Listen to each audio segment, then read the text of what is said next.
Go and throttle up.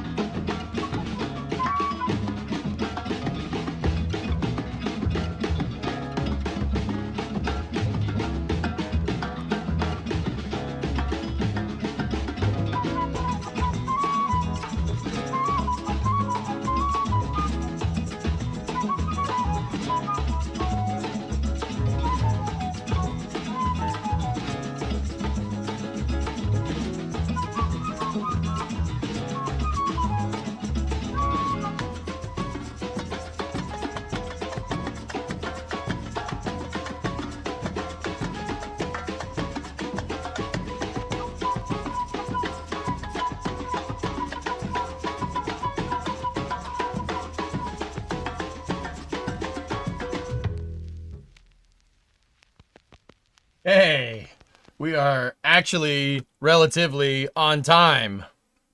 Welcome, everybody. Today is Friday in California. Shoot! Anyway, how's everybody doing? It is November 1st. It is November 1st. What have you been cooking? You just finished the VOD. Stuff. Well, I cook every day. I cook my own food, boy. I'm doing good, Stuart. I'm doing good.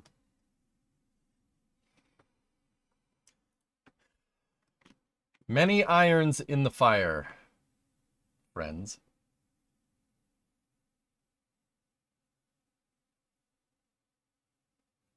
What is that, Baron? What am I looking at?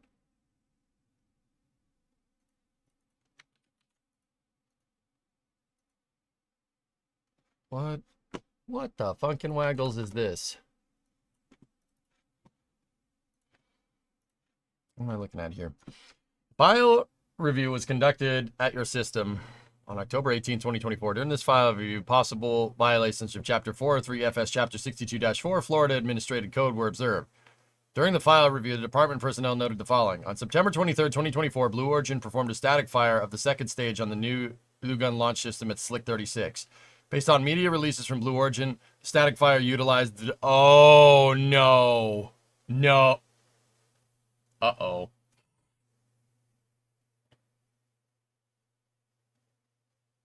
Well, Blue Origin applied for a permit for the LC-36 Deluge system on May 31st, 2024. No permit has been issued to date, and the system may not be placed into service. Oh, God. The static fire appears to constitute an intentional, unauthorized discharge of untreated industrial wastewater to the environment.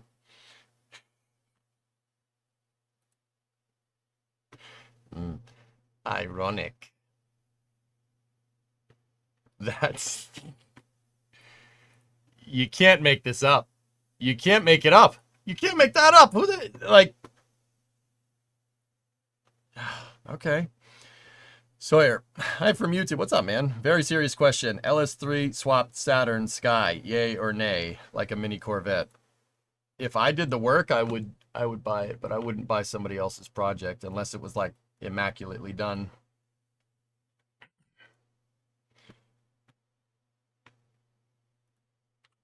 I mean, I brought this up on Flame Trench a couple of times, and I brought this up here with you guys on Space News many times as well. SpaceX is, I think the FAA's regulatory framework isn't the worst. It's very clear that they've adapted and they've gone faster. That's why we saw a Starship launch in the middle of October. However, I think SpaceX is right for getting up their tail about this. Because what happens when Blue joins the party? They're already from their own testimony, they're already swamped. And Blue's going to want to launch a lot. So, what are we going to do here? Hey, Gunny, what's going on? 4-month resub. That document is from the Florida Department of Environmental Protection. Yep. Dean, your comment is about Blue. In the business, that's what we call foreshadowing.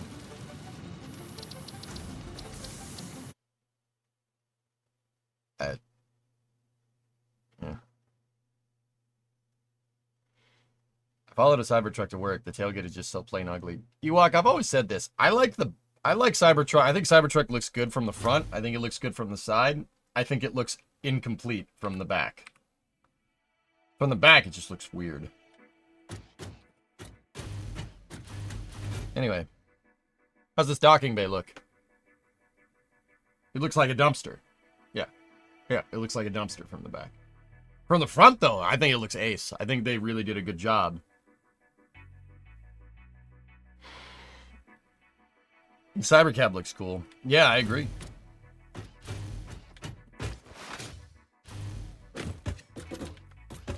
What do you think?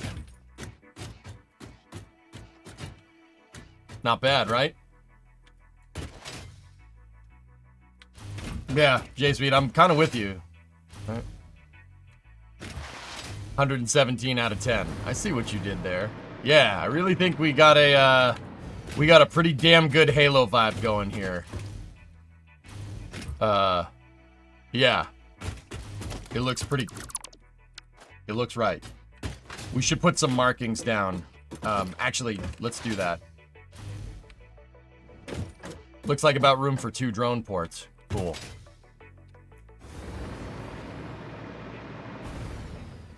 Oh, that's gonna look so mint, dude. Yeah.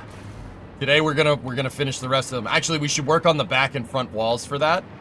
But I also wanted to go down to the ticket machine, to the sink. Just need a pelican in the middle, yeah, right? Yeah, Jojo, it does look good. Now, once again, fellas, those... Discovery, go and throttle up. Those docking bays are not nearly as big as the docking bays from the game. The reason why is because the docking bays from the game are bigger than the ship. So I scaled it down and I Discovery, go and throttle tried to make it look the part. Because the other option was making the Pillar of Autumn 3 times the size to get the docking bays to fit. I'm crazy, but I'm not that crazy. That would basically require redoing the entire project. Yeah, so yeah, no, we're not doing that. We'll just make the bays a little bit smaller. Pythons! I took my boy for a nice long walk today. Got all of his energy out.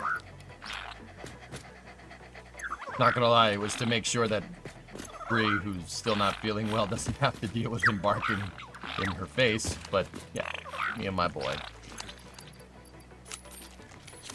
Me and my boy going for a walk. The Titans! Alright, so let's go into the sink. Let's grab some tickets. Did you get your ticket? Oh, we don't have no tickets. Tickets? We don't need no stinking tickets. Alright, so where do you go to the ticket place? Right here. Okay, so welcome back, EJ. Let's go into the customizer here. We have 16 tickets.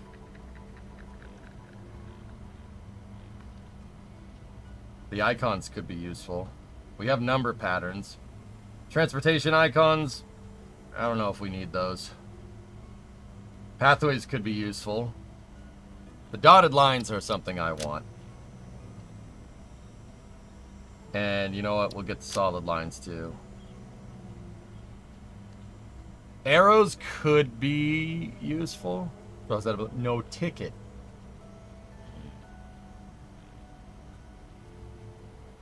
That could be useful.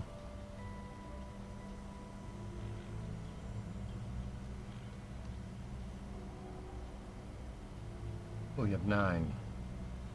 And so we have 7 tickets left.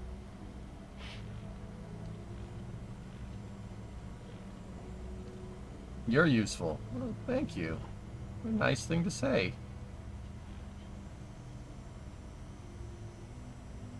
Go visit the lizards and get some steel. Yep.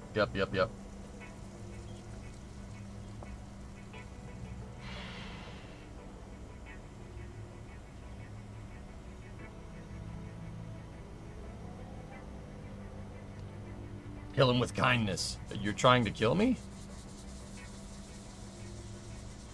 That.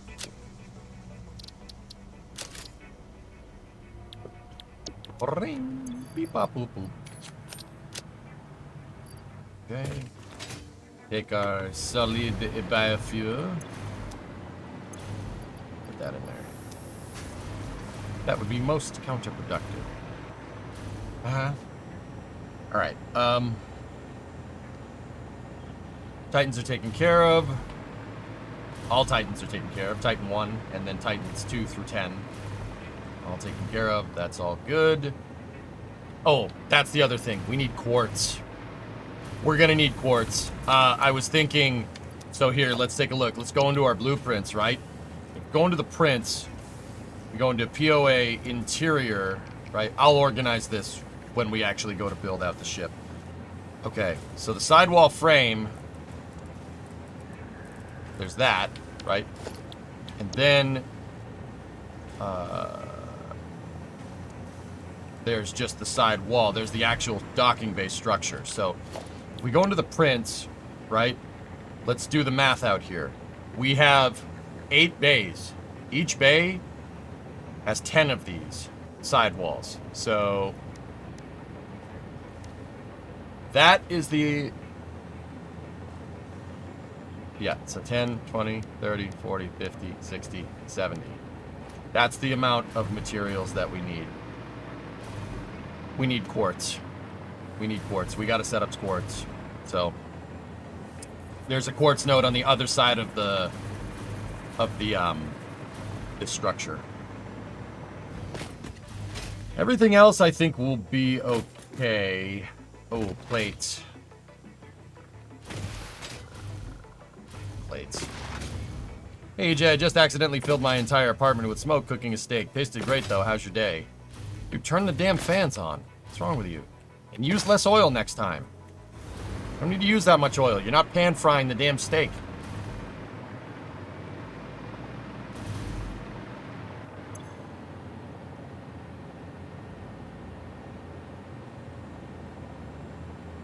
$560 plates. All right, we gotta do a run on equipment here. Pan-fried steak is good, though. But if you filled the apartment up with smoke, you ain't pan-frying the steak. And if you were trying to pan-fry the steak, your heat was too high. Worked in a restaurant. If you're trying to pan fry something and you set off the alarms, you either use too much oil, and you set off the smoke alarms, you either use too much oil or your heat's too high. Turn down the heat. Doesn't need to be hot, dude.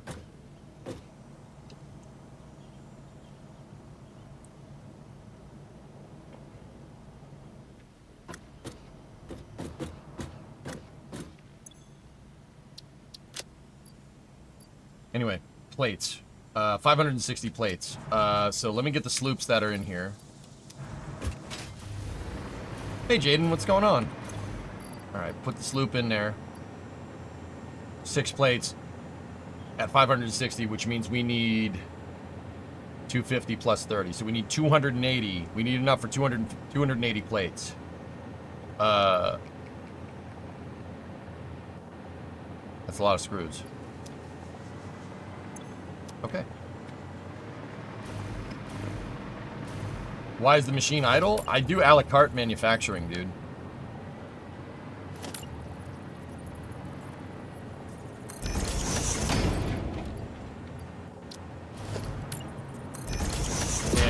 It's called on-time manufacturing. A lot of people do it in real life. I mean, it does require machines. It's a type of lean manufacturing if you really want to get into industrial design. Basically, I mean, this isn't necessarily lean. This is kind of just on need. Lean manufacturing would be intentionally stalling a piece of equipment to be more efficient in the long run. Toyota invented that idea. Turns out the Japanese are good at playing Factorio.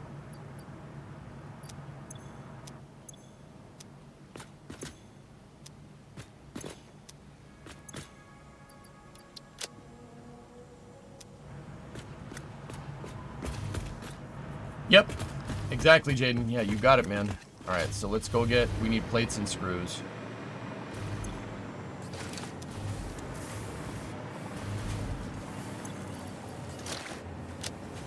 That might be enough.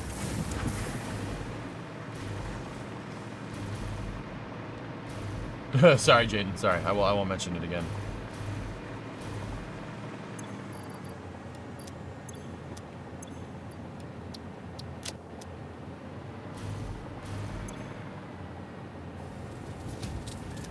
How many plates do we have in here? Okay.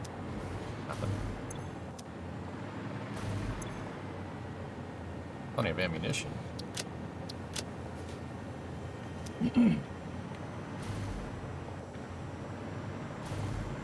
How's the work going and how's Titan doing? Titan went on a long walk today, Jens, but Remo is back home.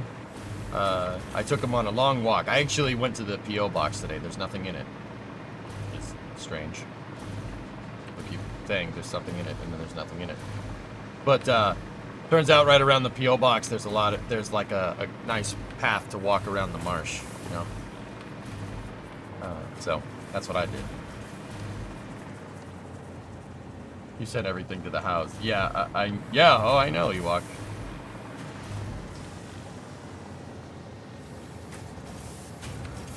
There should definitely be something there from you. I'll check it again. I'll check it again over the weekend sometime, weather guy. Hey, Cal, what's going on?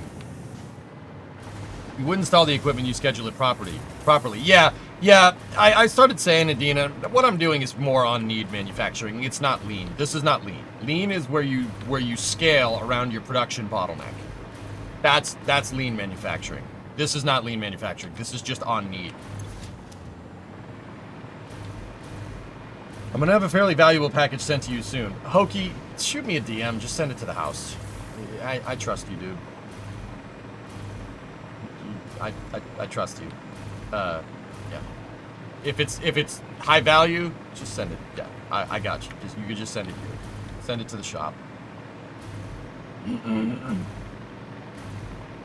Hey, Mihai, what's going on?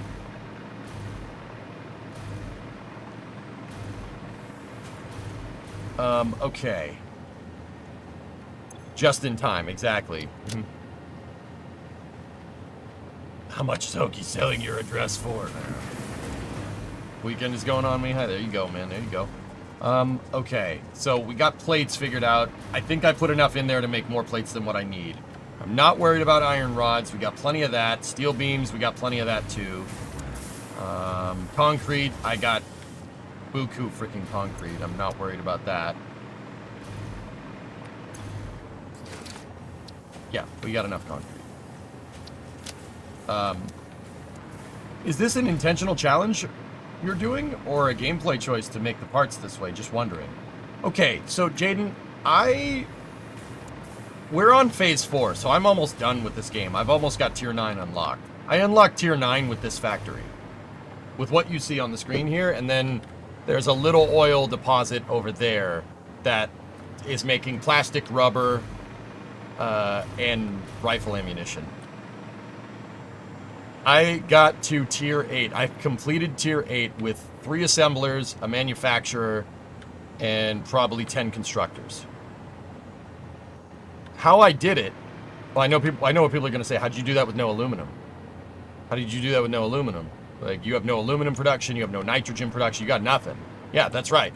I have steel over there, and that's about it. I skipped coal, I went right to oil power, and I have this little tiny factory that's making whatever. Having 10 lizard doggos give you parts that give you parts. I was able to grind out the last like 4 tiers without any of the equipment. And whatever equipment I didn't get from the lizard doggos, we sank and bought tickets, and then we just bought the equipment. Yeah. Somewhere in here I have a stack of turbo motors. Yeah, see? Stack of turbo motors. Just chilling. Turns out having 9 lizard doggos, they give you whatever you need. I have more power slugs. They give me so many power slugs, dude. I have more power slugs than what I know what to do with. I have power slugs and power shards everywhere. Ironically, this account is older than your Twitch account. Aluminium, yeah, right? Yeah, so if they give me high-value parts, I sync them, I buy tickets, and I just ended up buying my way through the aluminum tree. I didn't even bother. Now, I just 100%ed this game on Tuesday and have extra appreciation for this now. Doggos are really OP. They really are. I was on biomass till tier 6. I have slooped biomass here. So, leaves, wood, and mycelia into 3 constructors that are Sommers looped that produce double the biomass, and then biomass to solid biofuel slooped as well, doubled that out, and I just ran. That's a gigawatt of biomass power right there. It's not working right now because I'm on oil. I just never got rid of it. Yeah, sloop biomass. This was a bare bones factory. So pretty much proved that you could beat the game without having to build a factory. Or just build a very, very small one. We could have done this without building any of this. I could have just bought all the parts with lizard doggos and exploring and stuff, right? Which is pretty cool. And then I decided that I wanted to work on this gigantic industrial project. So this save, that was grinding out to get the equipment that I need to make that. This, if you've ever played Halo, is a Halcyon class cruiser that I'm making. And I want to make a big factory inside of it because I can. We'll make the factory to build phase 4 in there because...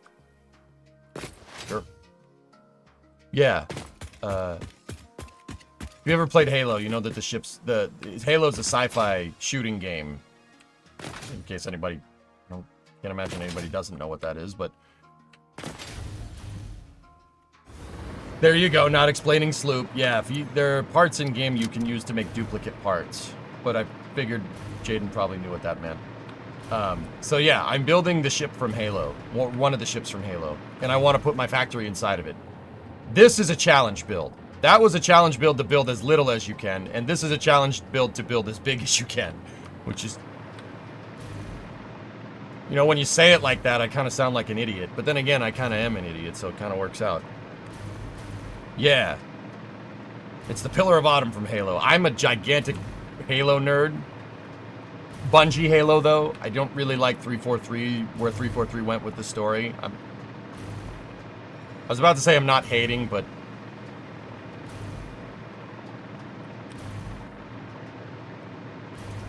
There's no Halo 4 and 5 or Infinite. Those games don't exist. It's fan fiction. No. I will die on this hill.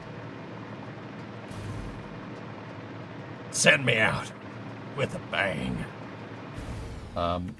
Yeah, AP. I've never heard of that. I don't know what you're talking about. I don't know what you're talking about. Ever tried Warhammer 40k? Ayush, I played tabletop 40k back in the day. I still have them. I have a 2,000 point Cadian army and a 2,000 point Space Marine army. I had to mow a lot of lawns to get that because my parents would not pay for it. Yeah. Yes, I've tried 40k. Yes. I actually. Okay, confession time. Everybody that's on Twitch or kind of like. I was on Flame Trench the other day talking with Jack and Sawyer, and they were talking about having a D&D game. I forgot how to play D&D. I don't know how to play that. I didn't play much D&D as a kid. I played 40k, and then made fun of the kids that played D&D, and Magic, and Pokemon, because it's kind of what 40k does to you. Heretics. Yeah. Yeah.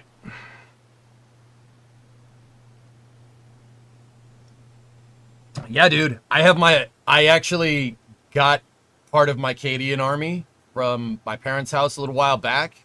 And in my basement, I have my 3 Lehman Russ and my Basilisk from my 2,000 point Cadian army. Yeah. I have to go get the rest of the troops are in the Warhammer 40k plastic with all the foam inside. I have a lot of laser pointers. I want to see you build a Warhammer ship one day. The Thunderhawk, dude. Yeah, I have a Basilisk, man. It's still in pretty good condition. It got a little banged up in the move, but the railings on the back came off. But I still have it. I could glue it back together. Yeah, Havocs. Blood for the Blood God. 40k was like the original, like, sci-fi video game thing.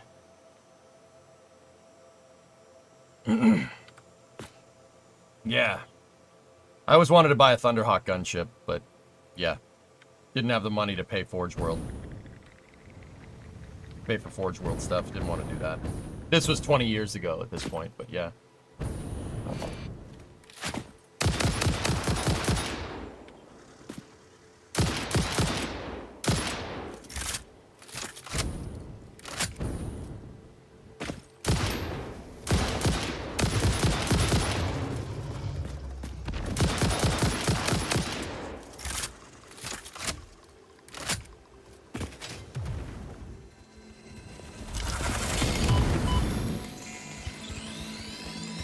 I just want the slug. Leave me alone.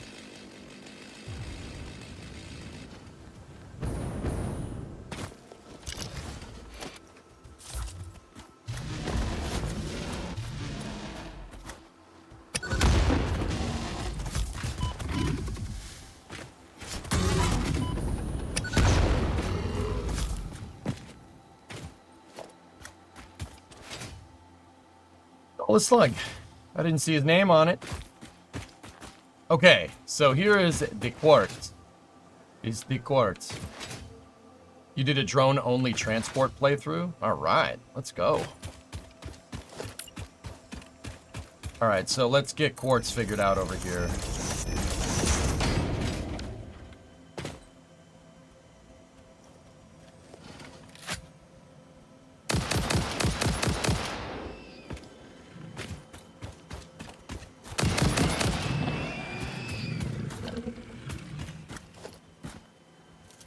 We do have water here, and that will definitely help. But quartz is over there, so let's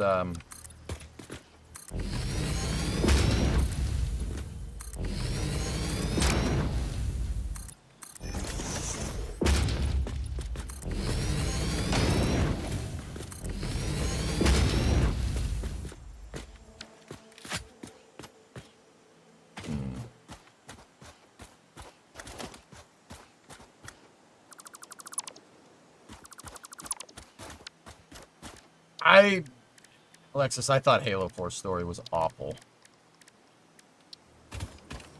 I've never wanted to punch a video game character more in the face than Del Rio. Like, No. Nah, I'm good. Yeah, I was just like, this is...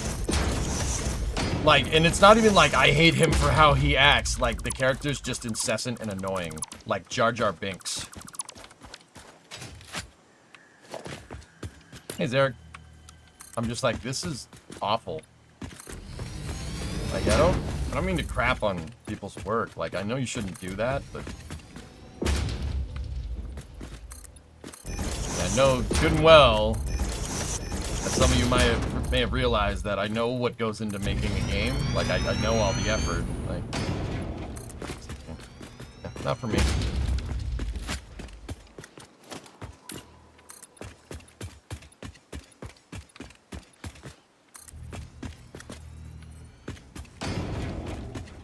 Yeah, but he has no... Yeah, Alexis, I get it. He's supposed to be a jerk, but well-written characters are a jerk for a reason. He's not a jerk for a reason. He's just a jerk. Like, it just felt completely forced and completely ridiculous. Like, once again, I didn't want to punch him in the face because he's annoying. Like, because I was like, oh, he's the bad guy. I'm supposed to hate him. He's totally being a jerk. I didn't want to punch him in the face because of that. I want to punch him in the face because he's a one-dimensional piece of trash, badly written character.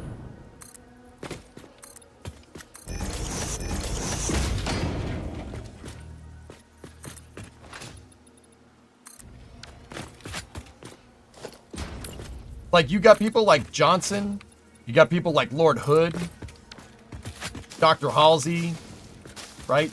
You go from characters written at that caliber to get to that? Like, nah, I'm good. I'm good. I don't need to play this game ever again.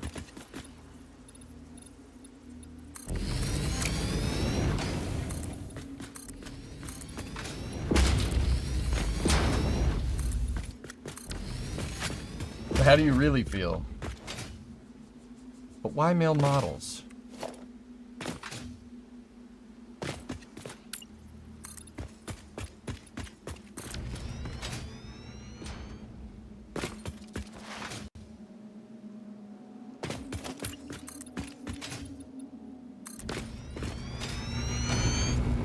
Alright, we gotta get electricity down here.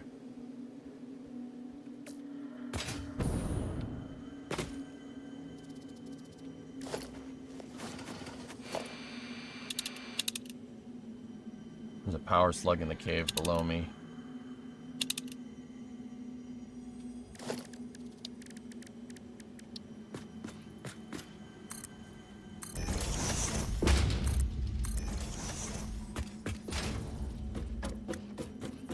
Yeah, I didn't even bother with 5. I read the story for 5, and yeah. To be honest, I didn't even bother with 4 either. I watched a gameplay. I watched a playthrough.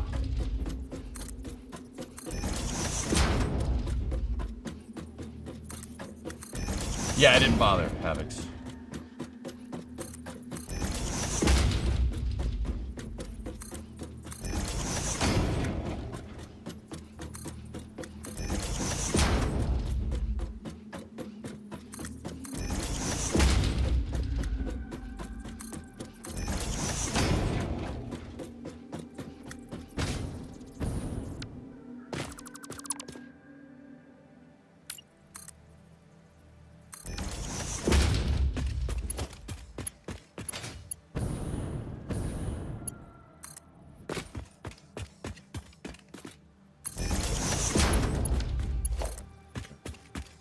Gotta get some power going down here so we can get quartz up and running.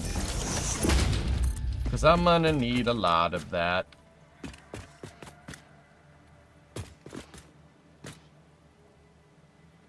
Missing wire.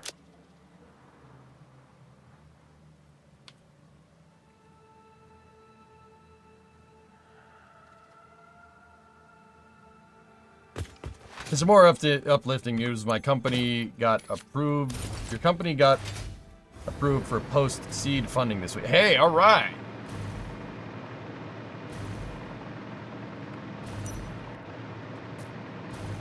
I don't know, Hokey. Like, you know, I get being constructive, and you shouldn't crap on people's work. Yeah, like I get it. I see what they were trying to do. I see, like, where do you go from Halo 3. Like, where do you go from Halo 3, Reach, ODST? Where do you go from there, right? It's like, it's some hard shoes to fill. I'm not going to sit here and pretend like it's not. But also at the same time, maybe it's just time to make another franchise. You know what I mean? Like, after Reach came out, it put a nice bow on the entire story, and they could have made a video game out of First Strike, which I really think they should have. They could have made a video game out of Contact Harvest. Like, that's probably where I would have done what I would have done. Halo stories. Like, I know Star Wars gets a lot of criticism, right? In the 7, 8, 9 Star Wars are just atrociously bad. But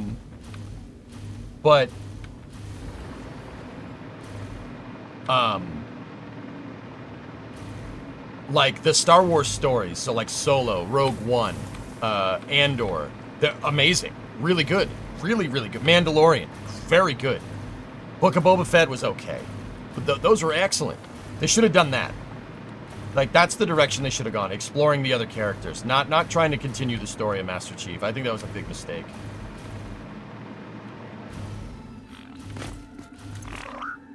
Motor. Hey, give me wire. I needed wire. Thank you, buddy. Mandalorian is so not good, though? Really? I didn't mind it. I thought it was pretty good. It's no Andor. I love Andor. Andor's amazing.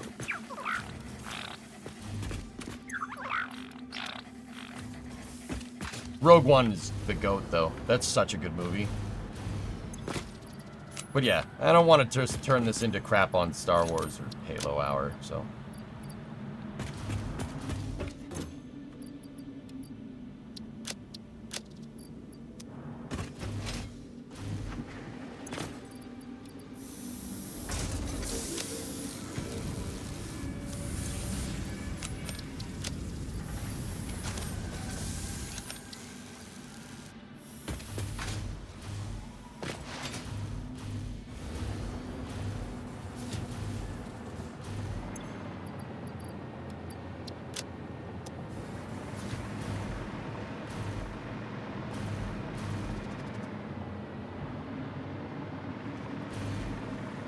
Yeah, exactly. Yeah.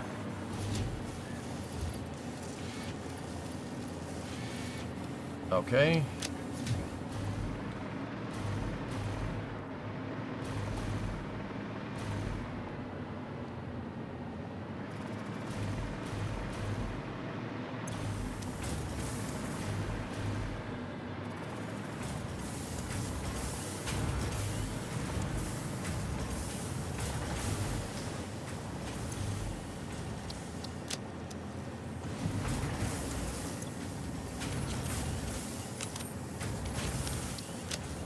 Go. Should give me enough of those. I need wire. That's what I needed. 3 stacks should be good enough for what we're trying to do. And then we need Mercer spheres. I need Mercer spheres so I can make a dimensional.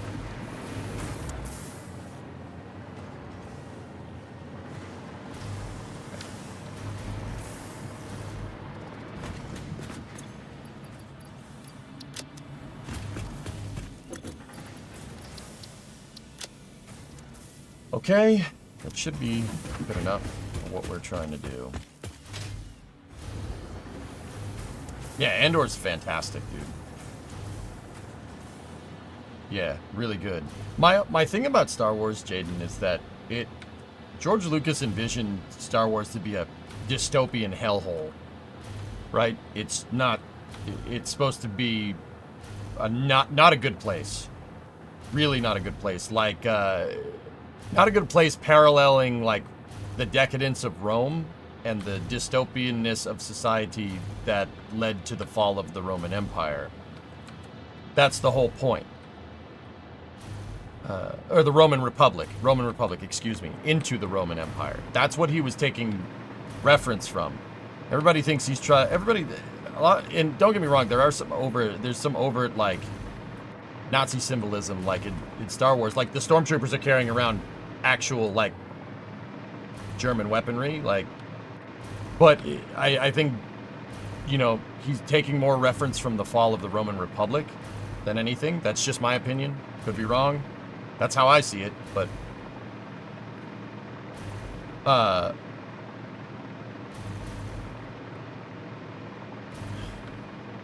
Star Wars is not supposed to be a nice place. It's not supposed to be a good place to be. It really is not supposed to be a good place to be. In this Disney movie nonsense that they kind of...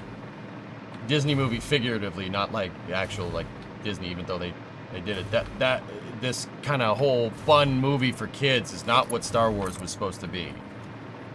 That was always my thing. Andor and Rogue One kind of demonstrate what I'm talking about. It's not supposed to be a nice place. It's supposed to be a dystopian hellhole. Like, that's the whole point.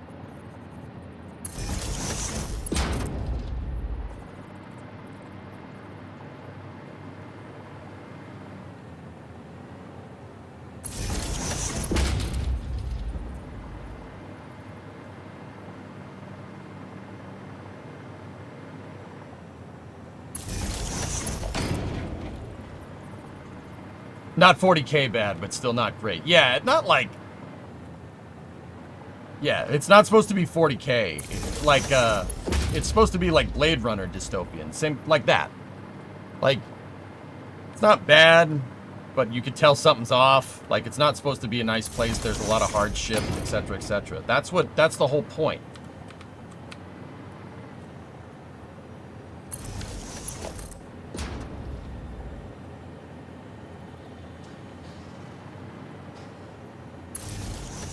But, I don't know. What do I know? Just a guy.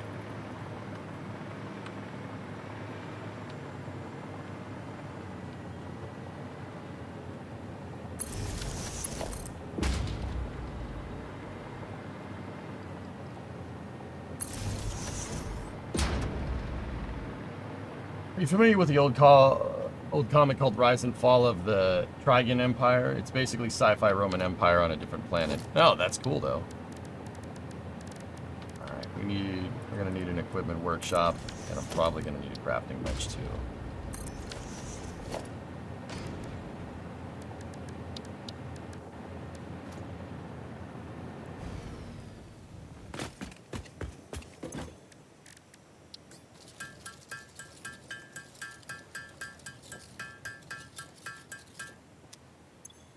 Alright, now let's make some mining equipment here. Mark III. Look at that. Dude. Wow. Mark III miners are no joke. I don't think we need that, to be honest with you.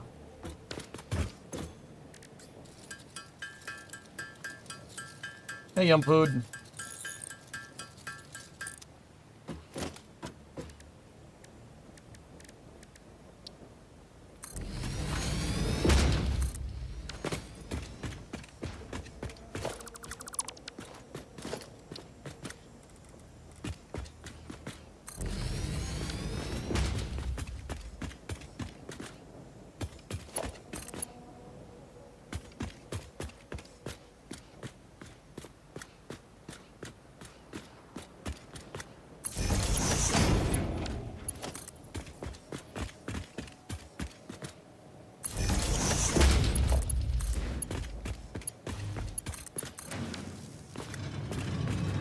Alright, so these are going to produce raw quartz. And then we're going to need constructors.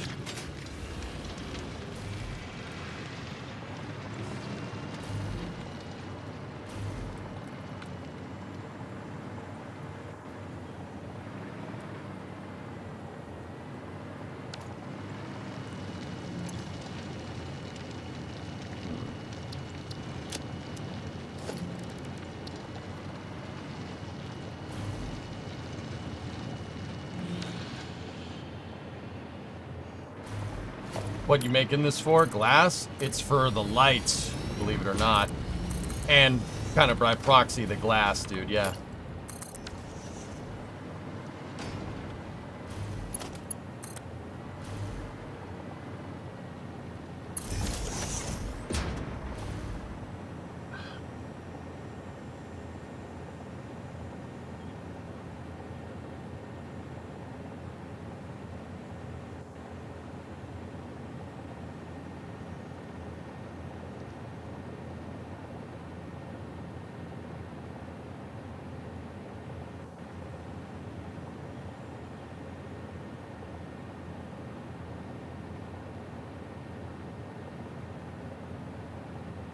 Okay, weather guy, see you, DM.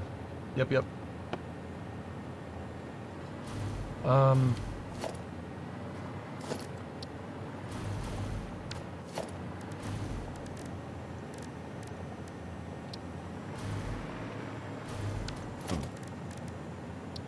The pressurizer.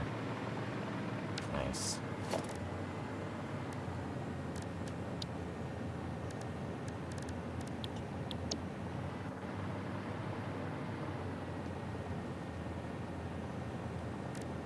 That's what you need. You need constructors, right?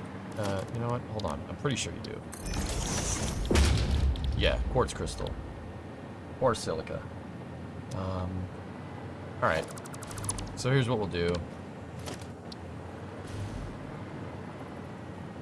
I'm not going to need a lot of this all at once, but I'll make the arrays scalable just in case. We won't need much, so give me a splitter.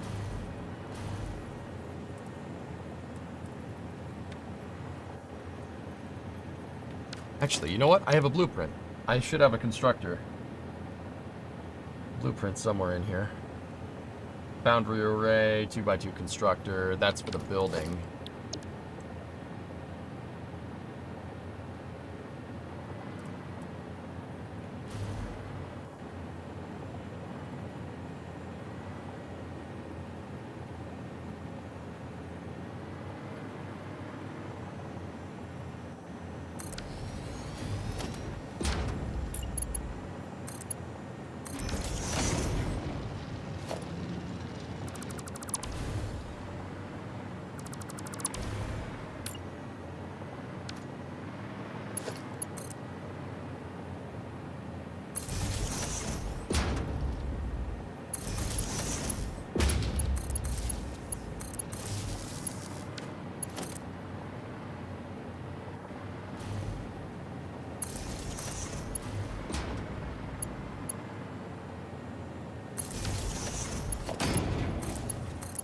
That should be enough for the meantime.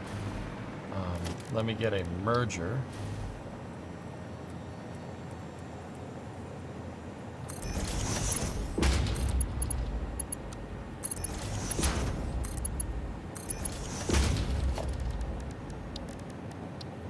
Storage buffer. And then we need an interdimensional depot. Interdimensional cable depot. Alright, cool. That's one. What should we set this one up for? Let's do quartz crystal. And we'll do the other one for silica. What is the total playtime on this save? 157 hours. 26 minutes.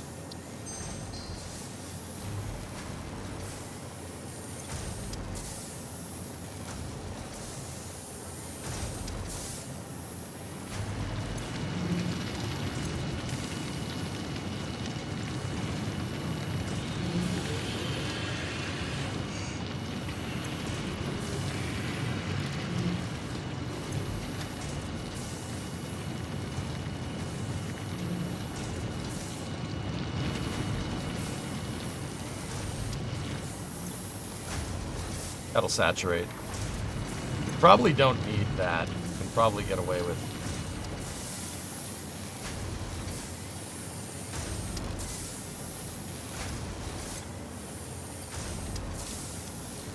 This might short. We might not have enough power to get this done, but we'll see.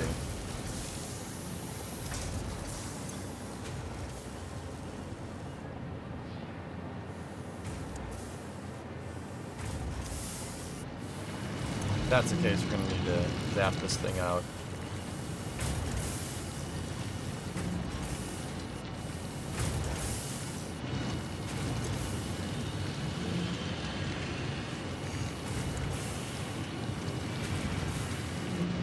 Yeah, it's getting close.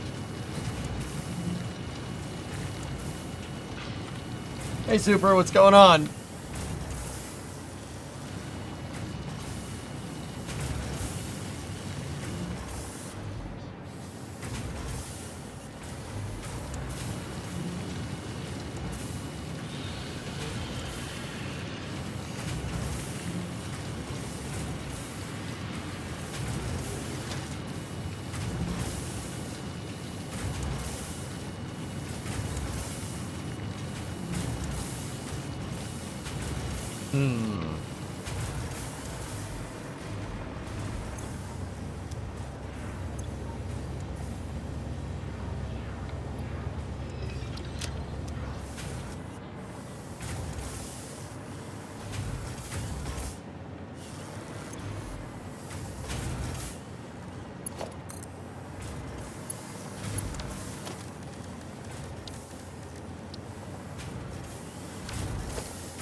Just doing some quick reorganizing.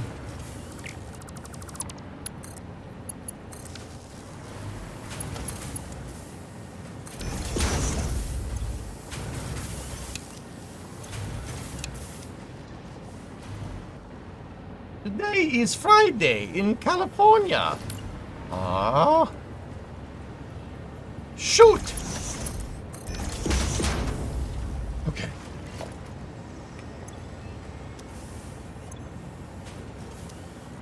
The reason why is because I'm going to retool this for silica. This side. We'll tool it for silica and flip that sucker back on. Flip that sucker back on. What kind of feedback or suggestions do you have for the KSA suggestion? Do you have for KSA? The suggestions are full of cool ideas.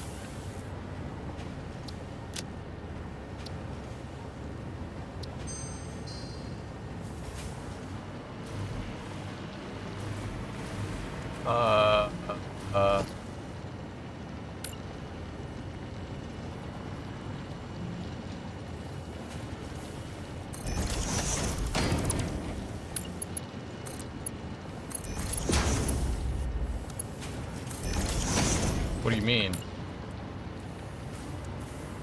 VR? My biggest thing, and this isn't anything that Dean and the boys don't know, my biggest thing is that the game needs to capture the magic that Kerbal captured. Does that make sense?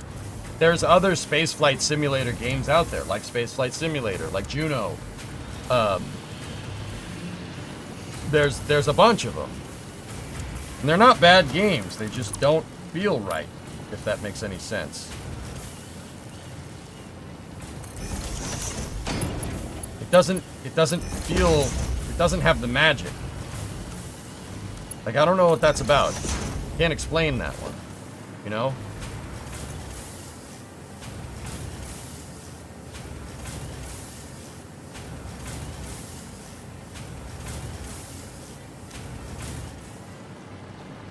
Your suggestion was a split screen window for piloting boosters for landing. As I understand, it's totally possible within the framework.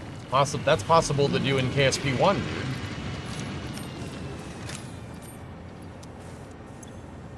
But yeah, I mean...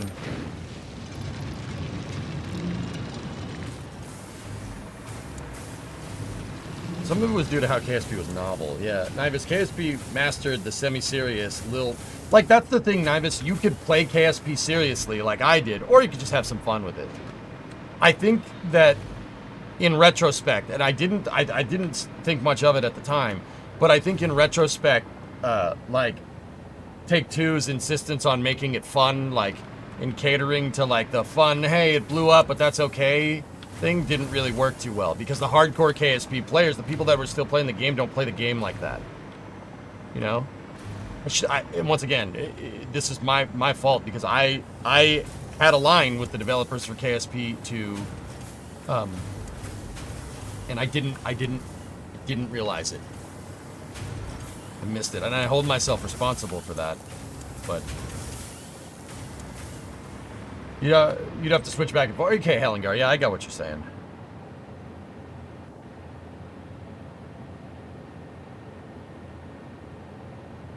That's what everybody used to do, Cal, in a more innocent time, playing Flight Simulator.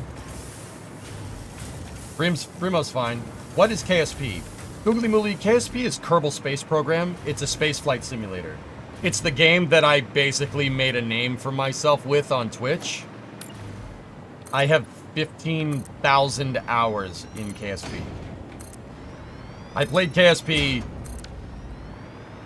for almost a decade straight here on Twitch, like 6 to 8 hours a day, 5 days a week. Yeah, it's my job. And yeah, that was my main game. And the problem with just having one game and being known for one game is if they release a new game and the new game sucks, you got a big problem. You typecast yourself into one type of streamer, which is why in like 2015, 2016, I started playing other STEM games like Cities and Summer Car STEM game.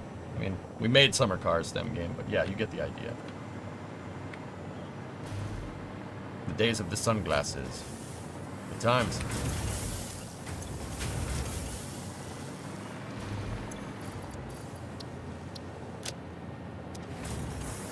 And Satisfactory. I've been playing this game since it came out, dude.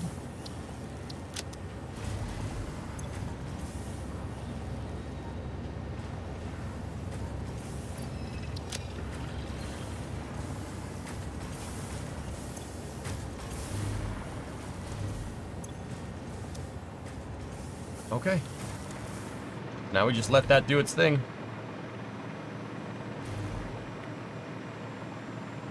YouTube removed KSP2 from a gaming category on their end. Yeah. I miss the aviators, to be honest. Sorry, man.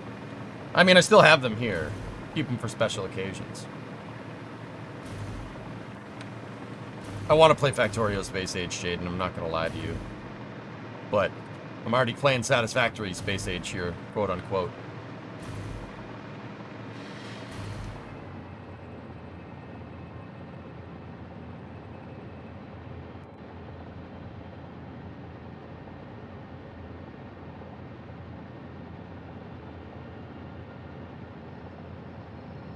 Give me 1 second.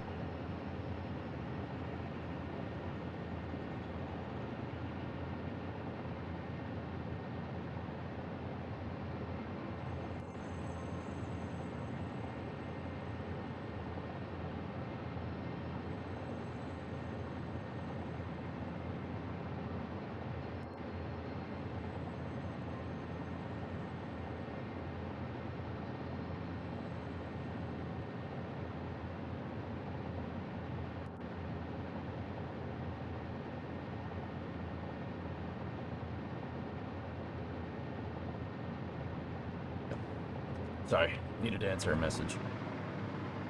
15,000 hours in KSP is 7.2 years. Yes, I know.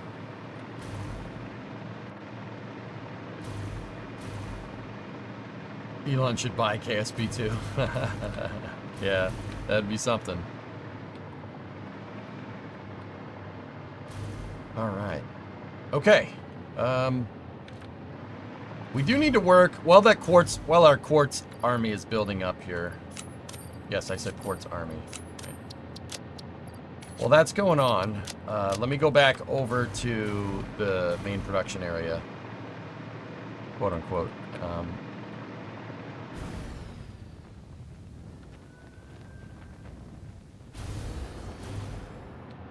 I got to get the steel, and then what I have to do is.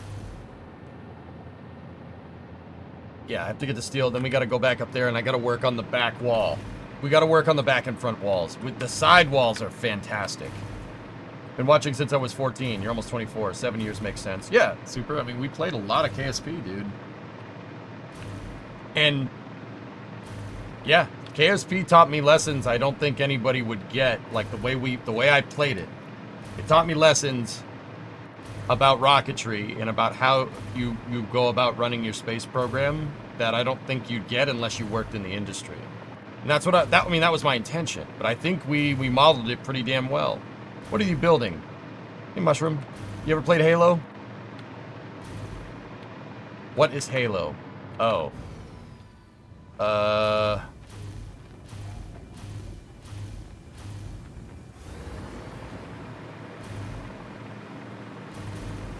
Oh, okay.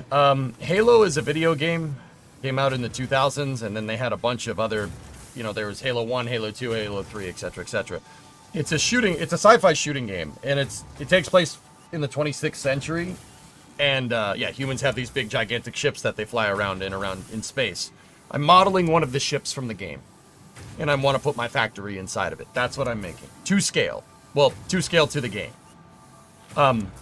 The ship is huge. It's gigantic. It's 1.1 kilometers long. There's 48 levels. Well, 24 decks, 24 levels on the ship. It's absolutely gigantic. Yeah. And I thought this would be a cool thing to build in Satisfactory, because Satisfactory, frankly, with Unreal Engine 5, you have the scale to do it. Yeah. And then, based off of all the lore from the Halo series of video games and the accompanying books, which I've read because I'm a nerd, there's enough to extrapolate how the ship was put together. So see all the red octagons? I'm doing that with my ship up there. That's what that huge blob of stuff up there is. It's the structure. It's the structure for this.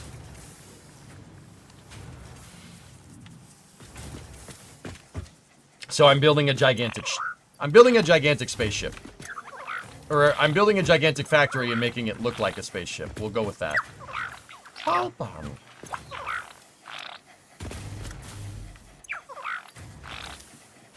Thanks, Jaden. In all fairness, you're a mom of two and mostly play The Sims. Yeah. Mushroom, I'm not... Don't take that the wrong way. That's not so much like, oh my god, you don't know what Halo is. It's more of... I'm old. I mean, Halo is an old game at this point, right? It's hard for my stupid caveman brain, because it was such a big part of my life growing up, to like be like, oh my god, people don't know what this is. Don't get me wrong, that's more me. I'm not judging. Not judging by any means. You do what you got to do. Me, I play video games because I'm a nerd. But yeah, that's more a reflection. Like, oh my gosh, yeah. There's like me. Don't worry about it. I'm just being an idiot. You also never heard of Silent Hill till recently? Yeah, Halo CE Mushroom came out when I was just but a wee lad. I think I was 13 when the first Halo came out. It was Halo's a really good story. It's a fantastic story. That's why I liked it so much. It's just good, well-written sci-fi, you know? Like, it's just a good story. It's like, yeah,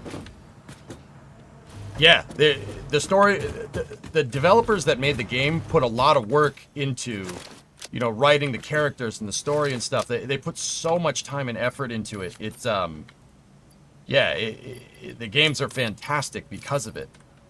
So, like, Halo plays like a comic book, like how a comic book reads, which is why I love it so much. It really is impressive. It's an impressive bit of storytelling for a video game. So, yeah, I mean, like a comic book character would leave a lasting impression on a kid. The characters from Halo left a pretty lasting impression on me, you know? You played with sticks and mud in the late 90s. Mushroom, fun fact, my parents would not let me buy, they wouldn't buy me a video game system till N64. So I grew up also playing in the mud and getting cuts from your foot slipping off bike pedals and cutting your shins on the bike pedals. Oh yeah.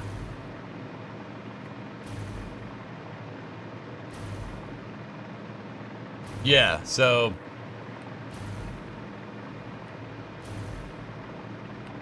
no, I'm right there with you. I'm right there with you. My parents wanted me to play sports. I did play sports for what it's worth, but also, sorry, the nerddom just consumed me. It's not much. Oops. I did play Donkey Kong because my neighbor had a Super Nintendo. Hell yeah. Hell yeah, Donkey Kong. You know what DK stands for? Donkey Kong? Drift King. Sports are fun, man. I like sports. I like esports too, for what it's worth. I was a competitive Counter-Strike player in college and late high school. Actually, it was more late high school than anything. College, I tried to keep it going, but I couldn't do it. I had to focus on work. But yeah, anyway, Mushroom. It's, long story short, gigantic freaking spaceship. And there's enough... The books based off of the video game describe, and the books are official, like they're like, it's a book with a Microsoft logo on it, which is weird. The books in the games give you enough to extrapolate how they put the ship together. Now, why is that important? Well, the ship is important to the story, and the way the ship was built is important to the story. I won't spoil it just in case you ever want to play it. So yeah, there's enough information and lore to build it. To build the structure of the ship out correctly, like how it's built in the games. So, like, this is a docking bay. The ship has 4 hangars on either side. Port and starboard, right? If you look at it, you can see the 4 hangar doors right there. The 4th one has the umbilical arm attached to it. But these bays look like this. So that's from the video game, right? I mean, obviously I don't have ships. I don't have, like, these things to fly around with, or jeeps. We do have jeeps that we can drive around with, but that's what it's supposed to look like in the game, and that's what mine looks like. I'm trying to recreate it. And once again, there's enough lore, there's enough official story of Halo to be able to make it pretty accurately. You watch the Giants, you're an NYC girl, though.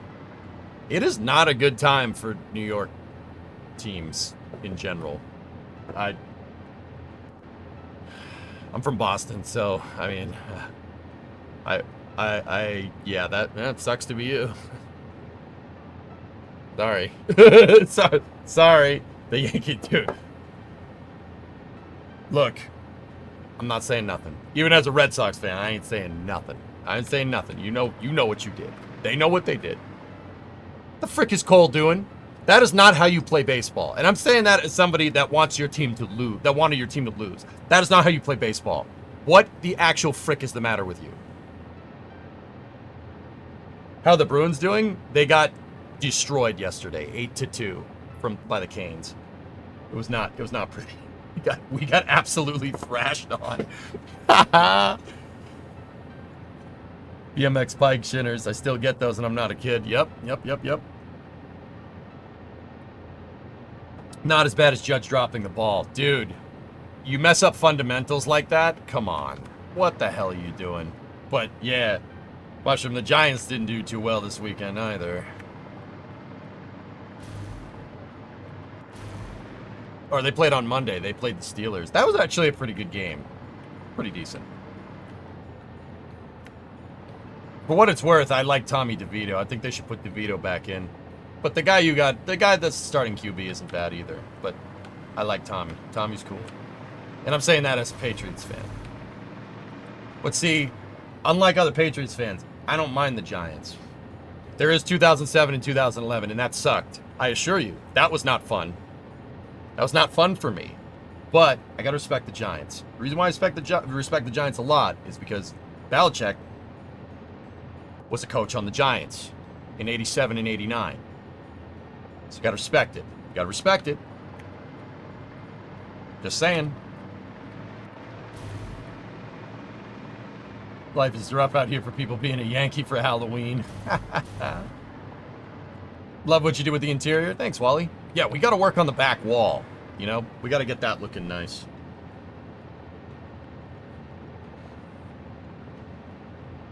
Can you explain competitive frisbee? Raymond, you talking about ultimate frisbee or... Who is belly check? Don't worry about it.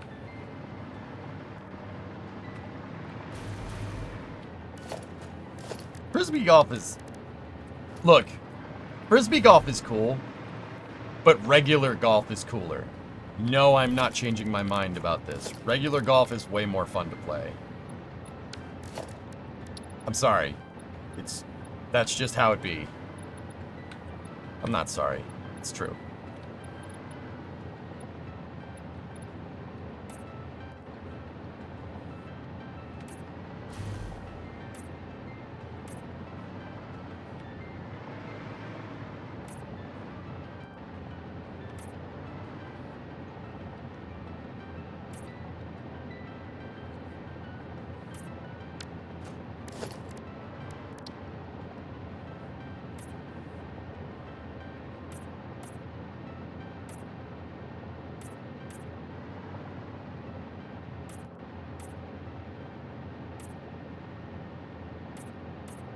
I'm just checking the customizer brushes that we got in here.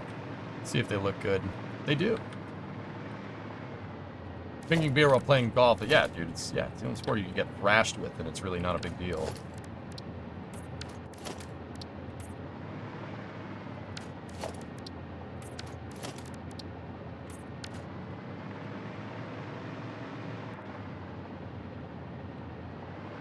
Air hockey versus ice hockey. Ice hockey. Air hockey. What are you talking about? The arcade game? Yeah, that's good.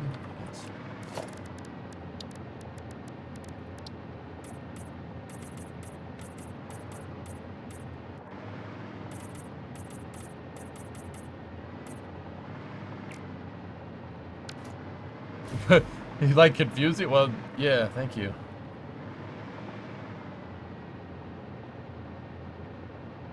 Are there letters you can use as decoration? I don't think there is actually a letter pack. Bubble hockey is better than air hockey. Yeah, yep. I agree with that. Sure.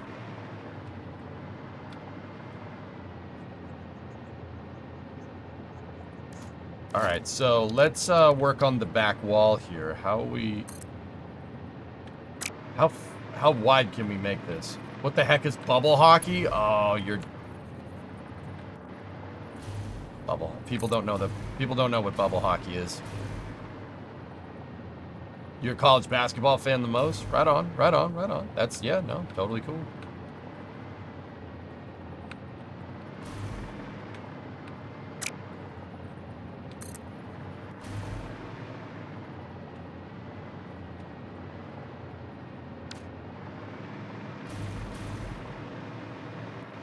Judge was taking a peek to see if he could get him at first. Yeah, you're supposed to catch the ball first, Cal, and then do that. That's baseball fundamentals 101. And once again, I'm saying that as a Red Sox fan.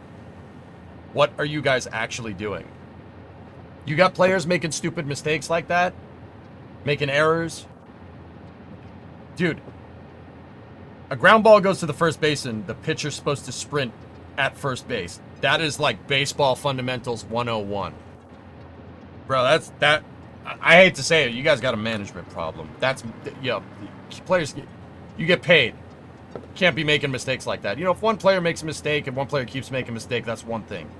But you're getting mistakes and just lazy play all over the place. That's not how you play baseball. You know what, Mushroom? I don't know college basketball too much. I don't follow basketball too hard, even though my Celtics are amazing right now. They hung the banner the other day, man. Not man, but you know what I mean.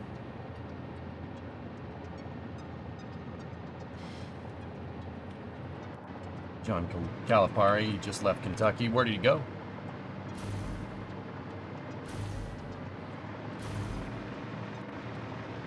I don't follow college basketball as much as I probably should. But get rid of that. Get rid of that. Get rid of the crossbars there.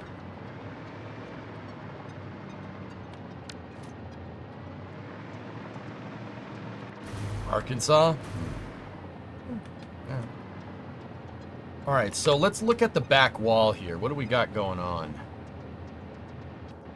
Oh, although.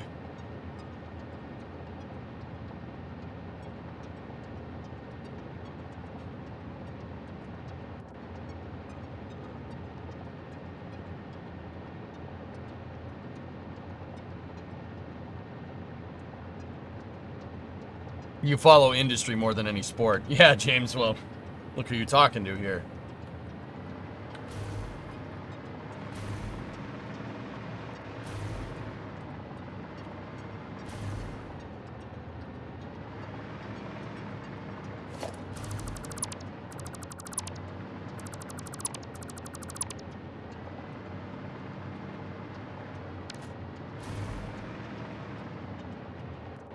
I'm thinking. Yeah, you got your entrance here. Then just more kind of texture on the wall. And then you got your bays right there. So let's start there. What are the levels where the bays are? So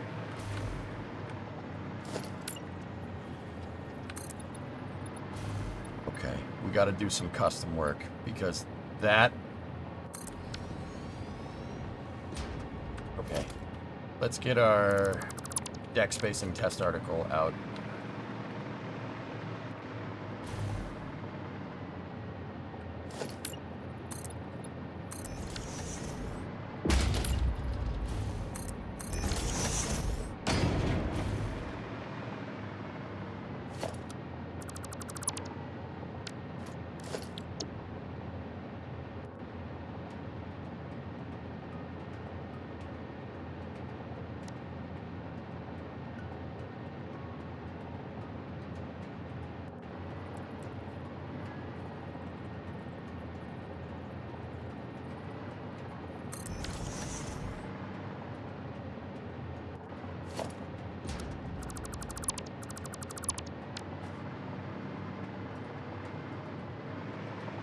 There is a little bit of a horizontal for one of the octos going through here.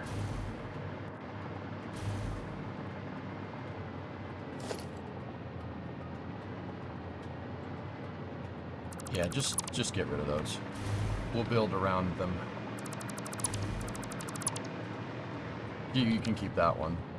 All right, that's fine. There's the backing piece.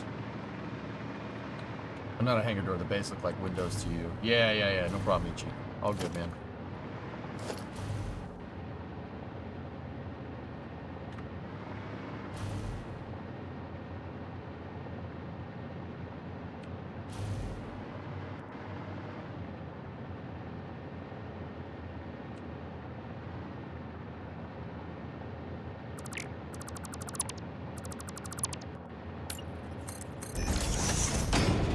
That there for now. Discovery, go and throttle up. Ding Mana, Tier 1 sub. Hey, thanks, buddy. That really helps me. Thank you very much. Welcome to Mission Control. You're a go at throttle up. Put that there.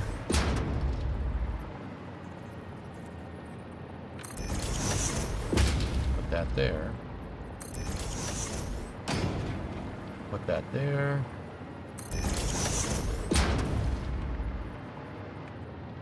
Put that one there.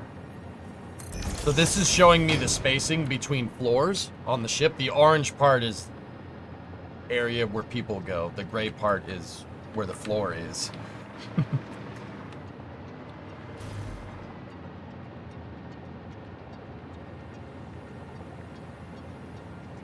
Been lurking, it was time to commit. Thanks, Ding. I appreciate it, man.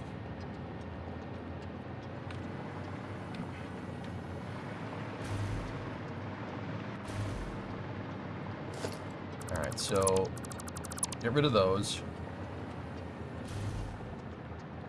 And then give me one of these.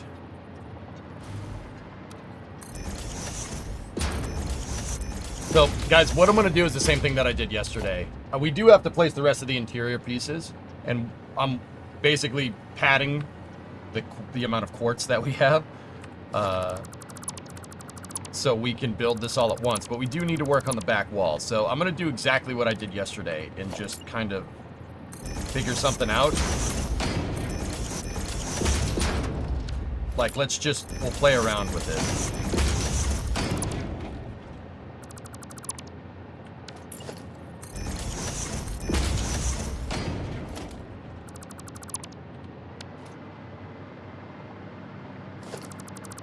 Let's just get in here and let's just play. For Space News later, I saw a post that Blue Origin might be in violation of a wastewater permit. Yeah. Yeah, about that.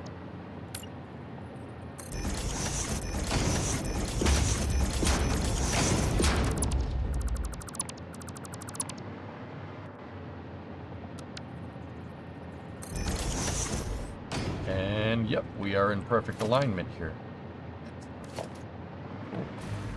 Yeah, Blue might be violation of some wastewater discharging.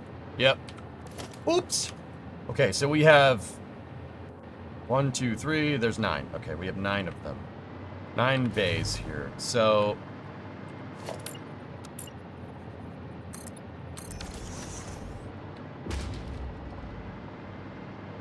I don't think we're gonna do 9, to be honest with you. Because 9 of them would look really strange.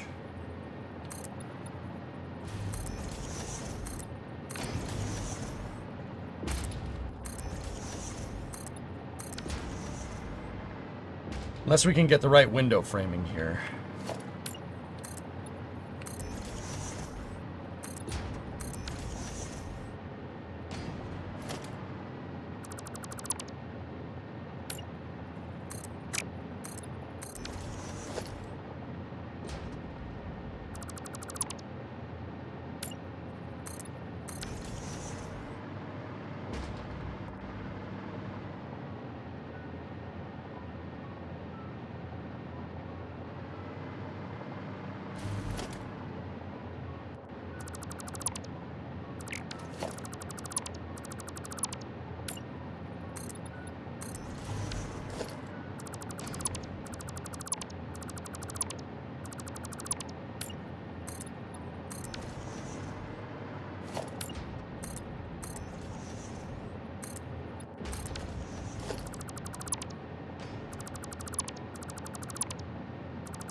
Go.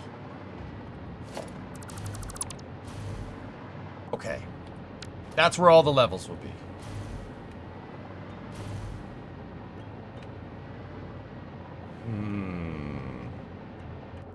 Okay, so I definitely don't want these up here. I don't want levels up there. That looks weird, being up against the ceiling. It's not going to look right. And there's going to be girders up here anyway. I want to put girders across, like that.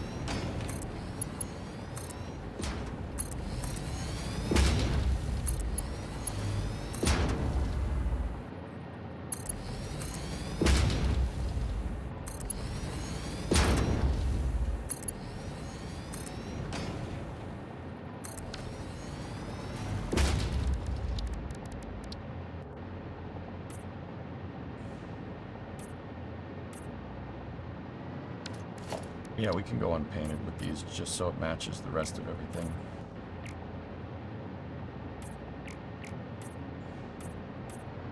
This adds parallax to the top of the bay and makes it so we can put we can put the billboards in here and we can have lights shining down into the bay, which looks good. All right, so that gives us this. Let's see. Hey, Holtz.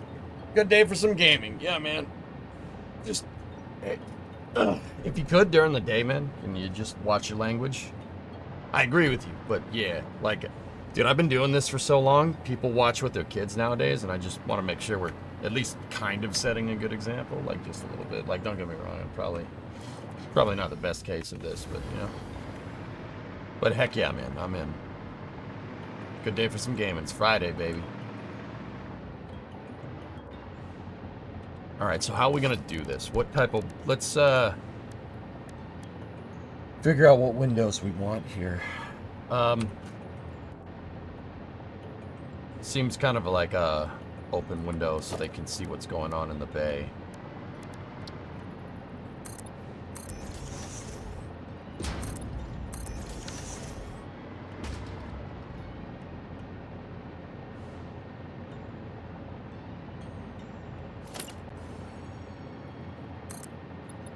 Could you explain what parallax is?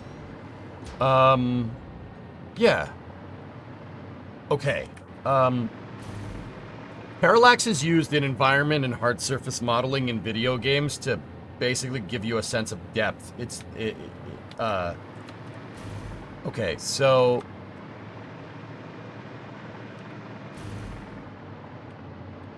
Methalox, where I am right now, what can you tell me about what you're seeing? I'm talking about just being very simple. The ground's a long way away. How can you tell? How do you know that ground's a long way away?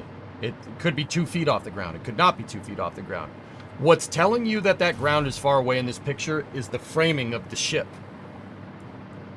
The rate at which we're passing through the framing and the rate at which we're moving relative to the dock. That's parallax. You can tell that this is a lot closer because it's moving quicker. But if you look at the ribs on the dock down there, they're not moving very fast. Your brain notices stuff like that, and that's how you know that that's far away. You get depth perception from the rate of movement.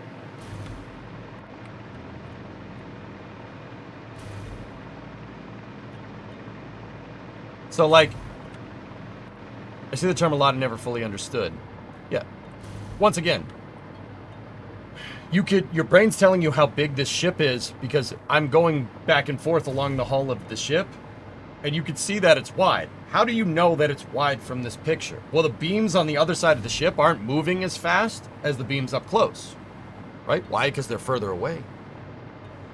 The difference between how fast these beams are going by and how fast the beams way back there are going by, that is what parallax is. That's what parallaxing is. In environment modeling, you use parallax to build shapes. Like, does this hangar bay realistically need those supports right there? No. What? I mean, maybe? But it breaks up that shape. It breaks up the shape on the sides of the hangar bay. So your eyes can get a sense of scale. Your brain gets a sense of scale. Well, your eyes don't get a sense of scale. Your eyes are just relaying to your brain, right?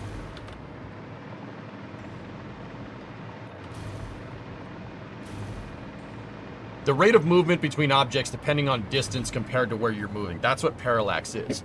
You use parallax to break out. You use parallax to your advantage with environment modeling to get senses of scale and senses of depth. Yeah, it's very, very important to understand that. But, you know, I could have said that, Methalox, or I could just show you. You know the ground's far away in this picture. Your brain knows that the ground is far away. What's telling you here, right? If I do this, right?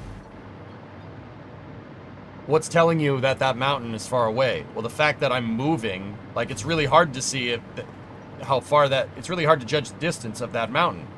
But if I back up a little bit and do this,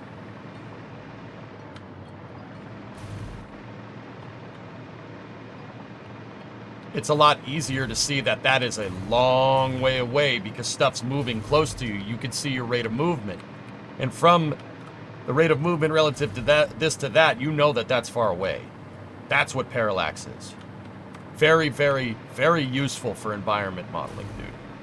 Very useful. I use it all the time. I've used it big time here, like I said, with the supports for the ship. The reason why I did it is because that's what Bungie did too.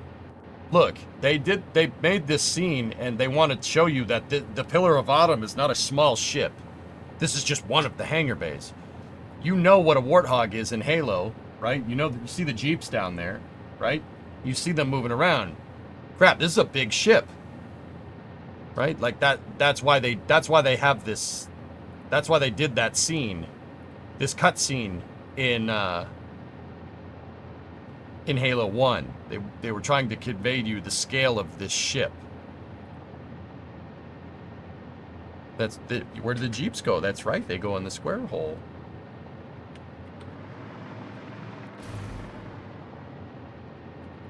There's no upper diagonal beam on the left side of the back wall, and there is on the right. Yeah, I know.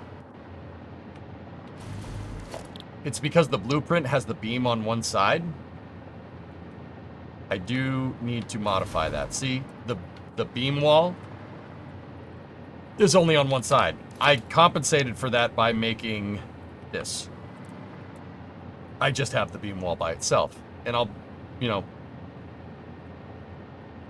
I'll nudge it into place. What I have here, Brandon, right now, why I didn't put it over there is because I'm seeing what I want. I'm seeing what looks good here, what looks right. Does it look better with that or without it? I think it looks better with, but let me design the windows, and then I'll be able to tell you.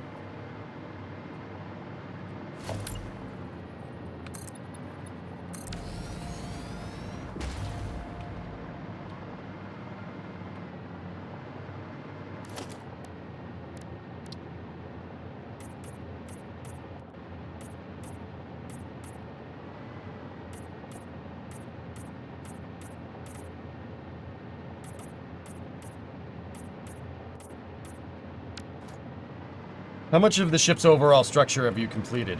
Blackster, the entire octosphere structure for hull segment 4, this part is finished.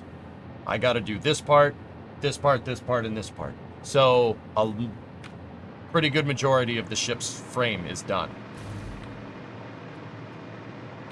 Like I said, once we start making these prefabs, this is not gonna take very long.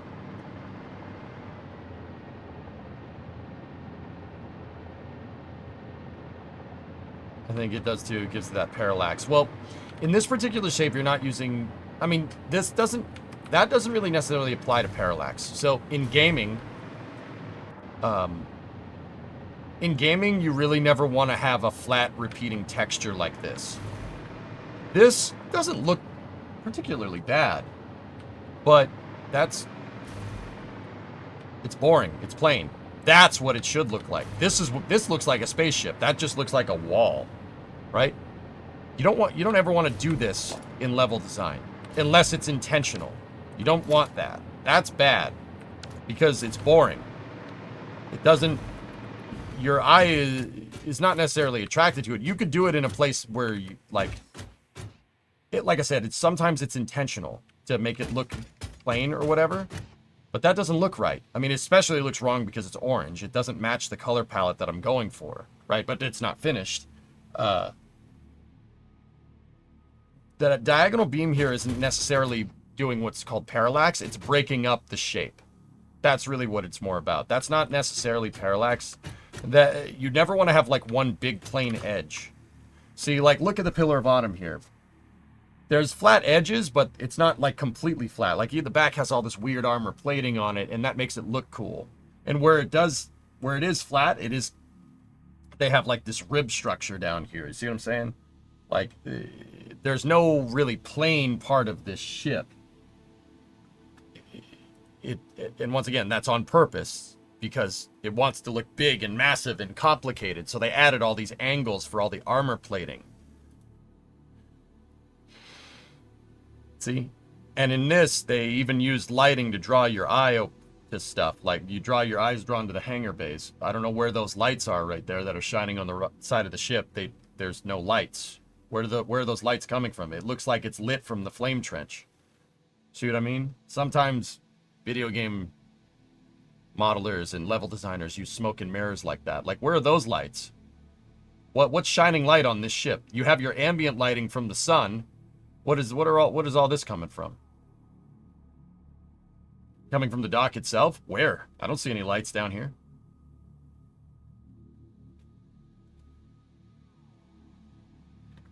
But yeah, that's video game modeling 101. Like, see, even in the hangar, there's all this stuff to break up the shape and lot of texture variation. It's eye candy, basically. You don't want plain edges. Plain edges ruin immersion because you don't ever find a plain edge of something in real life. Like I said, in environment modeling, it's called repeating textures. All right. Do you see any repeating textures here? This part of the maps is a part of the map that nobody's ever going to see. Like Lunprod took this picture using Forge, I'm pretty sure. You see any repeating textures? Nope.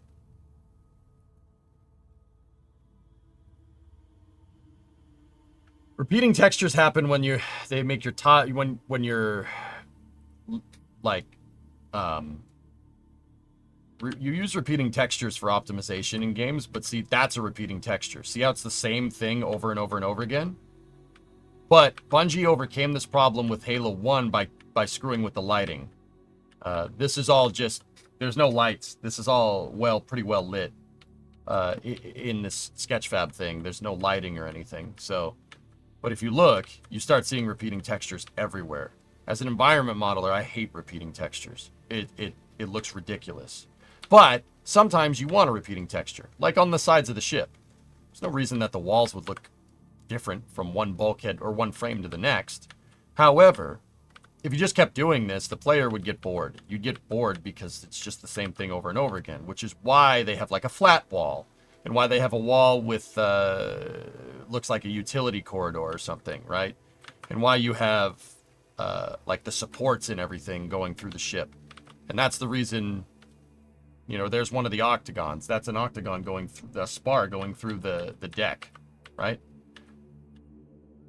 But yeah, Halo overcomes this problem with lighting and stuff. And some texture decals too, but this also doesn't have decals, which is why it looks plain Jane as hell. But yeah, repeating textures are used for optimization, but you don't want to overdo it, because if you overdo it, it doesn't look right. It looks weird.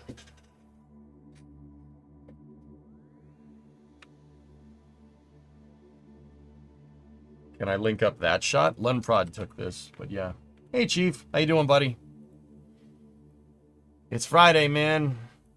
Weekend started. You knocking back beers yet, or what? Yeah. You got to break up shapes, dudes. You got to break up shapes. People will get it'll ruin immersion immediately if something doesn't look out of place. If something looks out of place. And now, what do I mean by out of place? Now, here's the real kicker. Okay? Here's the real kicker. So, everyone knows what the Pillar of Autumn looks like. I can show you this picture. I can show you this picture. I can show you this picture. Right? Everybody knows what it looks like. Everybody knows what a bicycle looks like, right? If I modeled a bicycle and it doesn't look like a bicycle, people are going to notice. People are going to notice that your brain goes uncanny valley. It's actually super interesting when it comes to this. Your brain will go into uncanny valley. Like, I see this all the time in video games as an environment modeler. Like, this is the thing with me with scale. Like, sometimes you're playing a video game, like San Andreas, I said the other day, it's notorious for this.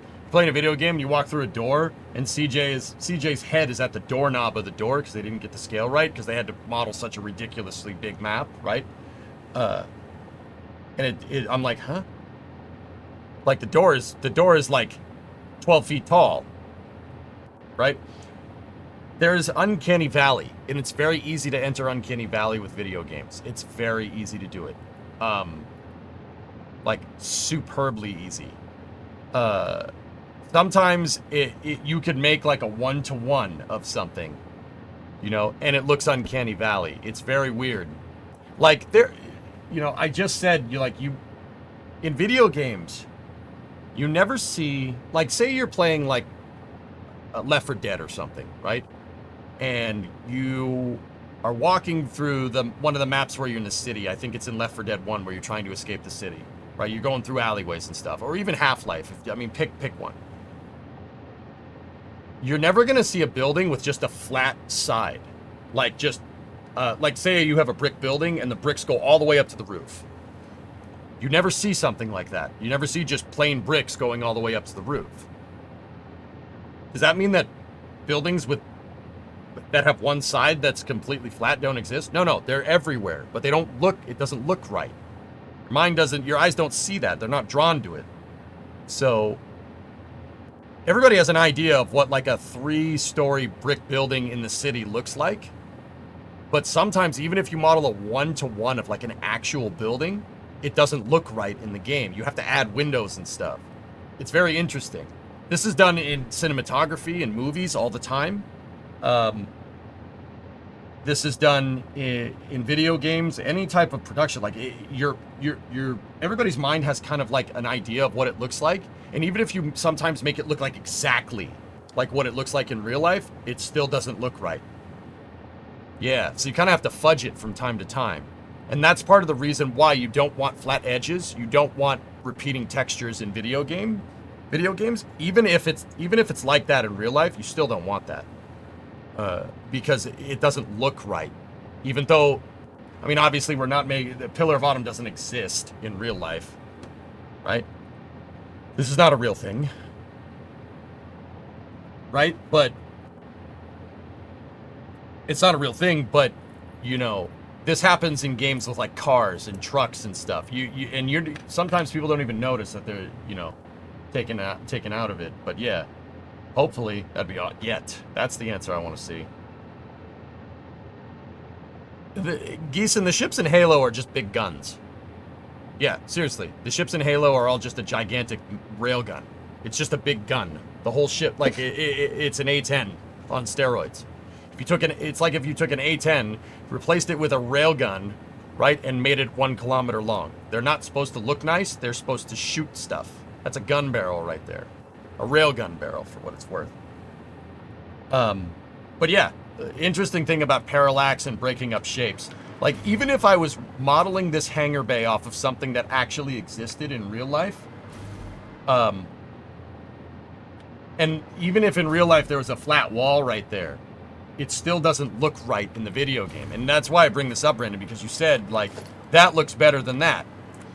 Yeah, absolutely. It definitely does look better. Because it's broken up shape, because that's what looks right. That looks weird. If you stare at that for long enough, you're like, huh, that looks strange. That doesn't look right. You start to notice things that are incorrect, like where are the doors? How do you get to this deck? You know, you have a balcony that goes to nothing right there. There should be doors, right? Thanks, Geeson. Yeah, the hangar looks good. Yeah, it definitely is coming along. It doesn't look right. Something's wrong here. And your brain starts entering Uncanny Valley. And the second you have a user that's playing your game, the second that happens is the second their immersion gets ruined. But the interesting thing is that they don't even really notice that their immersion is getting ruined. It's just something is weird. Like, humans have this weird ability to detect nonsense. Like, something doesn't look right. And unless entering the Uncanny Valley is intended, it'll ruin your immersion. Yeah, it's very interesting stuff when it comes to level design. It's not just, I'm gonna build this, ha ha ha. And as I've been making this Pillar of Autumn build, I've been following this to a T. When we made the interior corridors, when we made the hangar bays, I'm using level design to my advantage. I'm using what I know about environment modeling and level design.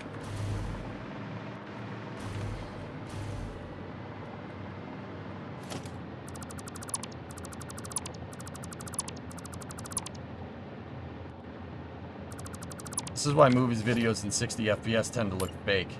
Yeah, exactly. Yeah, exactly. It's funny. You know, like you hear the soap opera with the audio where you can hear every single bit, like you can hear the people breathing, and you're like, wait, what?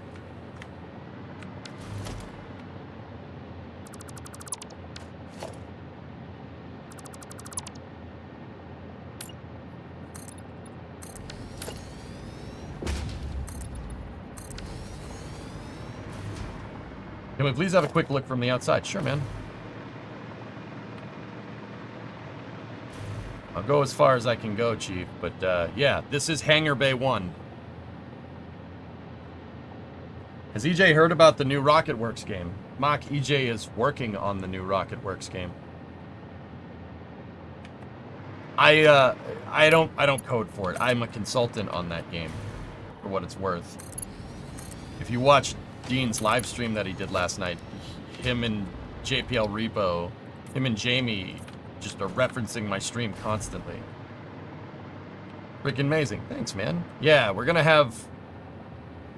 There's 4 bays port and 4 bays starboard. This is the starboard bow bay. The front of hull segment 4. The frame for the front of hull segment 4 is right here.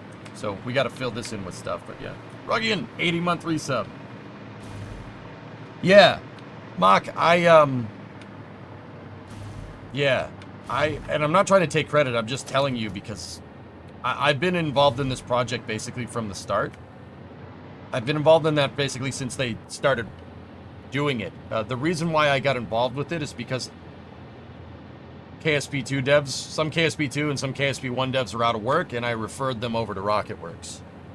That and Rockets to Guns and Heightmare like me for some reason. I don't know. I think I'm annoying. But yeah, no, they were like, dude, you gotta get in on this. We watched you play Kerbal. You gotta get in on this. I'm like, oh, all right. Okay.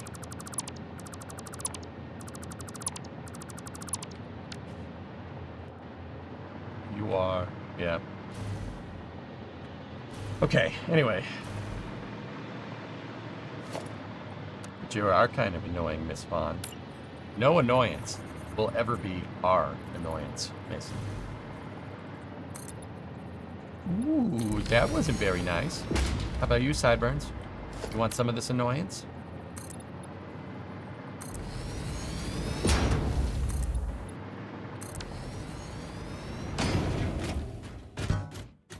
I love how you make a noise when you run into the glass.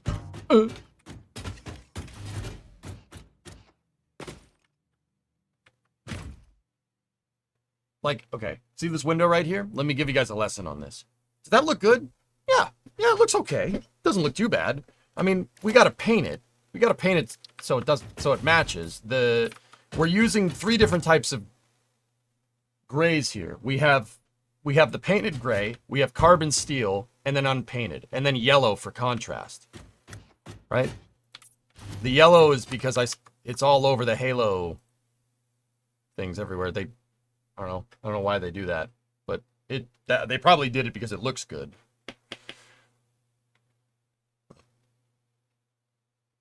But see, here's what I mean about Uncanny Valley and stuff.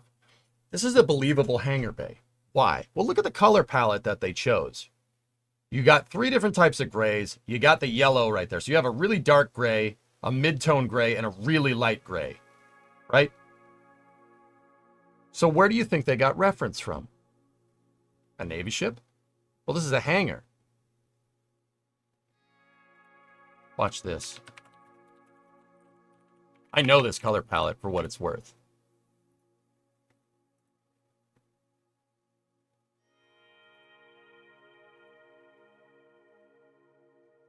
That's where they got reference from. They got reference from the VAB. It's using the VAB, which is a real building, uses that same exact color palette. Dark gray, mid gray, light gray with yellow. VAB. Yep, could have told you that.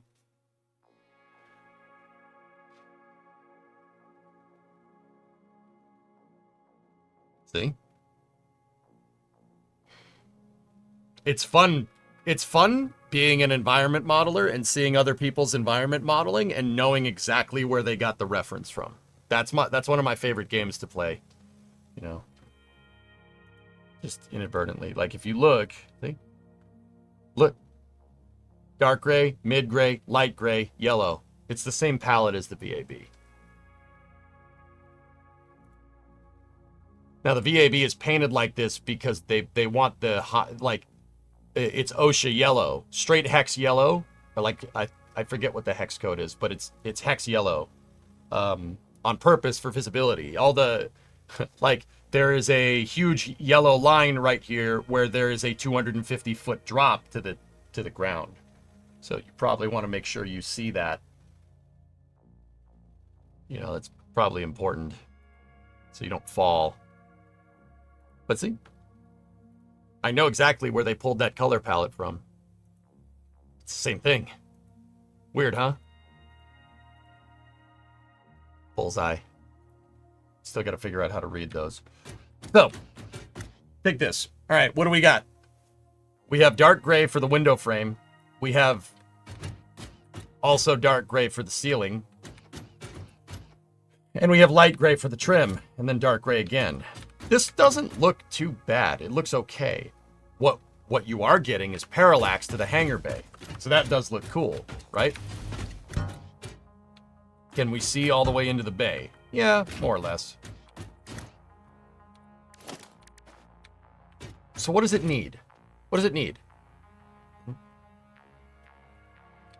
It's kind of repeating. Once again, there's that repeating texture thing going on that I'm not too big of a fan of. It looks weird. And then in the reference picture, the docking bays are kind of spread apart. Now, unless we wanted one docking bay right here, one of the control rooms to be one window wide, we're not putting 9 of them in there. It doesn't, mathematically, it doesn't make sense. Also, if we're trying to use this as reference, the docking bay control rooms don't go all the way to the edge. There's something in between. There's that big gray panel in between, right? So, what are we gonna do here? How do we screw with this to make it look right? Hey, D-Money, I was looking forward to buying KSP. Do you recommend 1 or 2? Do not buy KSP 2, D-Money.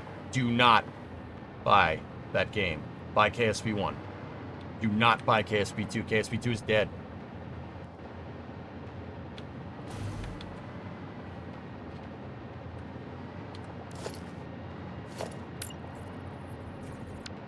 Alright, so let's see what happens if we break it up.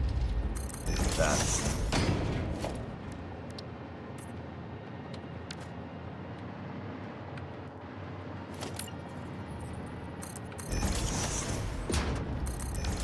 Now the cool thing here is that we have a support there that's always going to help us break up shape.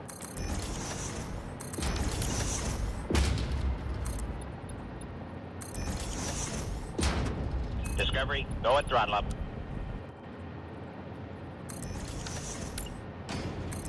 That's sad. What are you gonna do? Pisses me off that you could still pay money for it. Yeah, I know. That's a pretty scummy thing to do.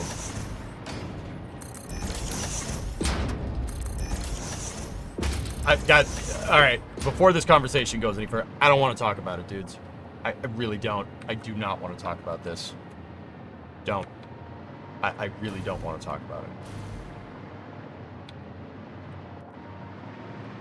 I'm just nipping it in the butt. I don't want to talk about that game. Talk about Kitten Space Agency if you want to talk about something, okay?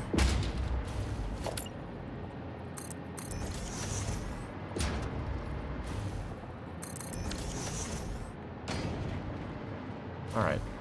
So, we'll use the mid deck here as this middle control bay area as our palette. Let's take a look. What does what we just did look like from here? Because right here, you want some depth. You want to make it look like... Yeah, okay. You want to make it look like it's broken up. That doesn't look like it's broken up. That looks like 3 big lines. See, that doesn't look good. We need to get the spacing. So how are we going to do that? Let's take a look. Hitting E will swap between... Yeah, mine. Yeah, you're right. Yeah. Alright. We'll mess with this right here. So let's get rid of that. Let's get rid of that. Let's get rid of that. How are we going to make this look good? Let's try something interesting here.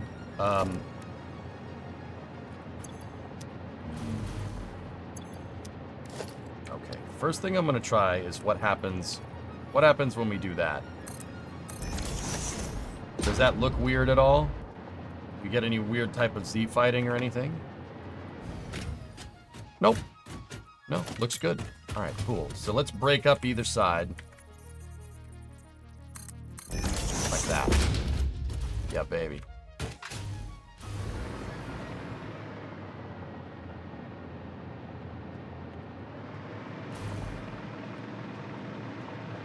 Geeson, I'm getting to that. Yeah, yes, absolutely. I'm kind of... Guys, I'll be honest with you. I kind of already have this planned out in my head. I know pretty much what I want to do, Geese, and that was one of the things. But what I'm trying to do is show people how I do it. Maybe you can get some inspiration from this for your satisfactory builds. But yeah, I'm trying to. Yeah, that's not a bad idea, dude. That's probably what I'm going to do because that's what I'm doing over here, right? And as Brendan said, having that right there helps break up the shape and makes it look really, really cool. Just I'm kind of showing the process here. So what I want to do is I'll show the top bay, right? We'll keep the middle bay basically how we had when we started, and then I'll show the difference. What I want to do is show the difference between open glass, having the divider wall in there, and then what I'm going to do here.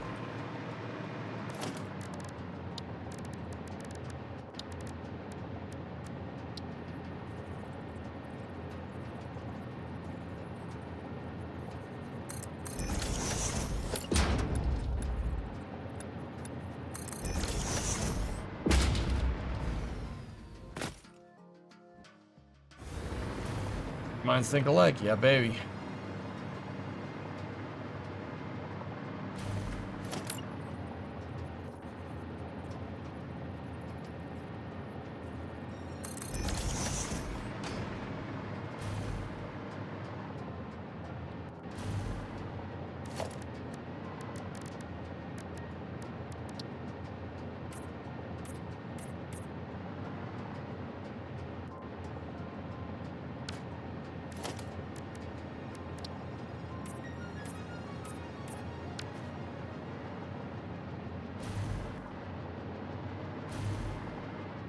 I think you could pull off 3. What are your recommendations for future Satisfactory DLC?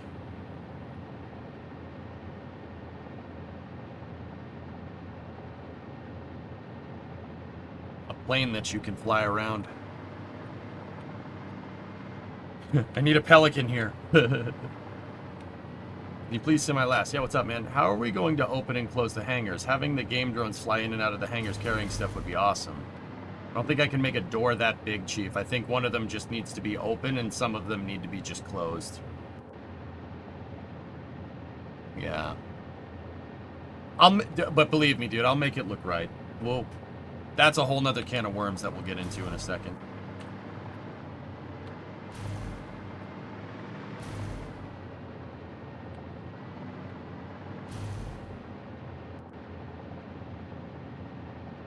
Yeah, I don't mind this. This is not, actually, this is not bad.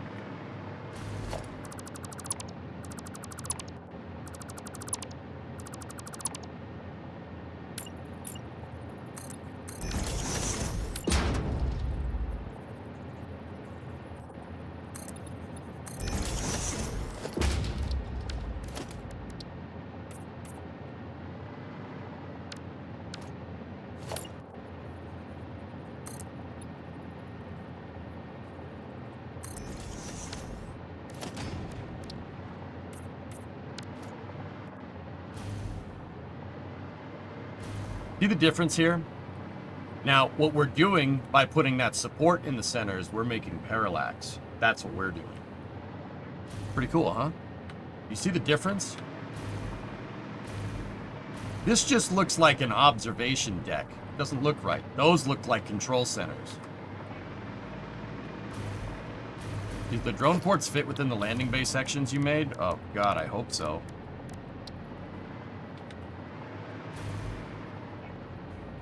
Yes, they do. Thank God. Good.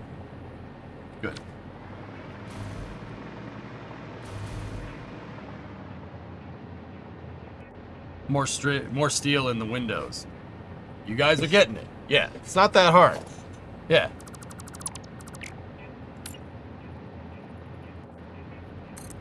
So now this looks good, but that's kind of the look that we're going for, but it still doesn't look exactly right. Like, it looks plain. It doesn't look right. It's not busy enough. Like, see, there's all kinds of stuff that your eye is attracted to here. Between the lights kind of moving on and on, you got yellows, you got grays, like, there's a lot of stuff to look at, right? We gotta get that aesthetic going on over here. Now, once again, the first thing that we could do, I think I've decided, And this is what Brandon in the YouTube chat was saying a little bit earlier. The sidewall frame.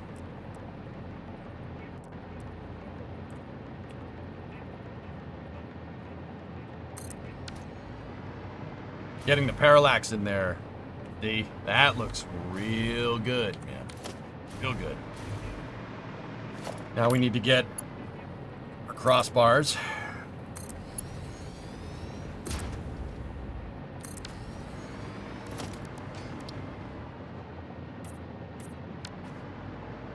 See, we're building shapes. Looks good.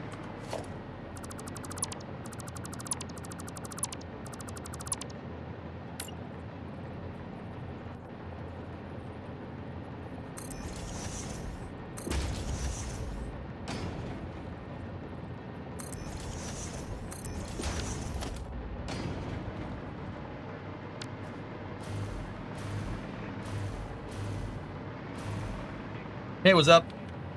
Is there a number of parts or performance ceiling here? I don't know.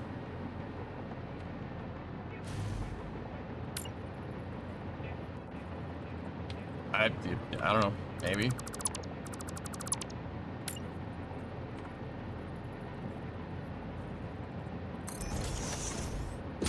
I'm gonna go until the computer can't do it anymore, if that's what you're asking.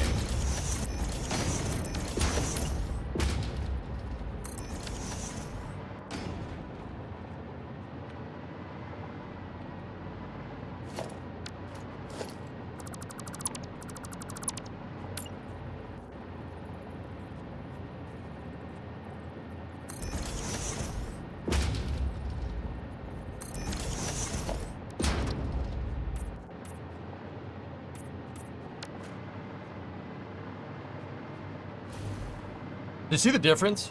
See the difference between this and that?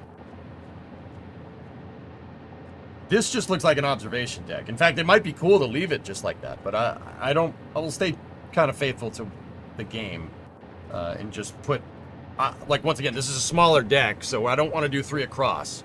It's going to look strange doing that. Don't forget the big bay numbers like SA58. Yeah, what about? Yeah. So now what we want to do is frame these windows. Right? You guys were already talking about doing that. This is what we do to frame them.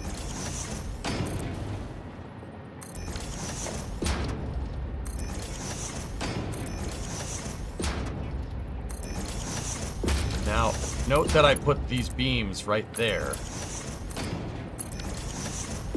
They're covering the deck, so the window has a little bit of a sill right there. And now what we do, we start adding our contrast in again.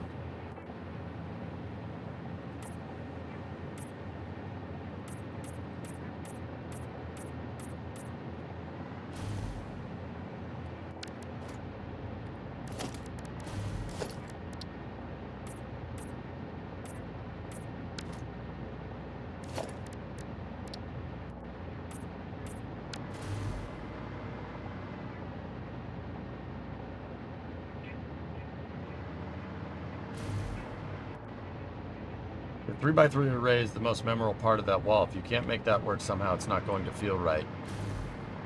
The whole, Magus, this whole bay is, this entire bay could probably fit in Hangar Bay 7 like 4 or 5 times over.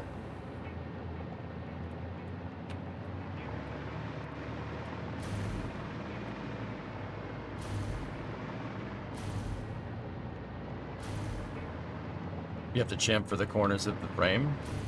Are there blast doors? There are doors in the game, dudes, and we'll probably end up putting them down there.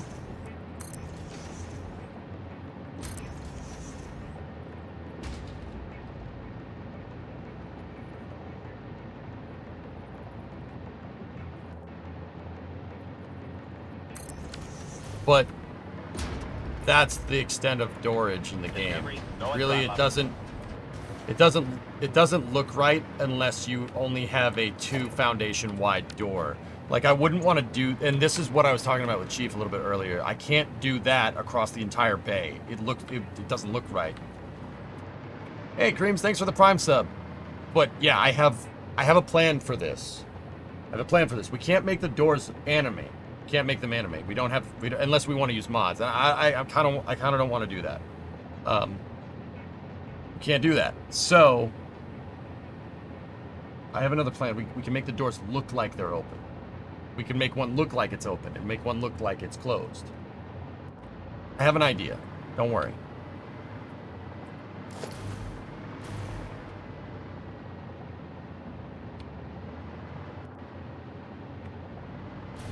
Put yellow around the door. Now you're getting it. Do we want yellow or do we want gray? So either fully open or fully closed. Yeah, Chief, exactly.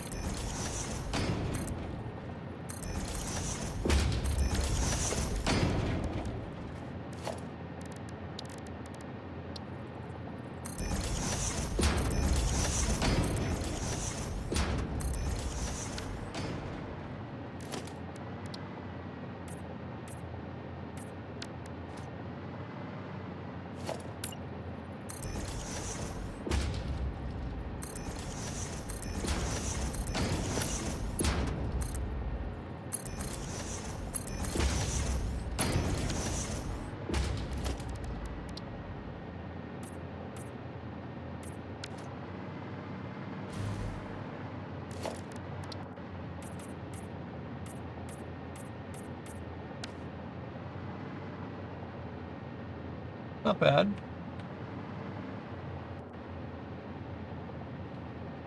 Something about that doesn't look right. Maybe flip it.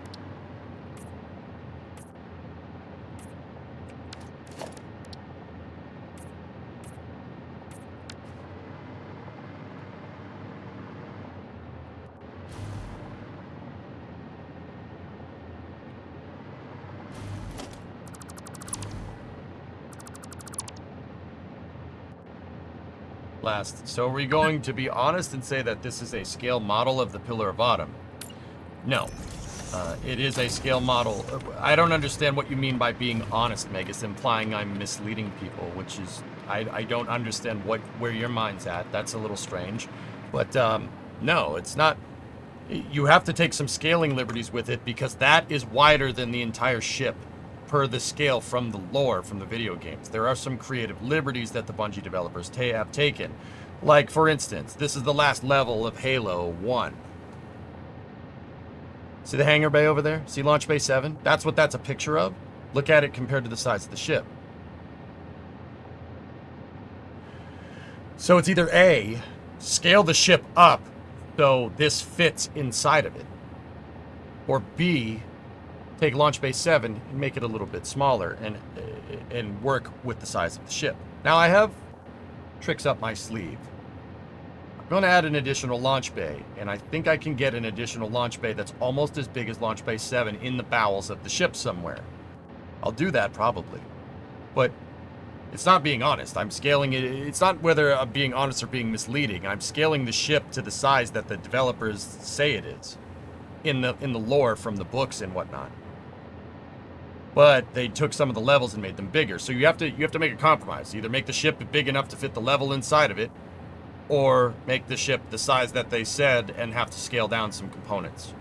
I'm going with option B. I'm not saying you're misleading. I'm just confused. Yep, me too. I'm not really sure what you're asking then.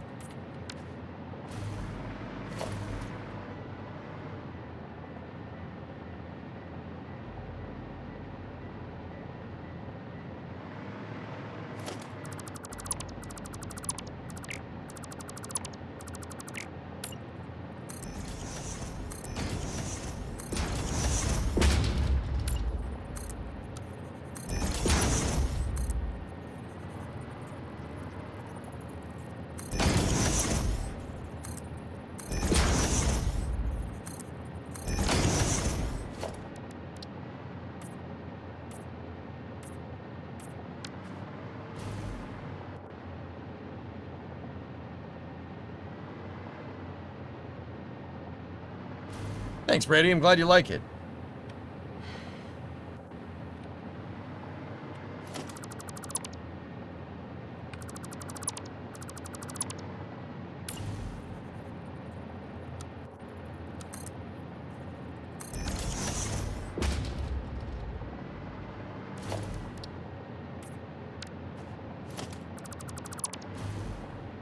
No. No, that's no good.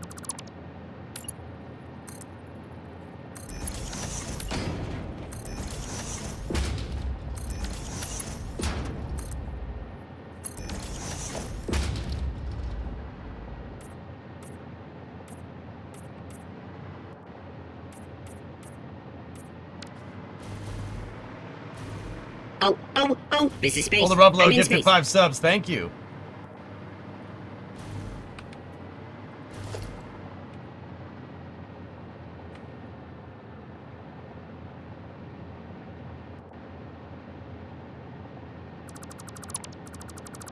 See, now that we have that sill, now we have this. Look, we have the beams. Check this out, guys. We can afford to place the windows so they don't have a sill because we added a 1/2 meter of beam top and bottom, and we have a 1 meter ledge right there because we have a 5 meter floor to ceiling. Having the beams in there makes it so you don't need that. You don't need to put that in there, and the window can take up the entire frame, which is good. Welcome, happy Friday. Happy Friday, buddy.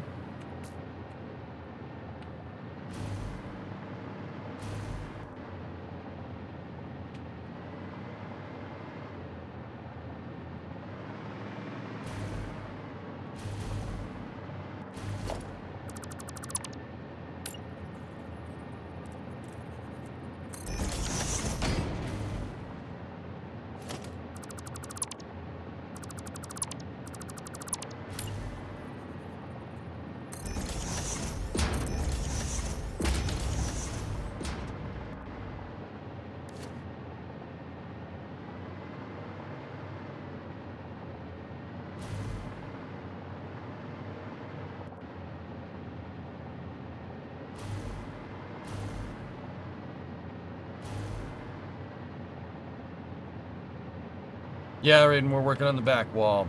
I already set up quartz. I have quartz going to give us enough to build all the bays over there. And now, yeah, I'm working on back wall plating here. Looks good, man. That looks good. I like that. I'm telling you, I'm not in love with those. Maybe we can get some trickery going in here.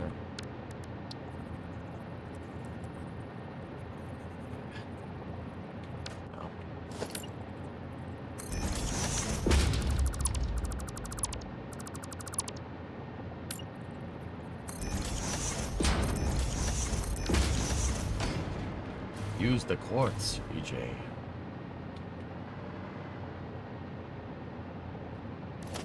Can you color the whole back wall, though? Sure.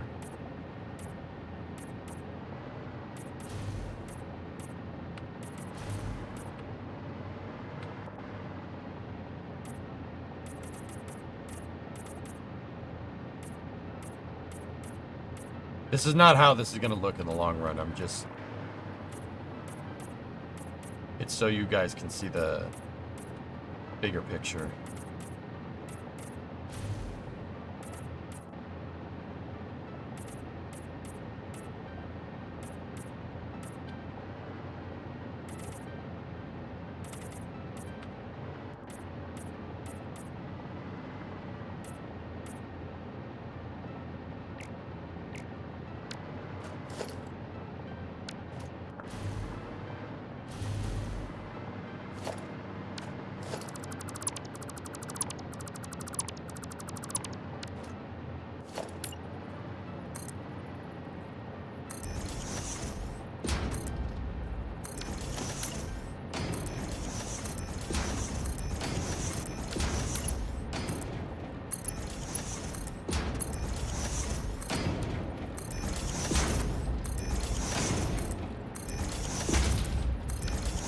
Now, before anybody says, oh, EJ, blueprint that part. Yes, I will.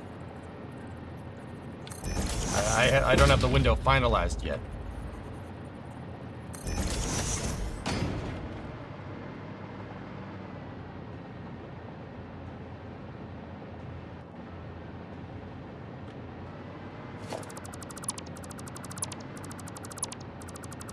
I see your quartz is as big as mine.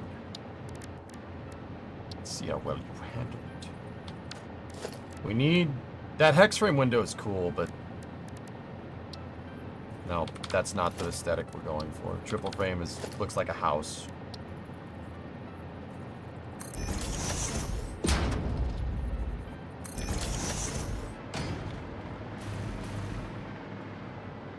That looks like nothing is there, but that does have a more spaceship vibe to it. Remember, these are observation windows, so it needs to be something that you can really look out. That looks ridiculous because it makes an X in the center. That is a cool window, though. I do like that one. Honeycomb's way too busy. Angled window's no good. Hex looks okay. I actually kind of like the full frame, the double full frame window. The only real big problem with that is that it doesn't look like anything's there.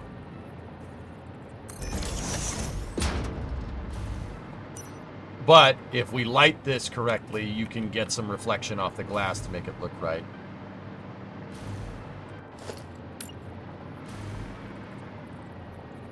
Kind of with you. I like double full frame. That looks pretty sharp.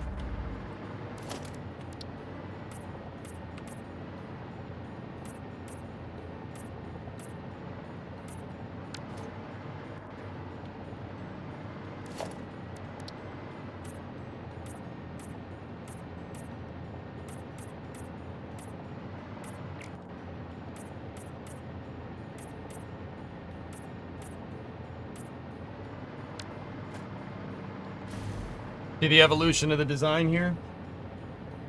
See how much nicer everything looks? I missed one. I saw it.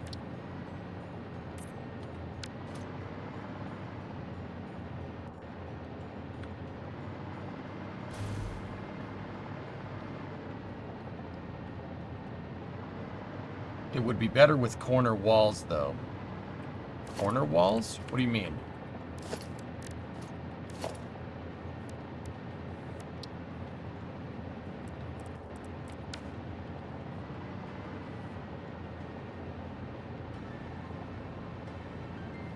Ramps?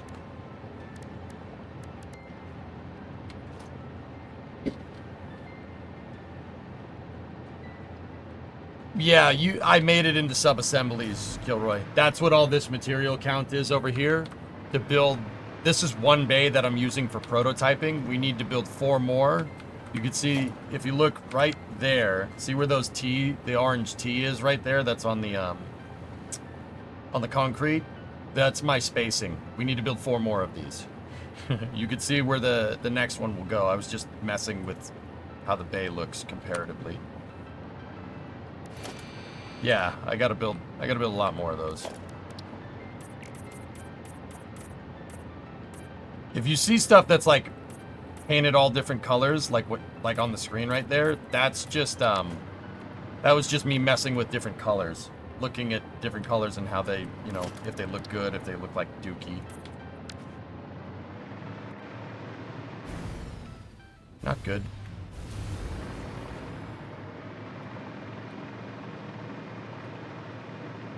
To create the changer on the corner rather than the beams. Kind of like what's going on here, dude, but I'll get back to you.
Gilroy, I gave myself until Christmas.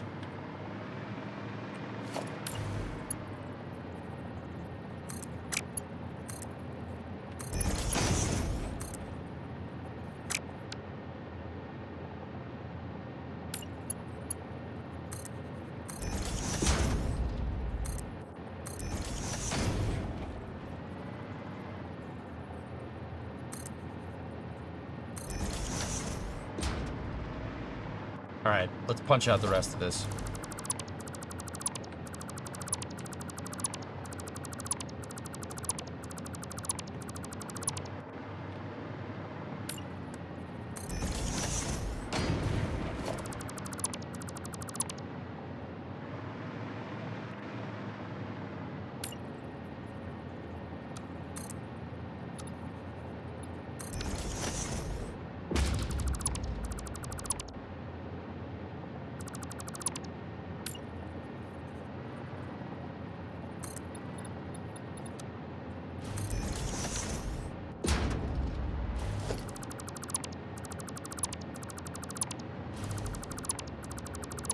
You need more time, Captain. I'll take care of it, man. I am worried.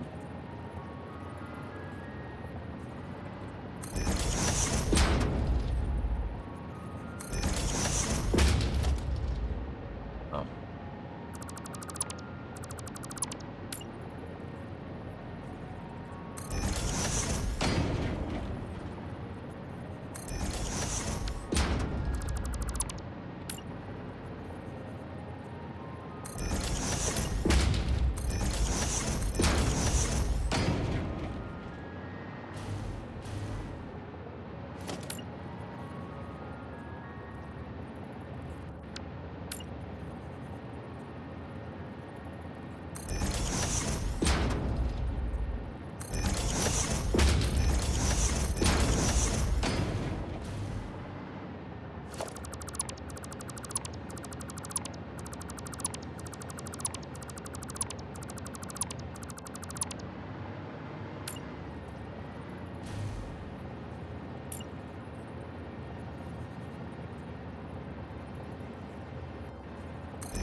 What are you gonna do with the walled off space between these rooms now?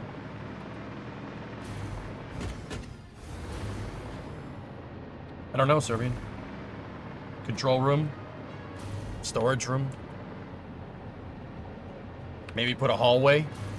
Maybe we could put a hallway in there and make the hallway go to the center line of the ship. Bathrooms, crafting table. Put a bunch of stuff in there. I don't think I can make toilets, but...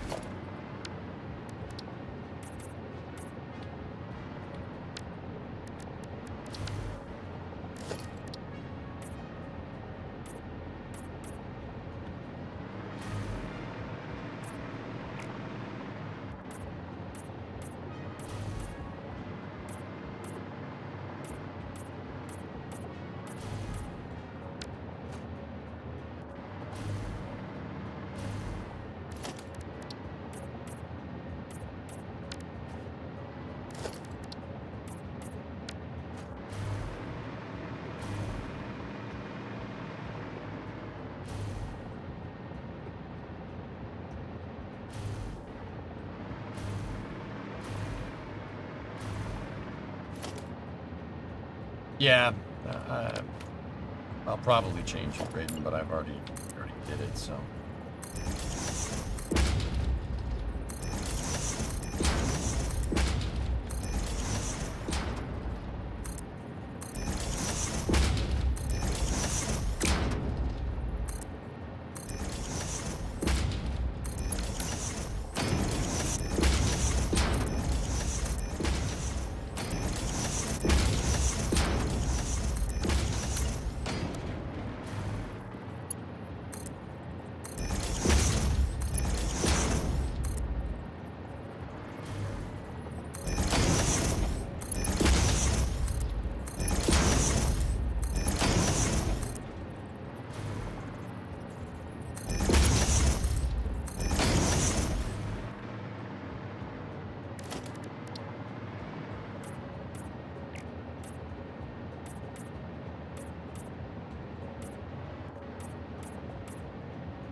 Jewel, it's coming along.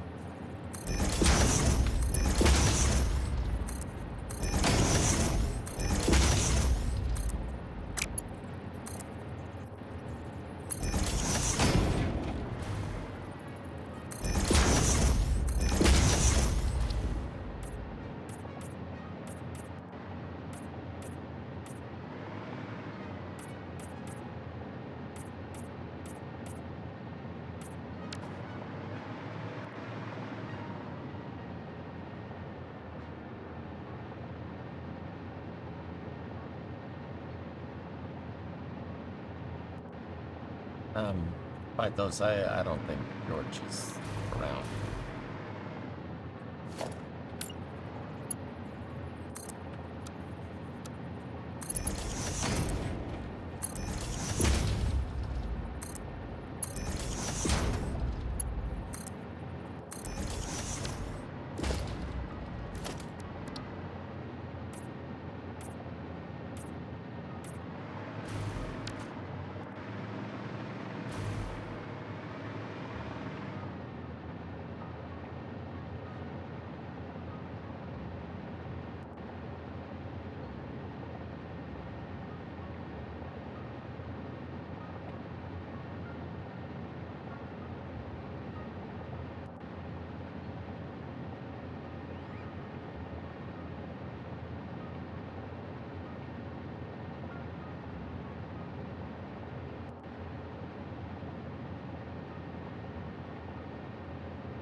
I'm thinking, guys.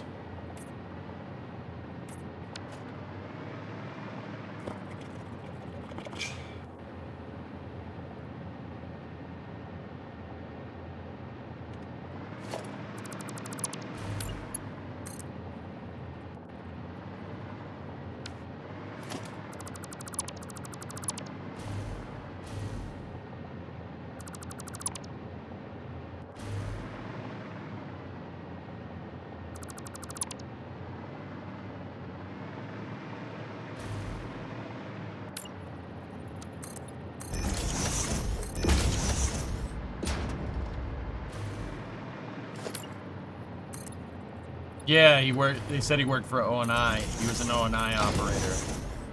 Derek, yeah. Basically, he's a spook. Intelligence community.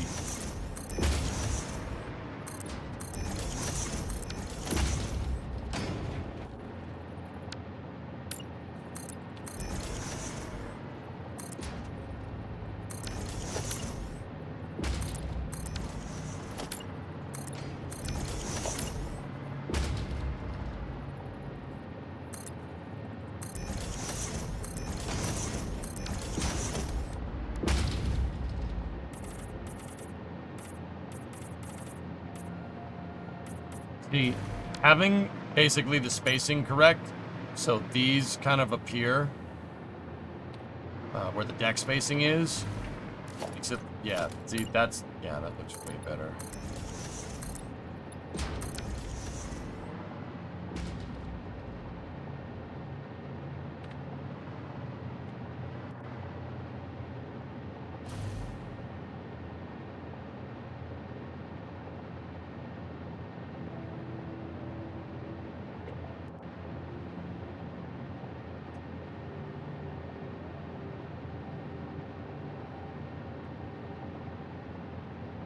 You agree? Non-zero?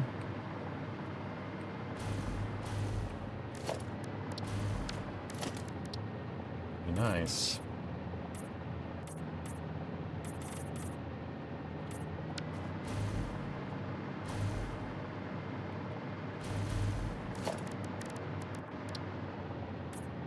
Now we carry over our color scheme from the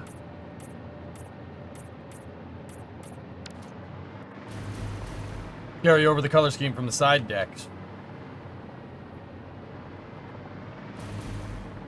It's good, man. Yeah, pretty good.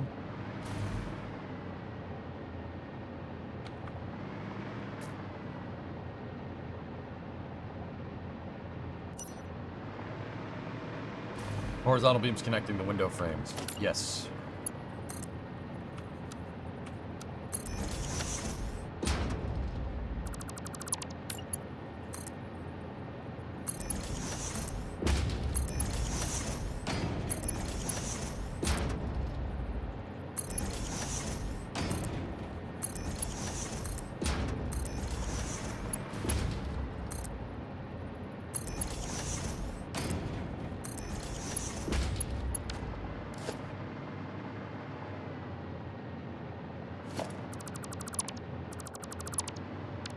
No, you know what? I want them to just free float. I want those frames to free float.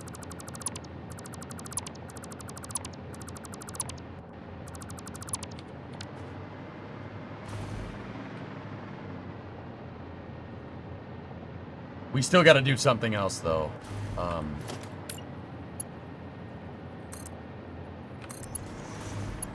got another idea.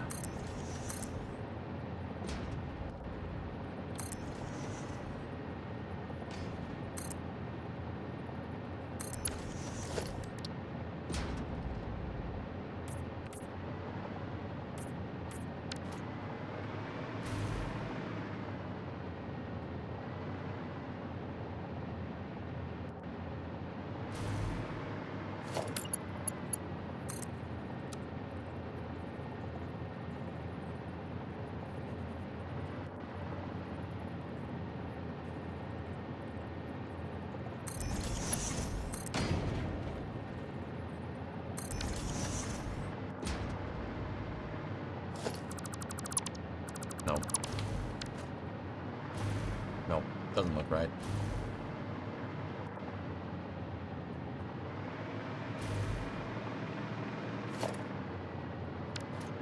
Thanks, Fabricator.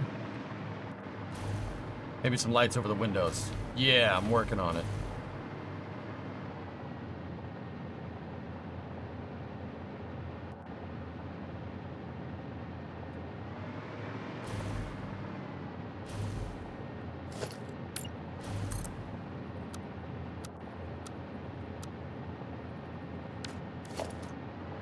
Need to see something there.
Okay, I like what we're doing here. Sometimes, yeah, sometimes you just kind of got to sit here and fiddle with it. And this is the stuff that does take a little bit of time. But if, you know, you figure out a way to do this and then you figure out a way to prefab it and make it look right, then it comes out awesome.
Hey, Pat, you don't feel good? I'm sorry.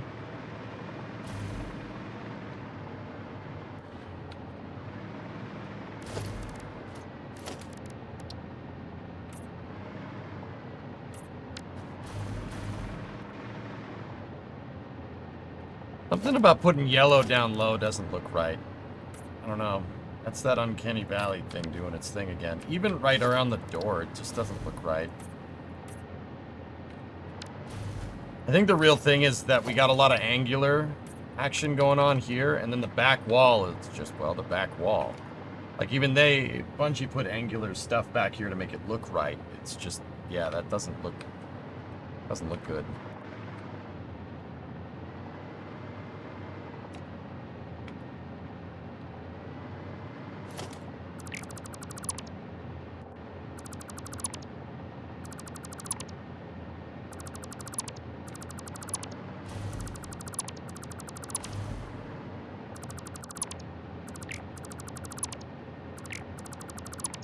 What they did to make up for that was put this on its own kind of plate. See how that has its own fascia thing going on there? That's what they did. It's yellow around the door in the photo. Looks like it's only yellow at the top. Like that. See? And it kind of angles down on either side, but...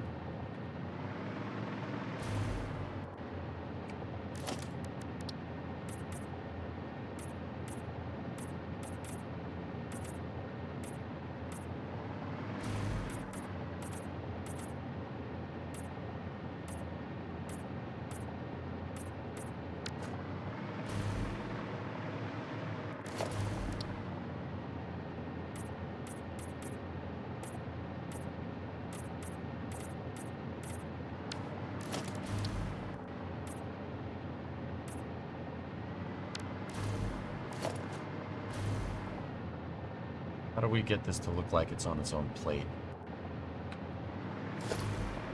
I got it. I got something.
Not bad.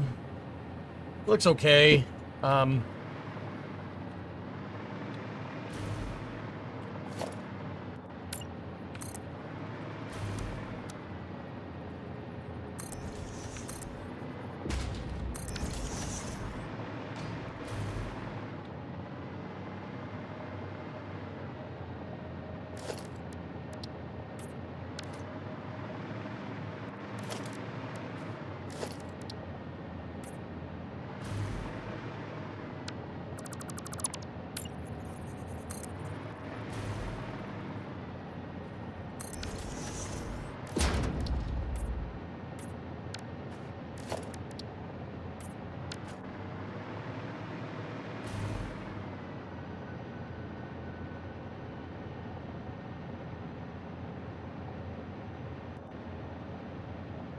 Why not angle the bottom like it is on top?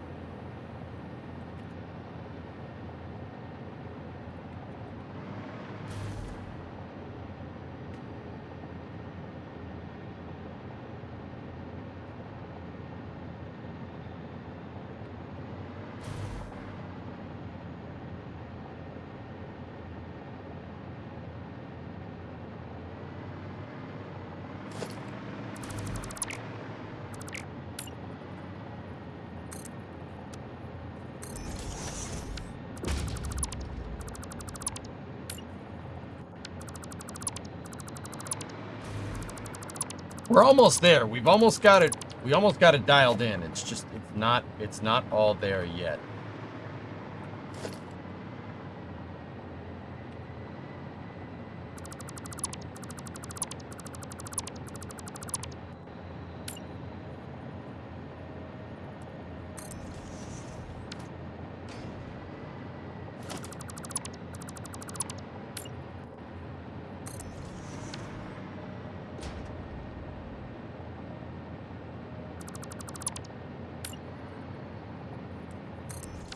We could use the wall work to get this right, I think, from here.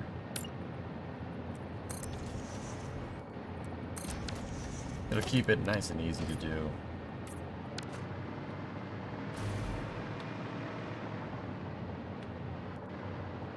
And then, last bit.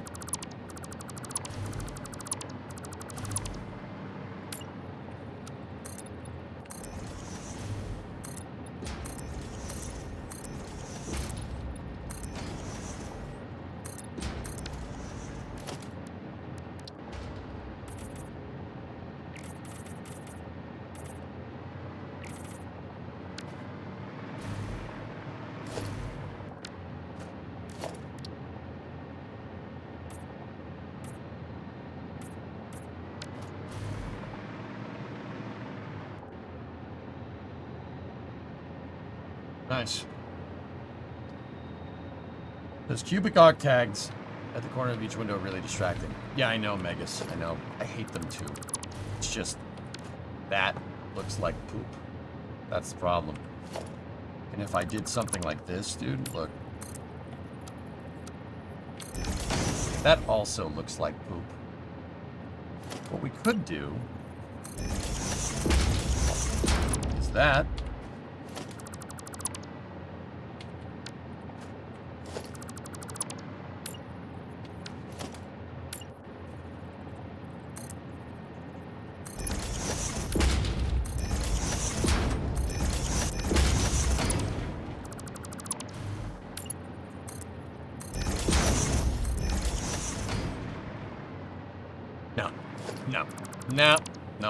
Nope. I hate that too. I hate that probably even more. Yeah, that's no good.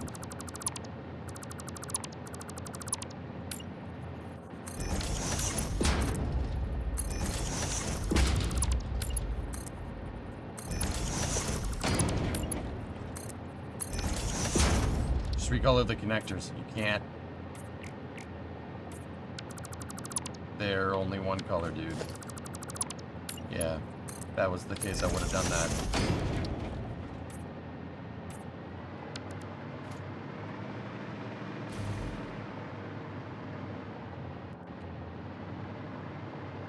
Yeah, I know, dude.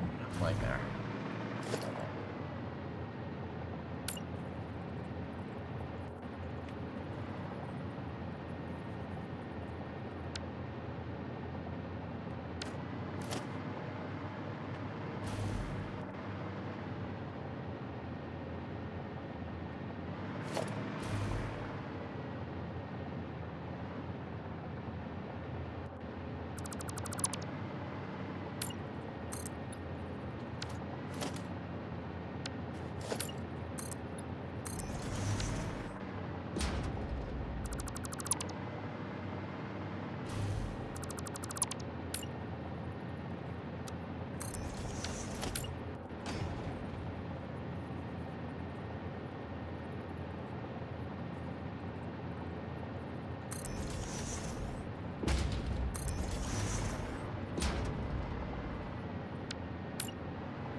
Yep, that's the answer. That's the texture breakup that I'm looking for. Yes. Excellent. That's what I want. That's what we needed to do. Something was weird, and it was like, do you see what I mean about that uncanny valley stuff that I'm talking to you about? It's weird, right? Something is wrong. Like, with those square panels, it didn't look right. Something looks weird. Something doesn't look right. It's just, there's something wrong with this. That looks way better because it works with the angles. And I don't know why I didn't think of this. It works with the angles of the bay. So it takes this flat wall and makes it look like it belongs with the angles. Like I was saying that it was an angular problem before. Now we know. Now we know that that was the issue. Above the door still looks a bit wrong. Yeah. I don't know how we're going to do angles there. I could try... We could try doing inverted wall ramps.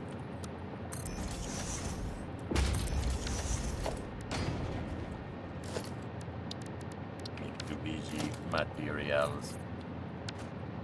Use different material.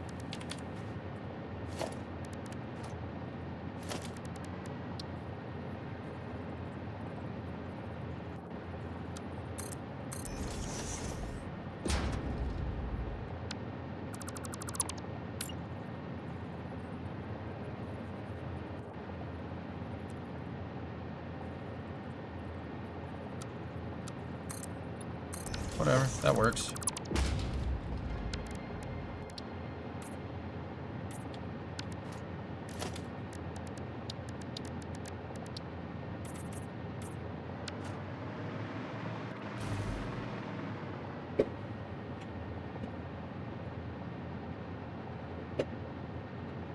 And what shape have you just inadvertently made? That's right, I made a square shape.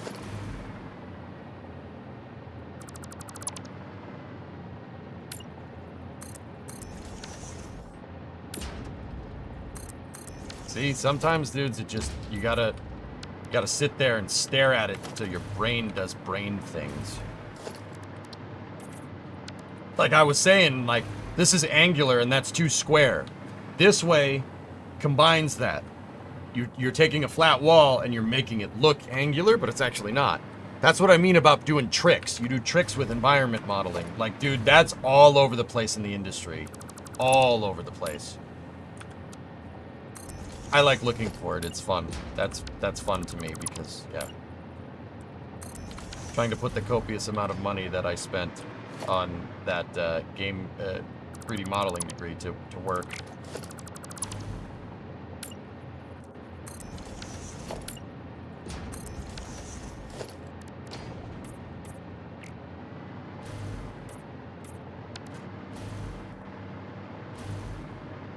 Well, no, I meant octagon as in matching up with the ship's aesthetic. I'm gonna crawl back in my hole now. That's right, it goes in the square. You're gonna crawl back into your square hole, aren't you? Yeah, that's right. The Halloween one that guy did, a couple people linked it to me. The Halloween one was pretty funny. That's right, it goes in the square hole.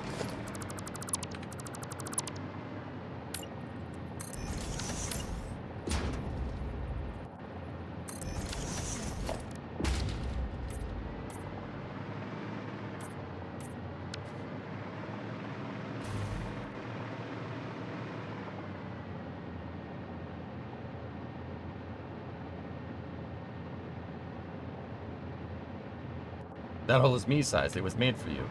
Oh, okay.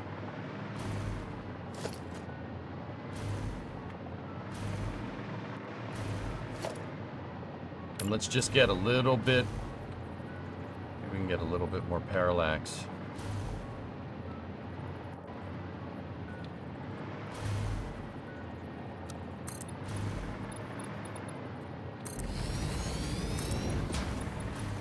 Or texture breakup. Oh, yeah!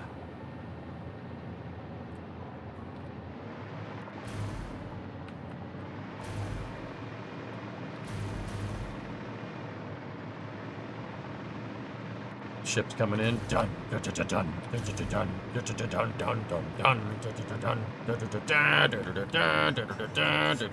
dun, dun, dun. Hey, Naroku, what's going on, man?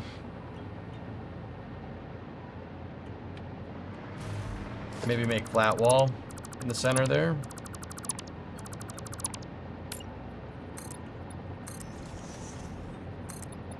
All you greenhorns that wanted to see Covenant up close, this is gonna be your lucky day. Yeah, that looks fine.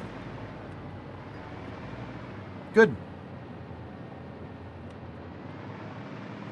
I know me. There's still something else. I can't put my finger on it again. It's not exactly. I mean, that's definitely the right idea. This is definitely what we want. I'll figure it out. I don't mind that though. That's pretty damn good.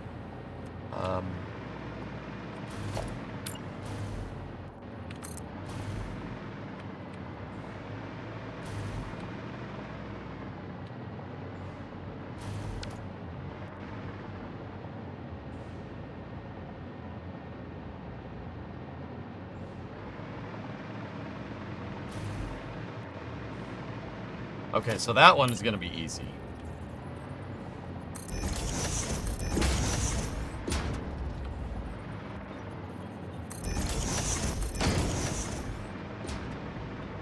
You heard the lady. Move like you got a purpose. Man, keep your eyes downrange, fingers on the triggers, and we all go home in one piece. Am I right, Marines? Uh-huh. Damn right I am. Johnson is my spirit animal.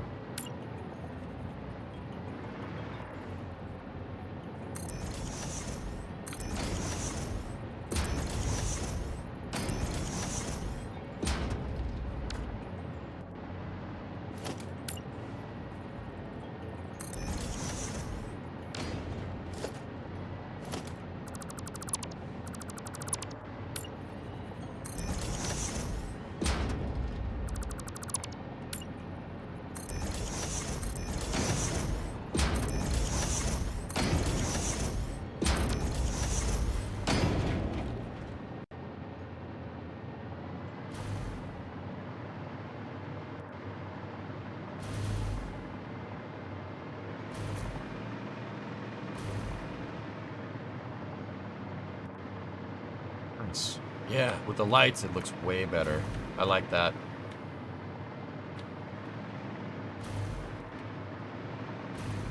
So what'd you think of the wind tunnel results Cleater got from Leroy?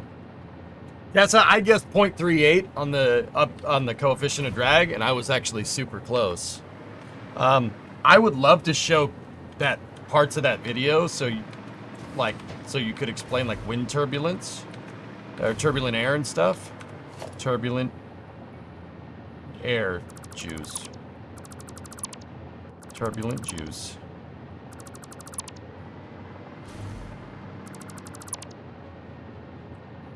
But yeah, maybe some other time.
Oh no, those are the ones. Moron. You just place those to get the light right spacing right.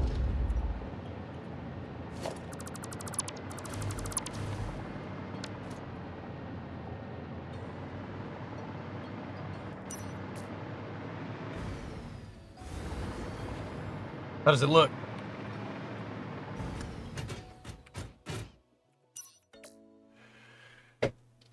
Perfect.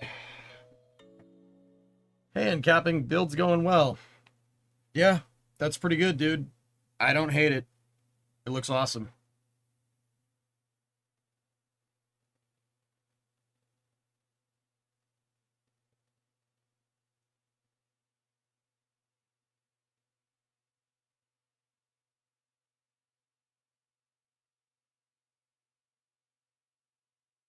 Looks pretty good, dude.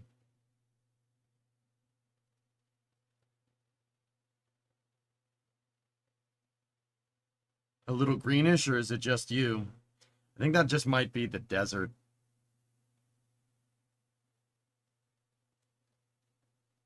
I mean, but then again, Chief, my eyes with green don't really drive well. Yeah, glitch. Yeah, we took creative liberties with it, and it looks really nice, actually.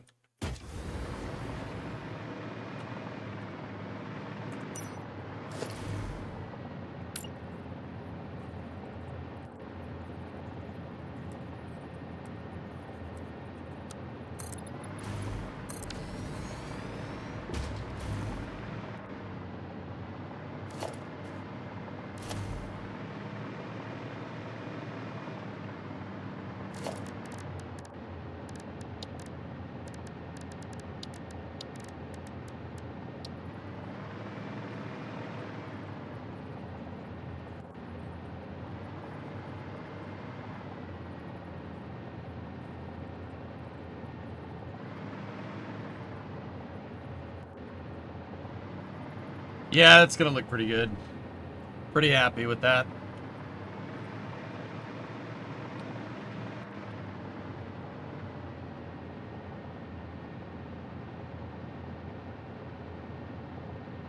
Pretty good.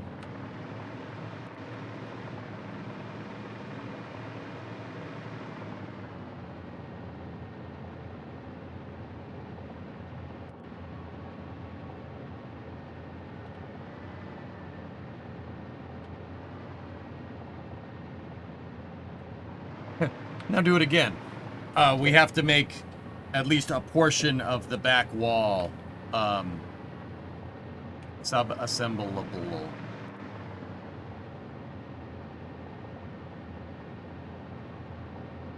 We can only really go 40 wide. And 40 wide with the blueprint printer is that. So I really can only get the door and the windows in frame. But those are the hardest parts to make. Making the triangles and stuff.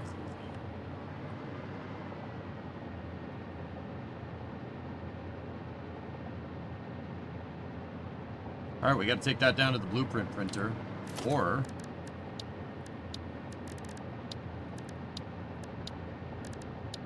actually... Oh, no. No, no, no! Hey, EJ, can you design my garage? What am I doing? What? Ah!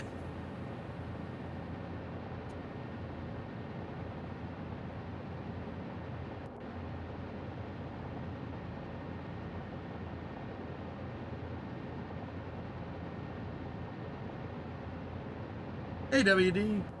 Now copy pasted how many times? I need 7 more back walls and 70 more side walls. Because I built it in segments to fit in the blueprint printer. So we need 10 per hanger.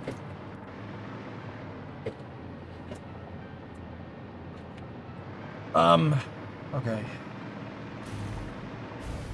Let's go down to the blueprint printer anyway.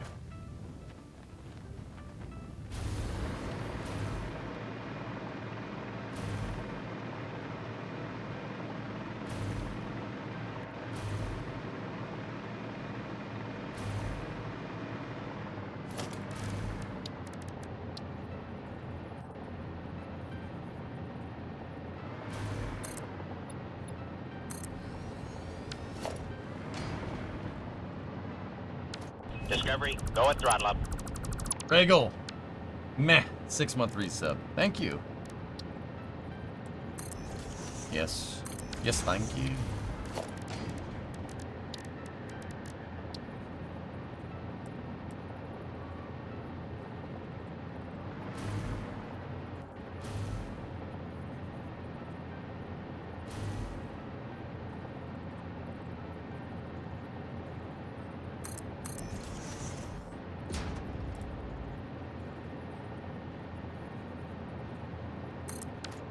Oh, that was...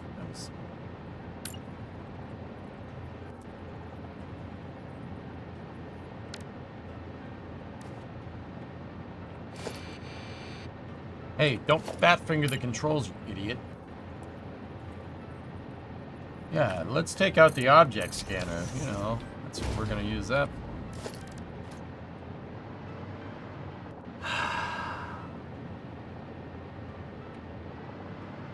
I know that the glass is missing on the bottom floor, though, so don't worry about it.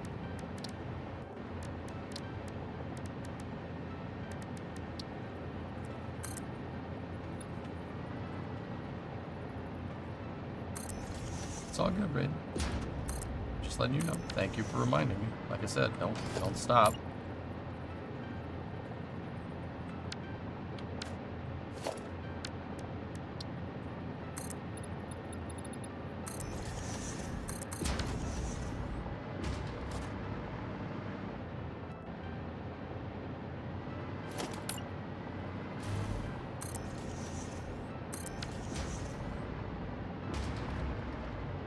I just got home from the hospital. Woke up this morning, your mom freaking out. Pacemaker was going off. I said, shocking her like 6 times. Had to call 911. She's all right now. Well, okay, well, that's good. Admit what's going on. Glad she's all right.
Trying to remember it off the top of my head.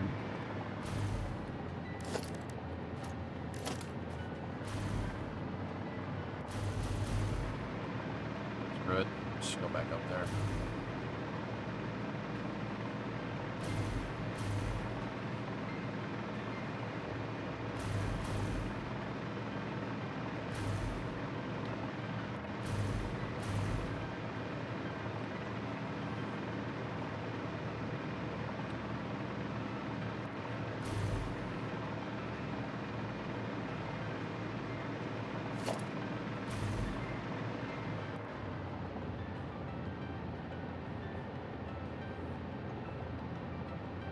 Okay, so 2 meter up to the triangle to the first sill. Okay.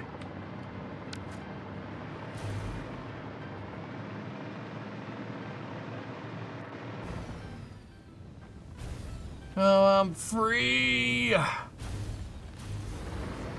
Not I was free falling. I'm not free falling anymore.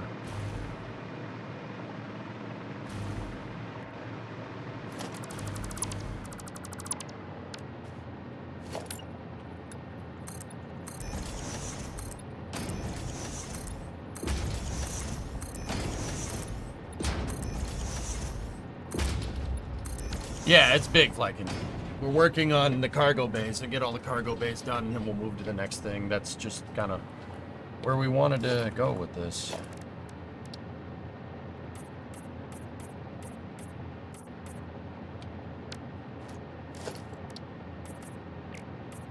I will say the cargo bays basically finishes a good amount of interior space, you know.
That way is not the right way to do this.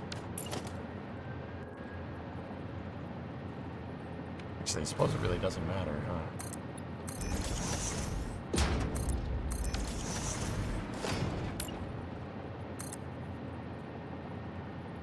Because I gotta bring those walls in anyway.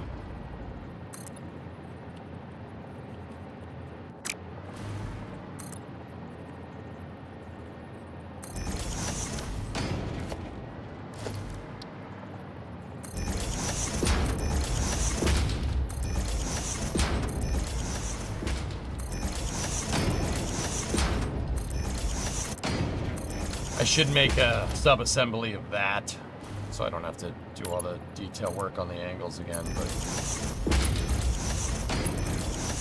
we're already here. The smart thing to do would have been to do that first.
Okay, give me a wall, give me the basic wall up here at the top.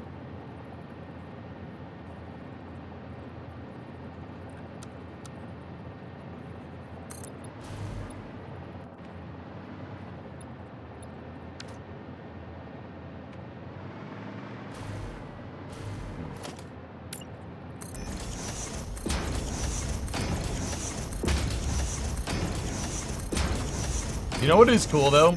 Kind of like how this ends up looking, these segments look like a shipyard. It looks like what they do at like a real life Navy shipyard. Not Halo Lambos in real life, I understand that. But, you know, you'd make a frame. You'd make that. And then you'd lift it onto the ship to build it. Which is actually, I think that's really neat.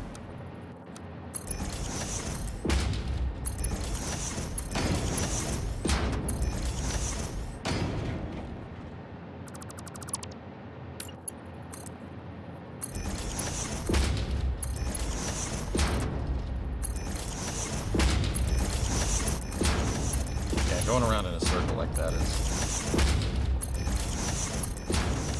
definitely misclick.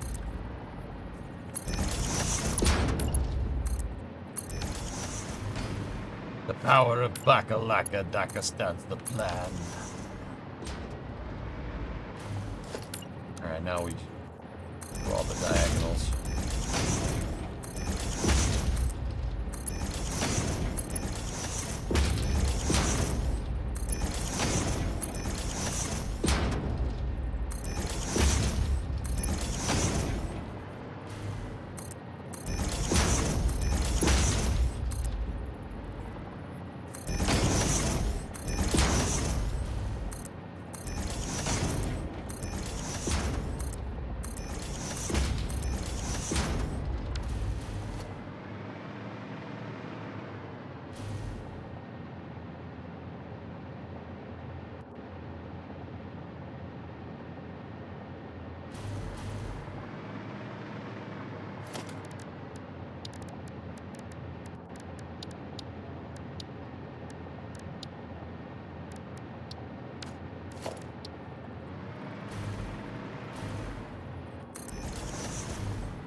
Sometimes when, you know, you're doing like shipbuilding in real life, they'll put lights, they'll put wiring on this stuff. They won't put it together and then wire it. You'll put everything on it already and then go, which I think that's neat.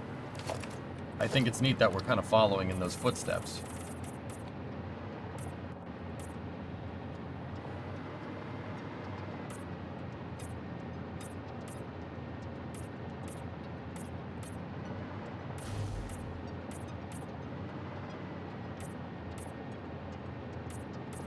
It would be nice if we could have gotten the whole back wall in here, but...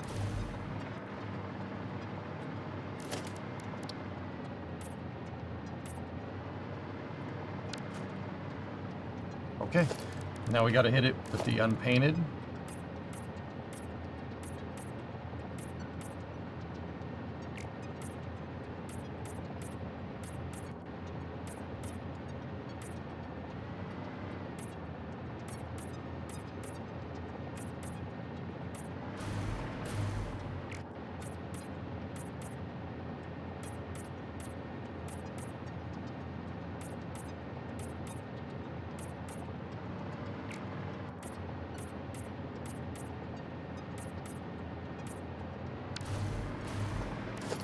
And now, last but not least, we hit it with the glass. Glass? Glass? Who gives a frick about glass? Who the frick is this?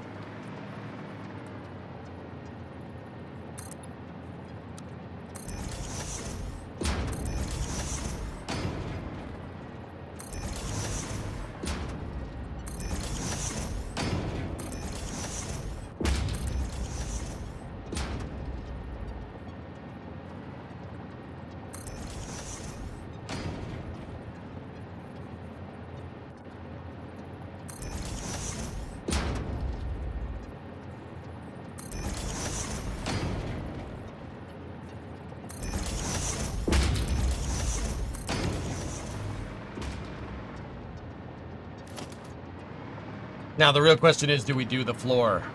Do we make the floor on the back?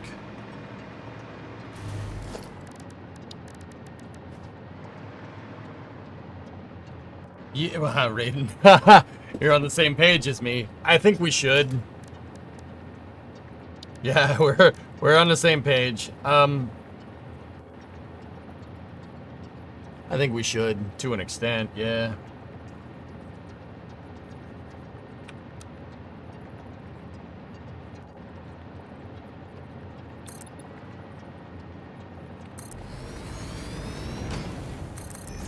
Because doing these half-wall floors are...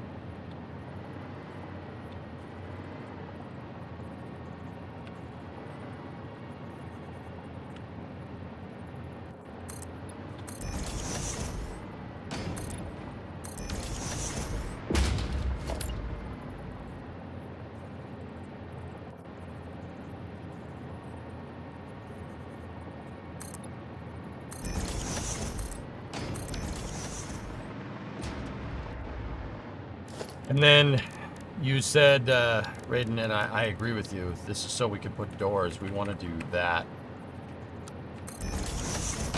put the wall on the lower level.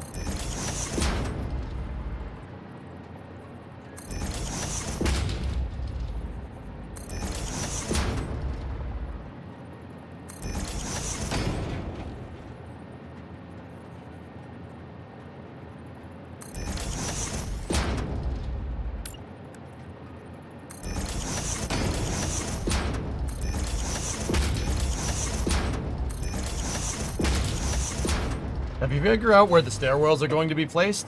I haven't done that yet, ARJ, and there's a good reason why.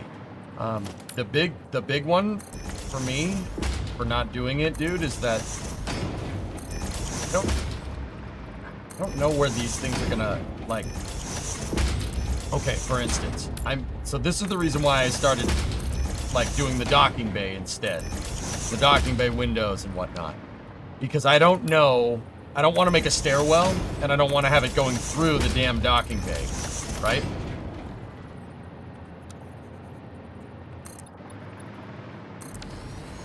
You don't want that. That'll look ridiculous, right?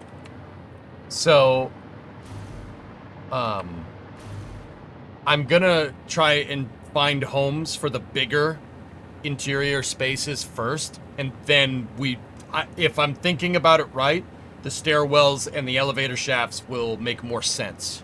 You'll find, they'll kind of find, the placement will find themselves, if that makes sense.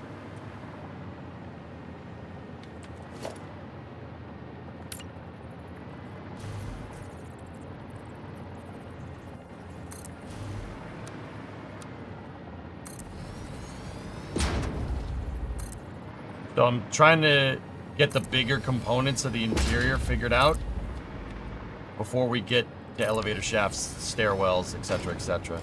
Good question, though, dude. Yeah. It's definitely something that's on my mind.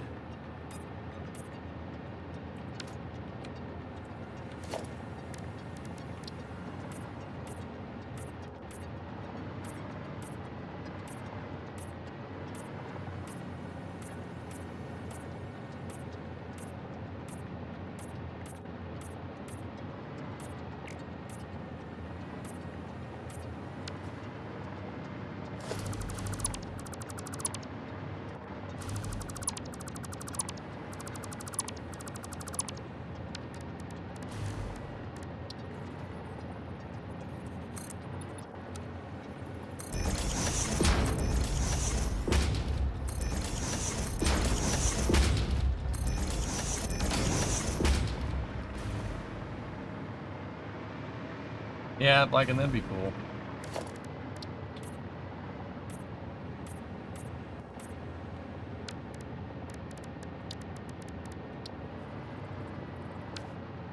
Your doors need to be opposites?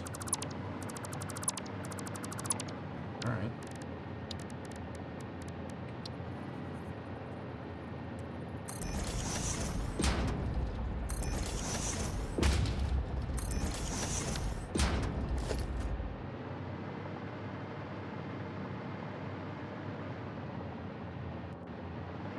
You want it to look like a game level? Yeah. I like it. You sold me.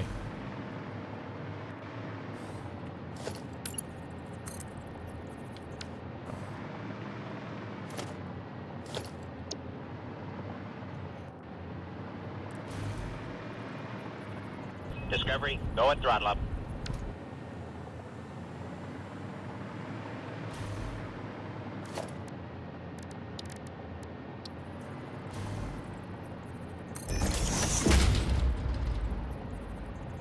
$57. Thanks, buddy.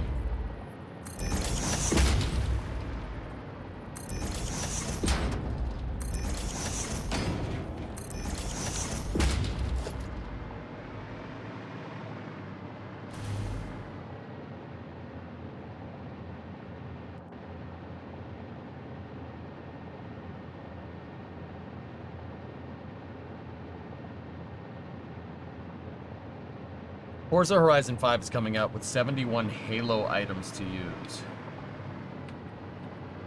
Okay.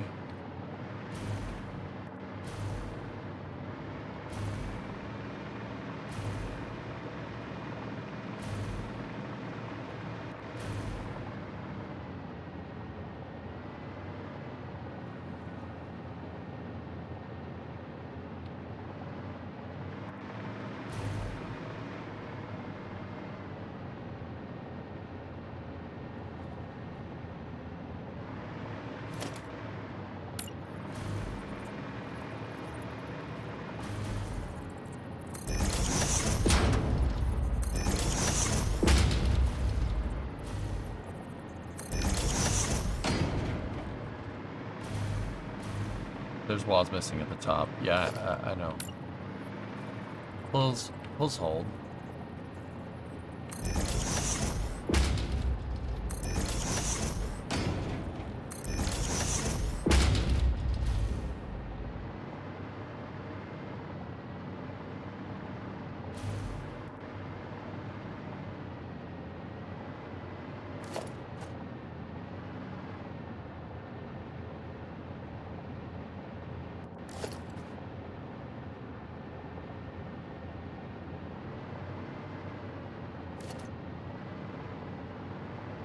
I'm wondering what we should do with this space right here.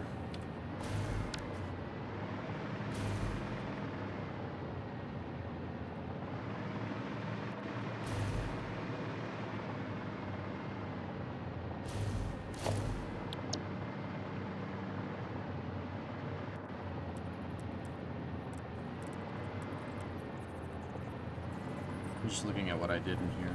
Okay.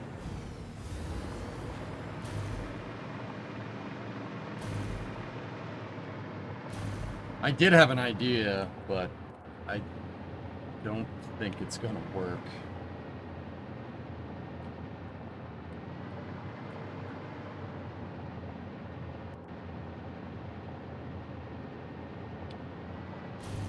No, Dean, something about that doesn't look right. It needs texture, but we'll just keep it the way it is.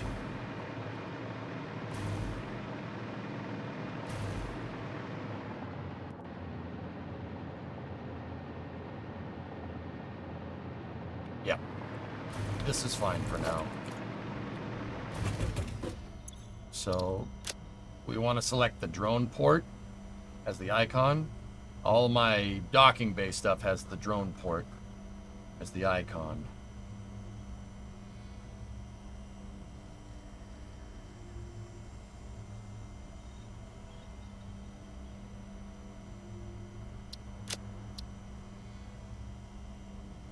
This is pillar of bottom, interior,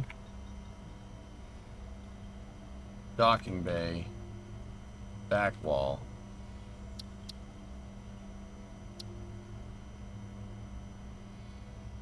Hold on.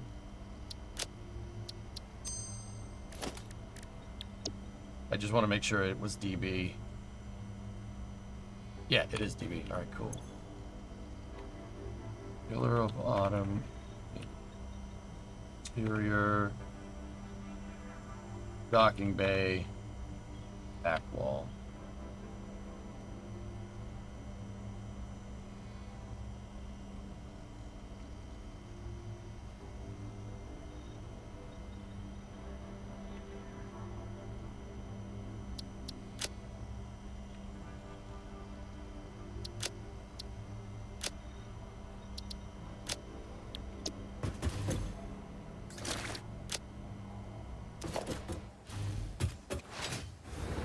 Oh, the walls at the top. Blurg.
Okay, cool.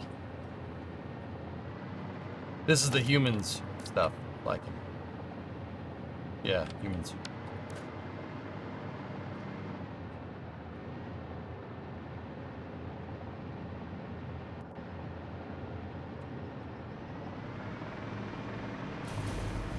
Hell yeah. Save. I guarantee you we're probably going to have to modify this blueprint again later. Especially for how it's going to jive with the corridors and stuff. But... let's go up there. Oh.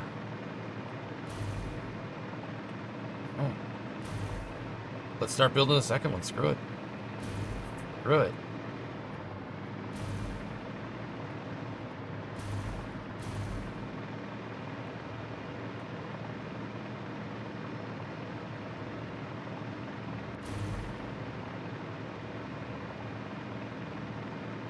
Yeah, that's what I thought. There's a big crossbar up there.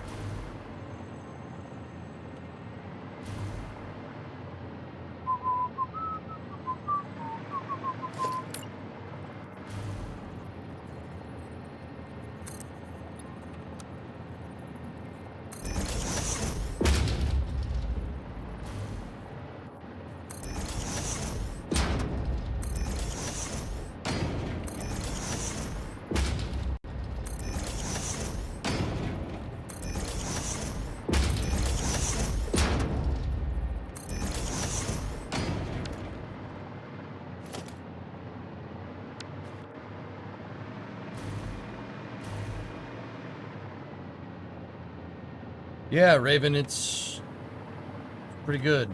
Really, what I should have done and what we could still do is go this way. So look, here's what I'm saying. Here's what I'm saying. That's the center line here. We're 40 to the edge.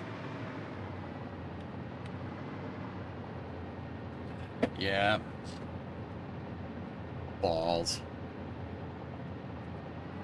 Yeah, because the bay, well, we're actually 72, so that doesn't make any sense.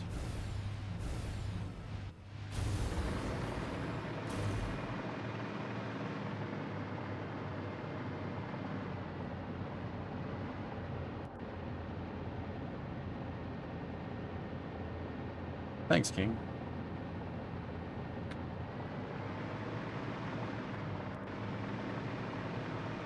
Yeah, if we split that sub-assembly down the center, we split it down the center, that'll give us enough to get the entire back wall, so I don't have to hand place all that, all the triangles. Ah! Should have thought of that. Making more work for myself.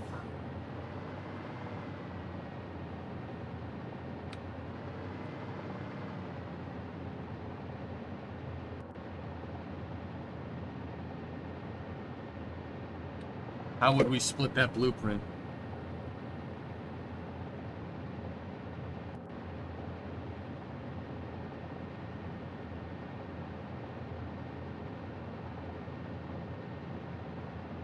Actually, that bay is 80 wide. Oh yeah, because of our spacing. That's right. It is. But we don't need to be 80 wide, dude, because there's walls from the side sub-assemblies here. See that? There's already walls there.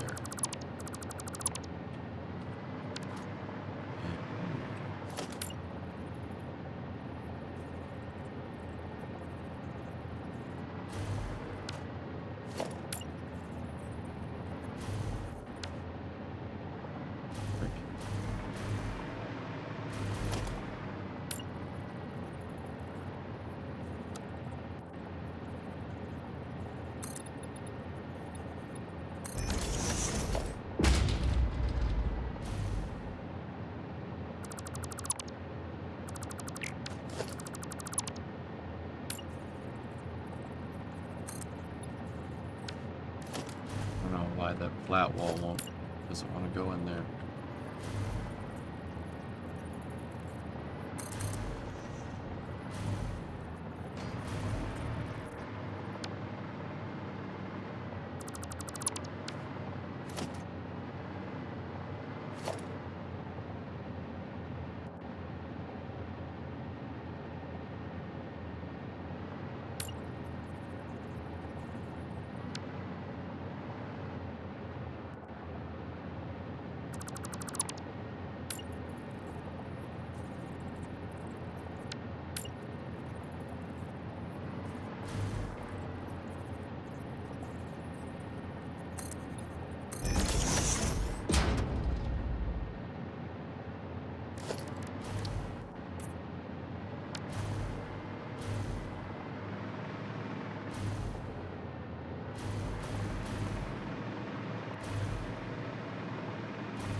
This is why we test.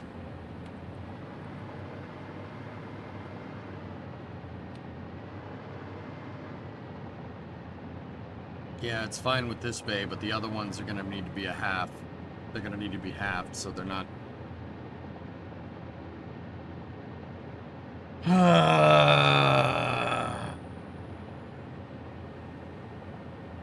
Nothing is going to be centered in those things, guys. It's going to look so bad.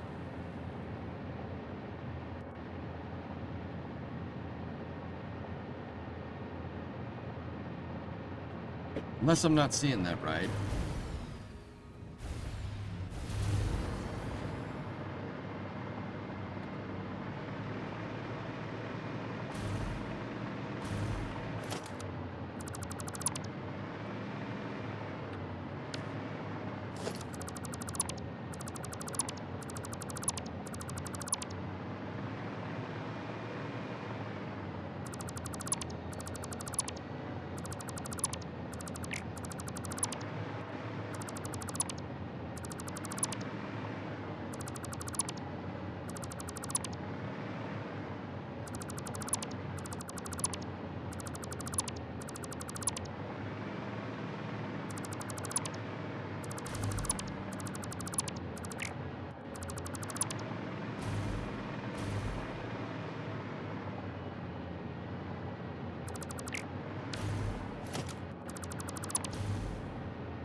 Looks way different than the last time you were here, Dave. Yeah, we did some finagling around, dude. Yeah, this was the test.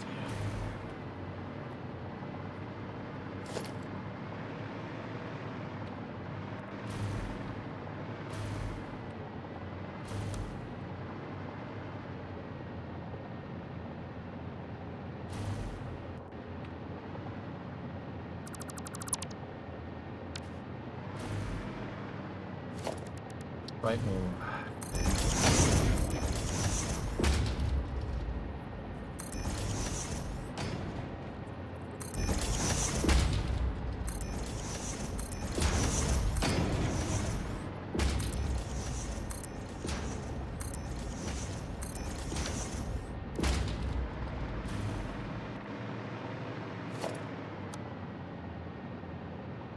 I might have gotten the spacing wrong on the deck pieces, guys. That's why I'm like, uh-oh. So what I'll do here is we'll make the next one. And then kind of hope that we got it right.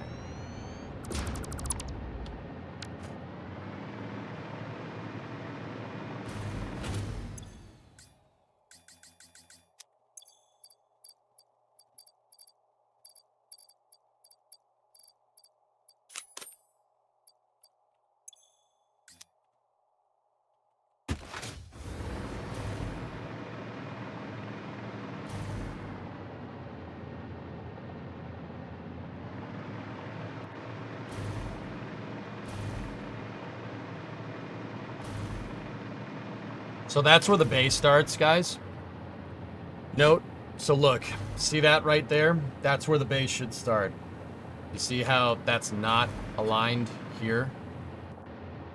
That back wall needs to be aligned to that, which means the bay is, instead of 6 wide, the bay is 5 wide. And the bay being 5 squares wide screws that up completely. Like, completely.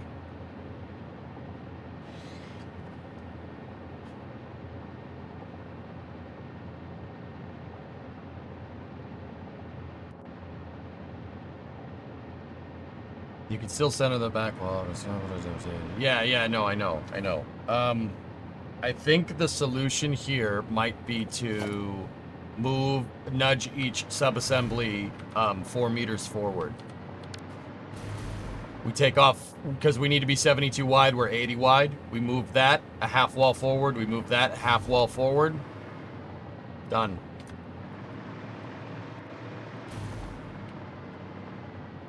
But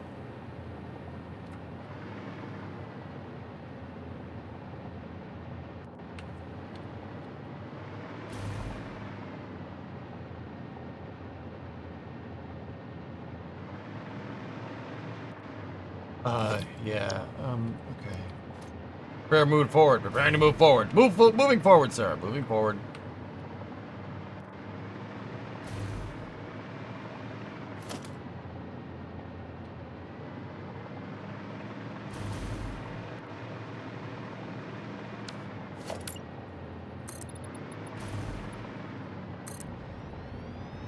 Yeah, the other bays are gonna have to be... They're gonna have to have that nudged. And yeah, we're gonna get some overlap on the walls.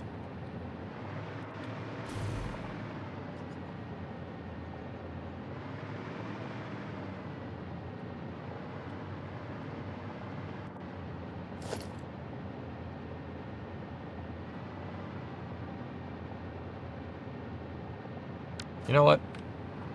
Fine. It's okay. Yeah, these bays will just be a little bit smaller. The front bay will have a little more room, but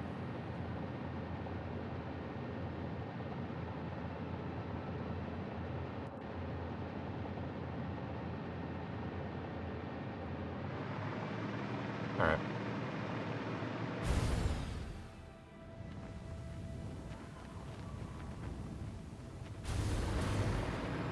Hey Novus, what's up, man? How you doing? Building a spaceship. I like it. Felt like I was on a spaceship.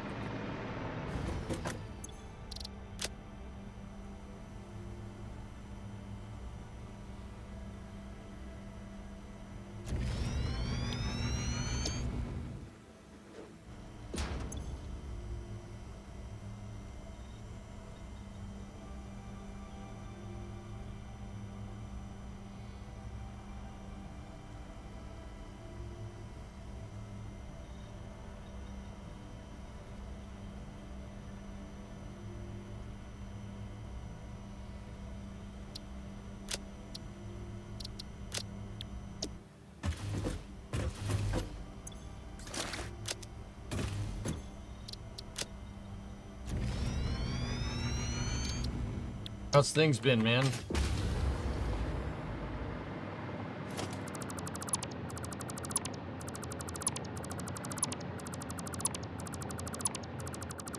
Busy? Good, man. Good.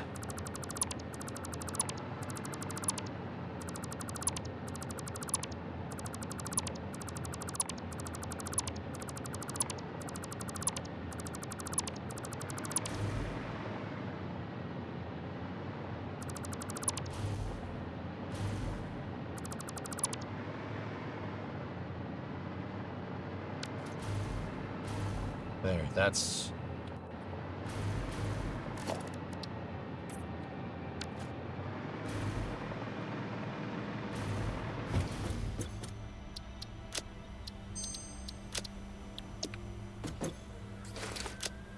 That's sidewall B. I have no clue how this game is played, but it's enjoyable to watch. It's a factory building game, Dave.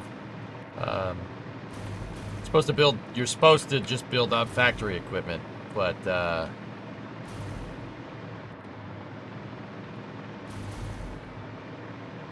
I didn't want to do that.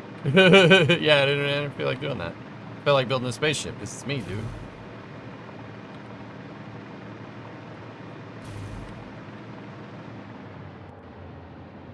It would mess with the ship's design, Ruby, but it's okay. It's okay.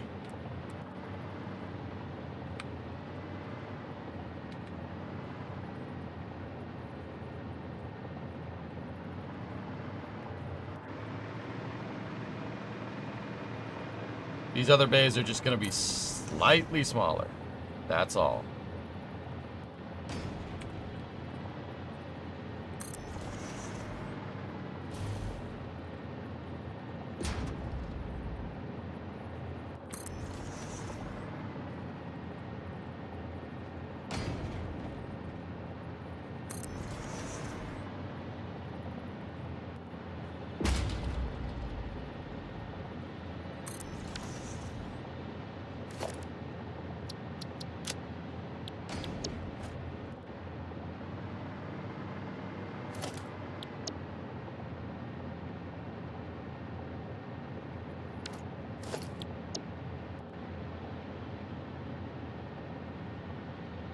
Give me one sec. Sidewall frame.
Yeah.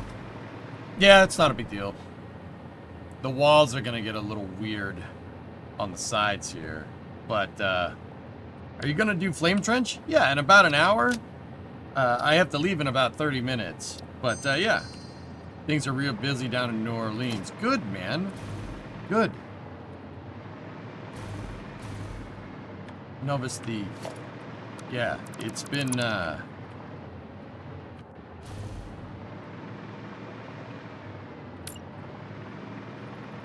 it's been a time, let me put it.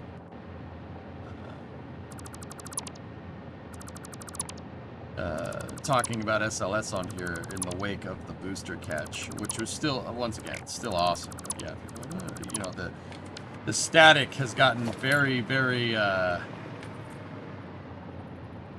deafening lately. Like, oh, cancel it, no. How about we don't do that?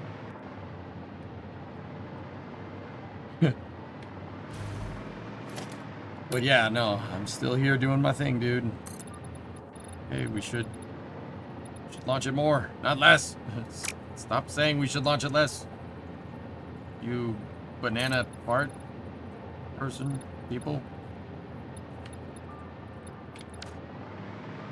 Yeah, it's got a little loud, but it's all right.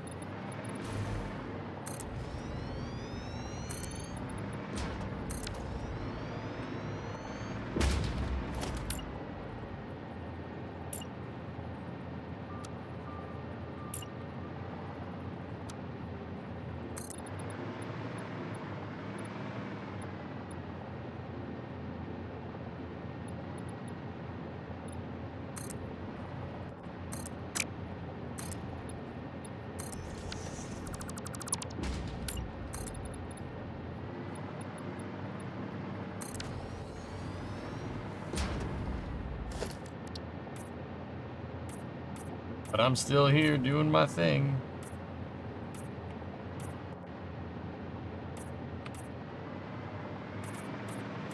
And it looks like they got that fault tree with the with Orion almost figured out, which is super useful. Any tips on where to find lizard doggos?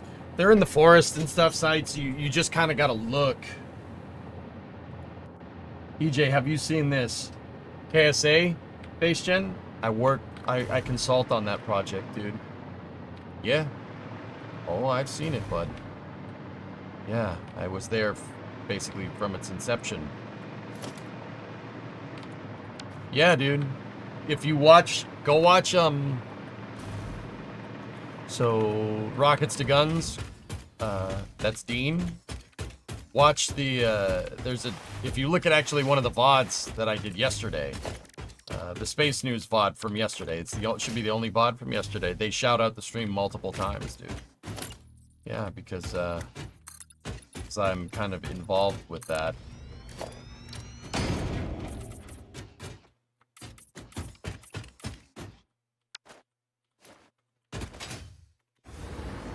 Yeah, I was kind of at their company meeting yesterday. It was pretty fun, dude. Pretty good time. We gotta need more plates.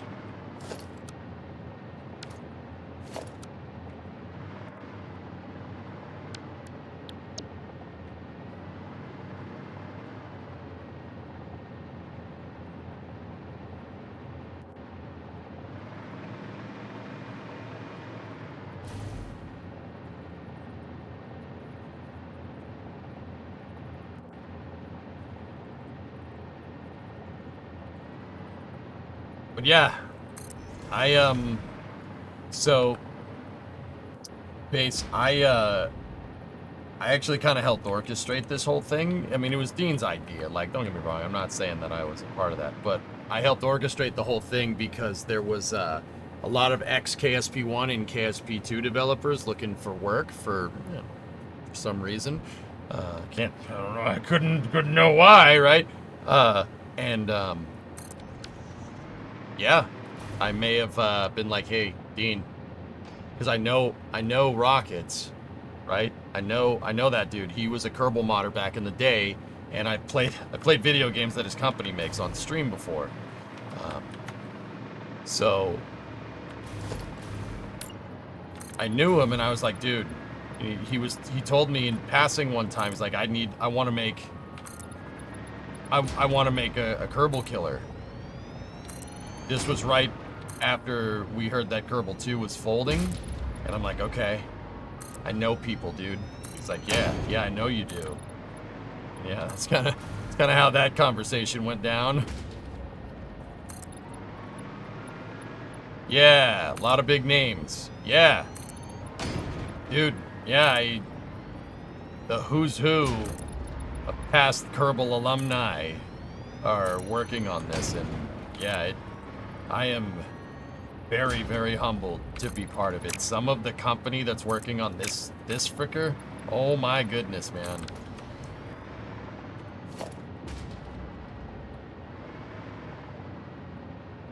Can we get an ETA?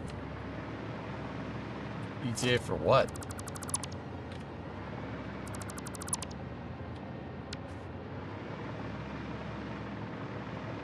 Working on what? Kitten Space Agency is what it's called. See last for 3 sweet pictures. Yeah, dude, is this the Lox tank? Oh, even better. Oh, even better!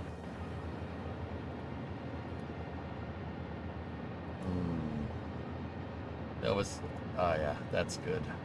Yeah, they put the hat on core stage 2, huh? Jeez, I wonder how that happened. Jeez, I wonder what that means. You know, might be reading too much into it. Might not be. Twins, EJ, twins. Yes.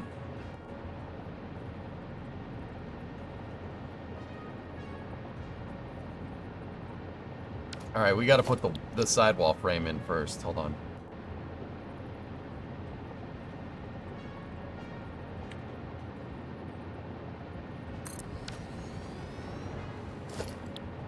And then we put in the... Oh no, we need sidewall. Nope. Sidewall B. We'll call this the B side wall.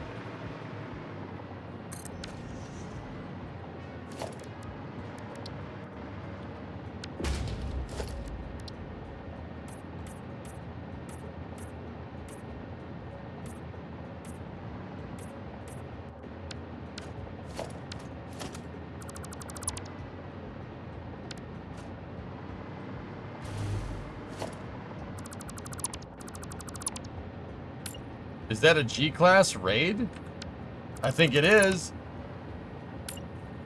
What's going on, everybody? How are you guys doing? G-class is bringing you some red cup love. Oh, yeah. Let's go. Artemis 4 engine section looking quite fine. Yeah. Yeah. Yeah, Noahs, I have to constantly remind people, like I said, the static is getting so bad, dude, right? And people are like, oh my god, this thing's junk. I'm like, hey, SLS isn't the bottleneck. Just thought I'd let you know. I thought it was funny. Anyway, G-Class, what's going on, buddy? I don't think I know you. Unless I do, in which case I'm sorry. Sorry for looking like an idiot, but that's kind of my job, so. Thank you very much for the raid.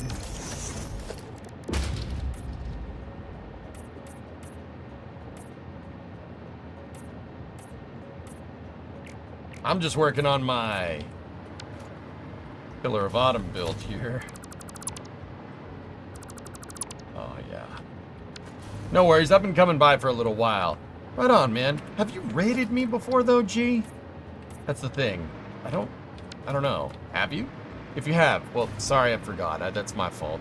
There's a lot of junk floating around up there. Either way, I'm grateful for raiding. Thank you. Thank you very much. Hey, Yoda, how are you? You like a Phantom Menace. That one's better. No, sir. First time raider. Right on, man. Okay, cool. Thanks for the raid, dude. I appreciate it. What were you playing? What were you up to, my friend?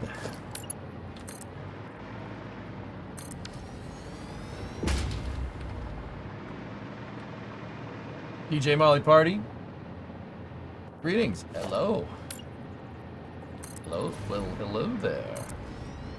General Kenobi.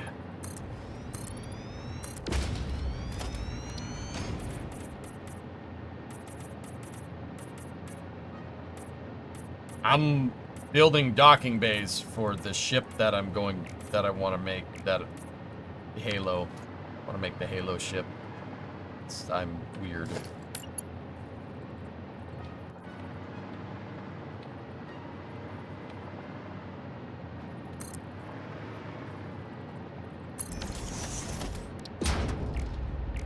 I'm building the Pillar of Autumn. I'm working on its docking base right now. What do you guys think? Looks pretty good, right? We were talking nerdy tech talks. All right. Heck yeah, man.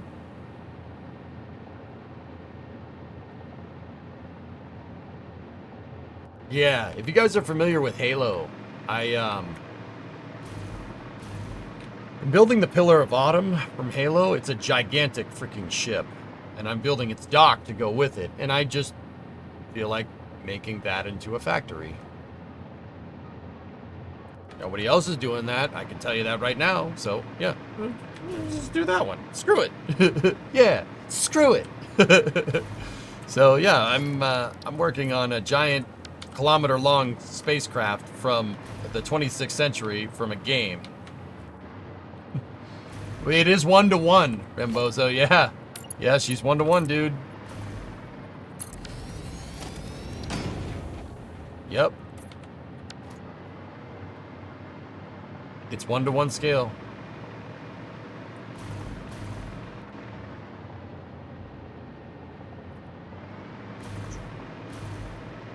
Can't wait for the Warthog track. That'll go up there, and it won't be as long as the real one, but me neither.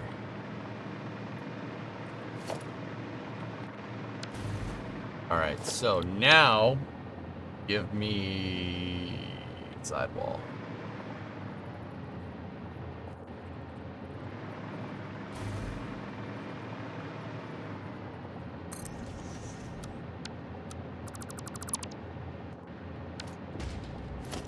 Okay, now we need the sidewall frame.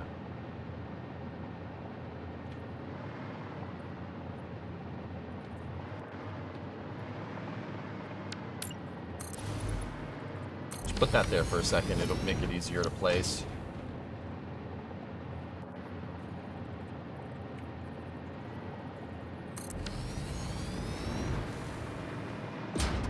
Score.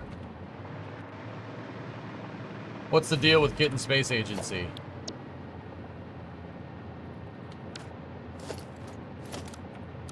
The guys from Rocketworks are working on a game. The spiritual successor to KSP2 with a lot of ex-KSP alumni. Arsenal, that's what's going on. There is some stuff that needs to be rectified. Let me put it that way.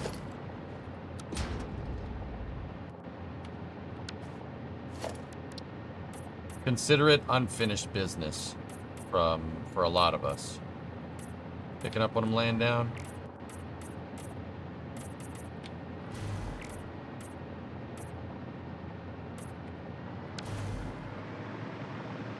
It's legit. There's reason for hope. I consult on it. I would hope so. Go look at the community veterans thing on the Discord. Look who's in the community veterans category.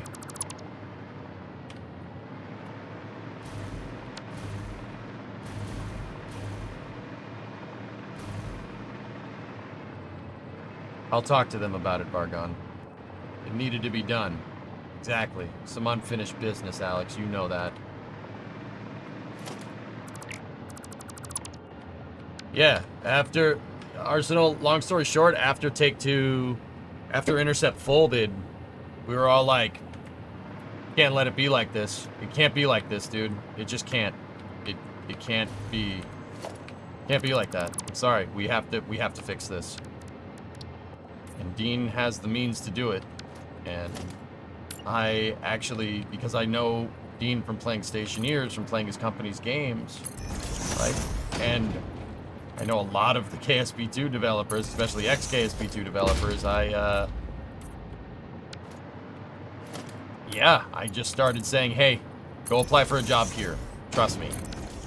I got some of them jobs there. I can't say who though, but we got some of them work. Let's just say I introduced a lot of the ex-KSP1, or at least some of the ex-KSP1 devs to Dean, and started to get that ball rolling. Yep.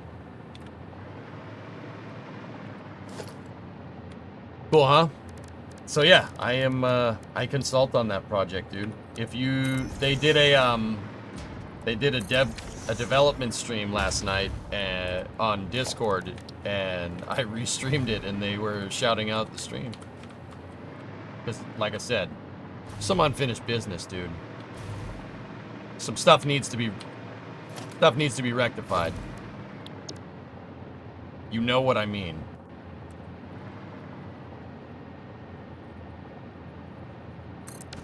In case anybody doesn't know, we're talking about what went down.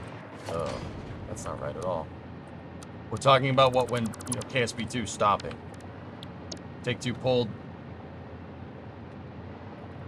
the funding for KSP2 and basically shuttered the studio completely. You love the look so far? Good. Good.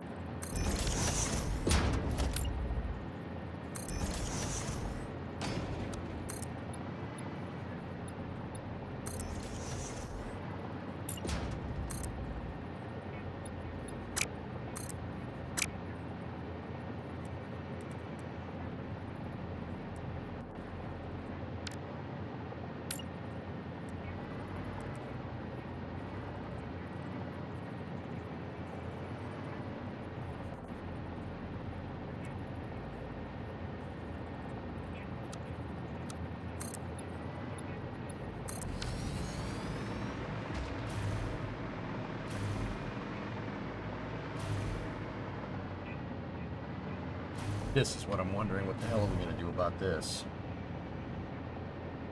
If not, it would have been a corruption of a God-given ability. We have been given the scientific knowledge, the technical ability, and the materials to pursue the exploration of the universe. To ignore these great resources would be a corruption of a God-given ability. I am detecting no lies from you, Mr. Chief.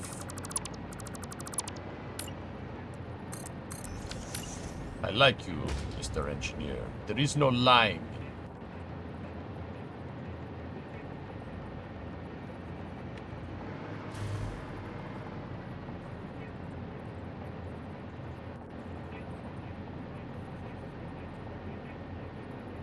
Huh.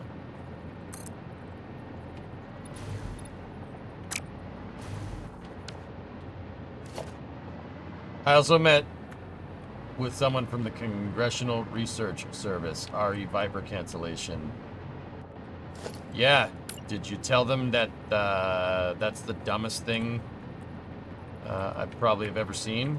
And they should probably pull their head out of their culo? And I know what the answer is, Arsenal. Before they say, well, there's certain extenuating no, I don't want to hear that. I don't care. The rover's finished. How about you launch it?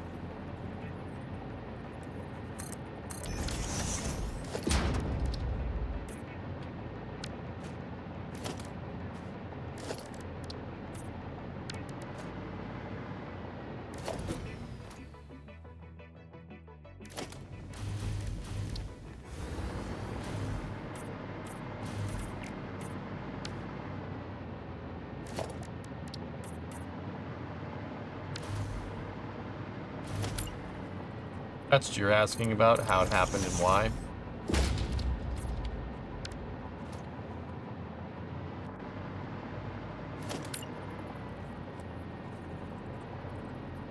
You were thinking about, yeah, I mean, like I said, why do you think I've gotten well versed in policy, spaceflight policy lately?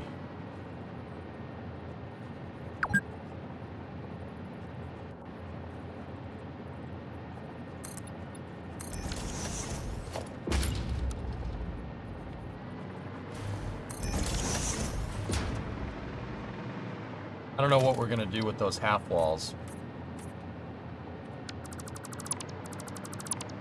I don't know what we're gonna do about the half walls, but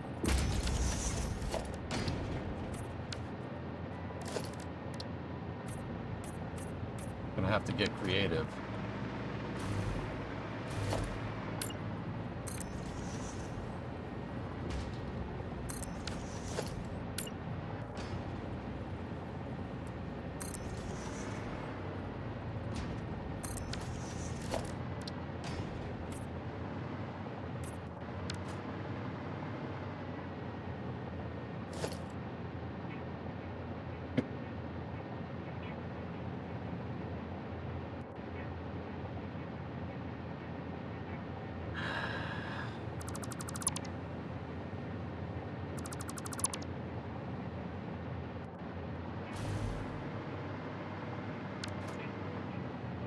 The tangent lines are so awful.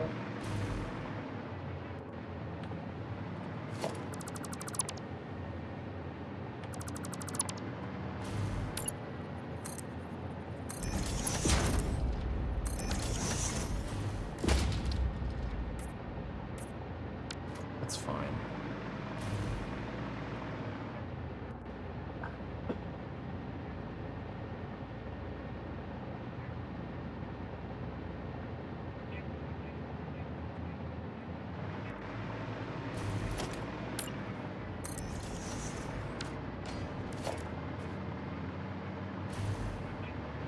Yeah, it looks really good.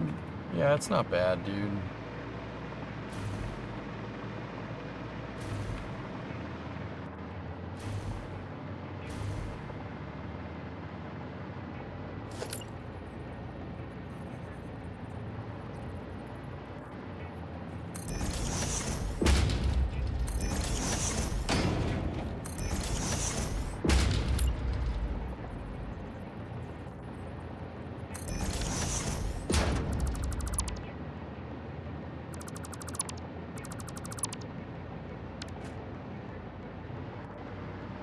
That's gonna screw up some stuff for sure. Balls.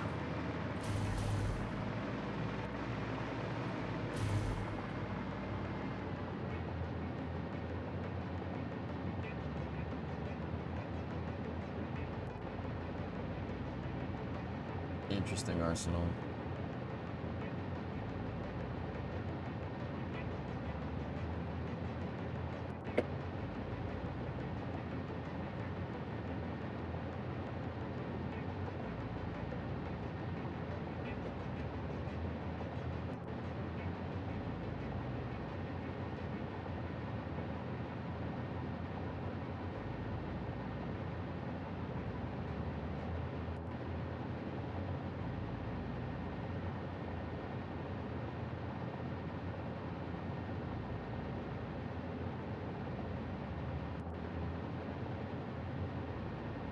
It's not going to compound, Moondoggy. No, it won't. It's just the first bay. The first bay is just, it's 8 meters longer. But it's okay. We can fix it. It's not a problem.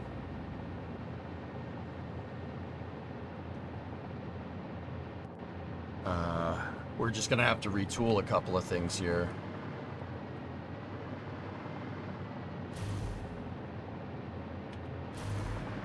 Can you put a thick pillar there?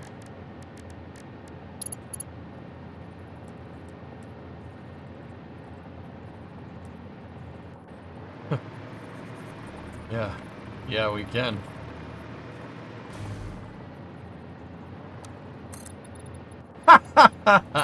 No freaking way.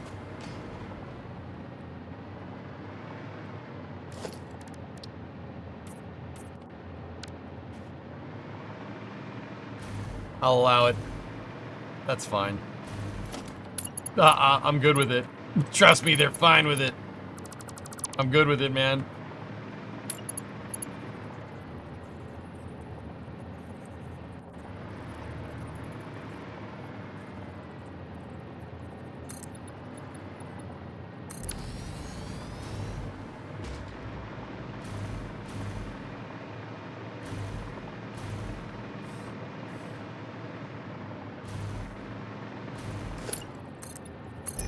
We should make it go all the way to the ground. Discovery, go at throttle up. Make it look like a utility corridor or something. I'm fine with that.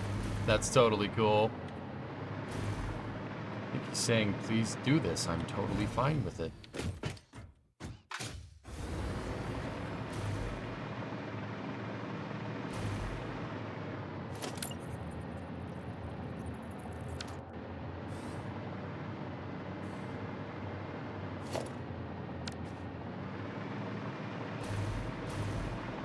I'm actually, yeah, Raiden, I'm fine with this. This is okay. Seems good to me.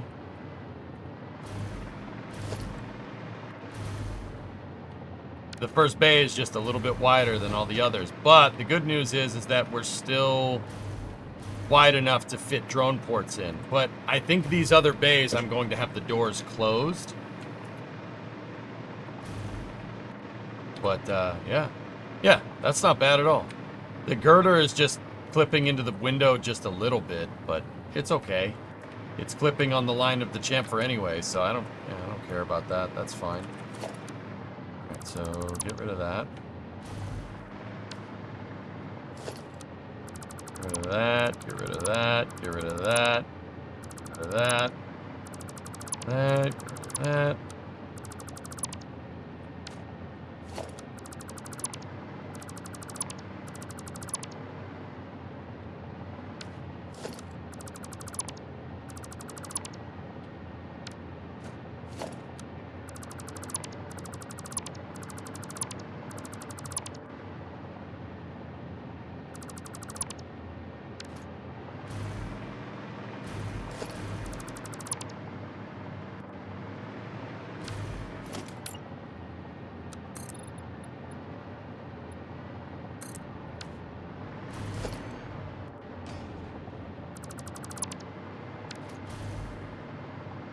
Well, like I said, I always said we're going to cut some of these octagons out. You're always going to do that.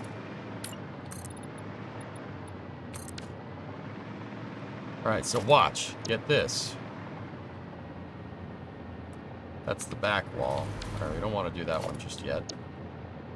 Side wall B.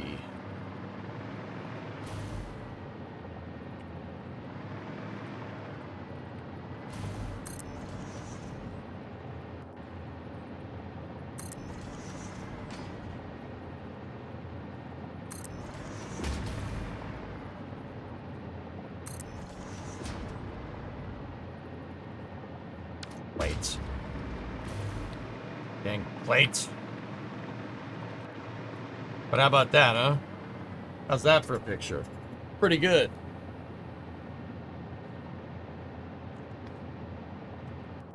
I'm a little annoyed that I didn't do that right, but kind of wondering why I thought that was okay. My guess is the octagon. Nope. Yeah, why did I do that like that? That doesn't make any sense. Why is the second bay smaller than the first? Because this bay is accidentally 4 meters longer. This wall right here, that gray wall, should be where the dotted line is. But we'll just make the front bays a little bit bigger. Whatever. Plus, that bay is going to be closed up anyway. I want bays 2 and 3 to be closed. And I want bays 1 and 4 on either side to be open. The reason why is because this one is where the umbilical is. There's the umbilical arm here. That's where the arm is going to go, at least one of them.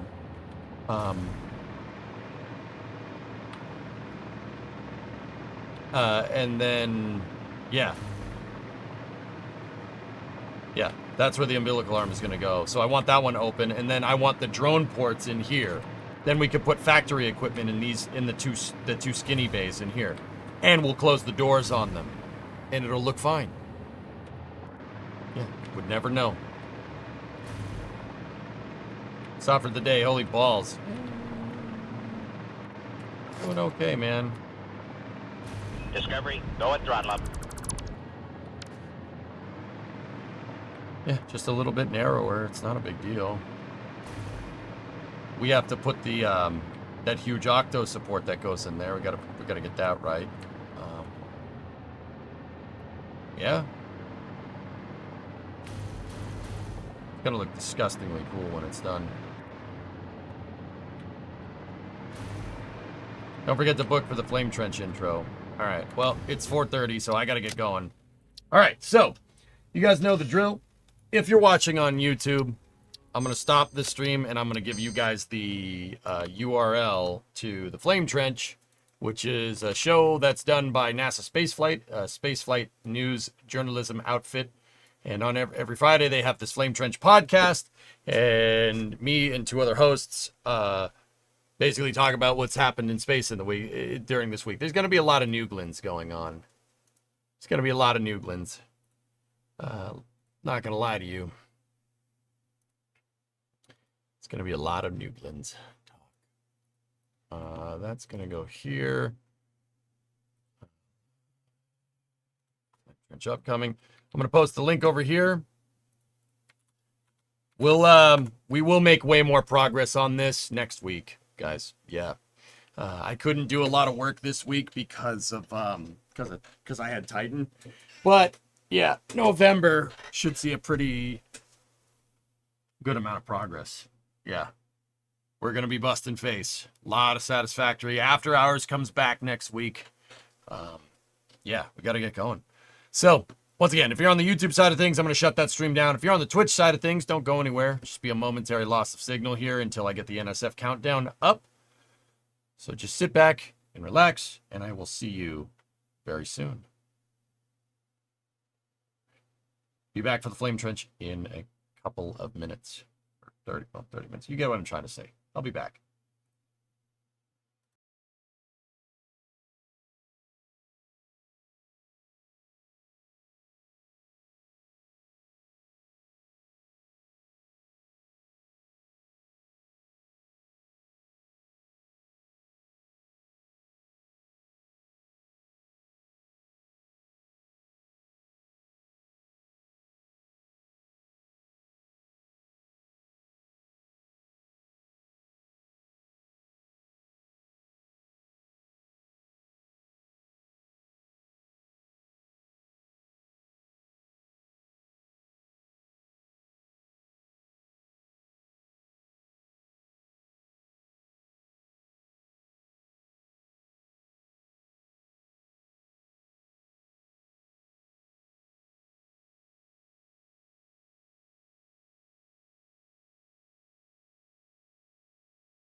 War Trying to game. figure out a cold open.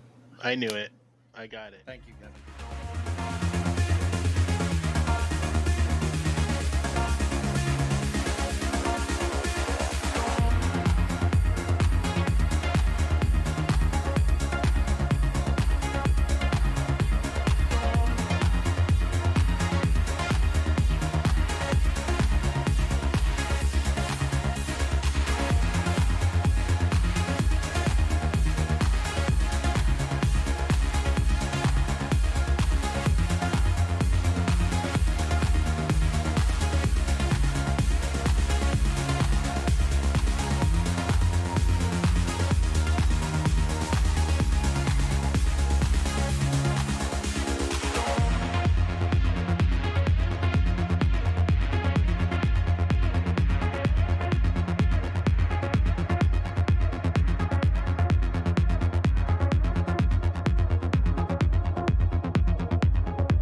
Today, it's all about new.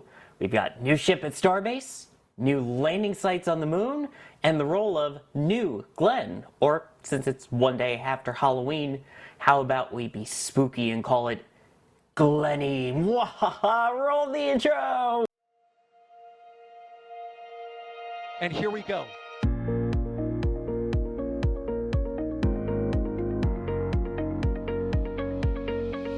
We have liftoff. Propulsion continues to be normal. R68 chamber pressure looks good. Following up. Roger, roger, planet. Water towers fly! Yes! Echo down to nominal. Fighting downside FD off. Bring in FD off. Off. It's orange! 125! Oh my god! Oh my god! Decollage. Put that in the big bag, 343 unfolds to go. Indeed. We rise together, back to the moon and beyond.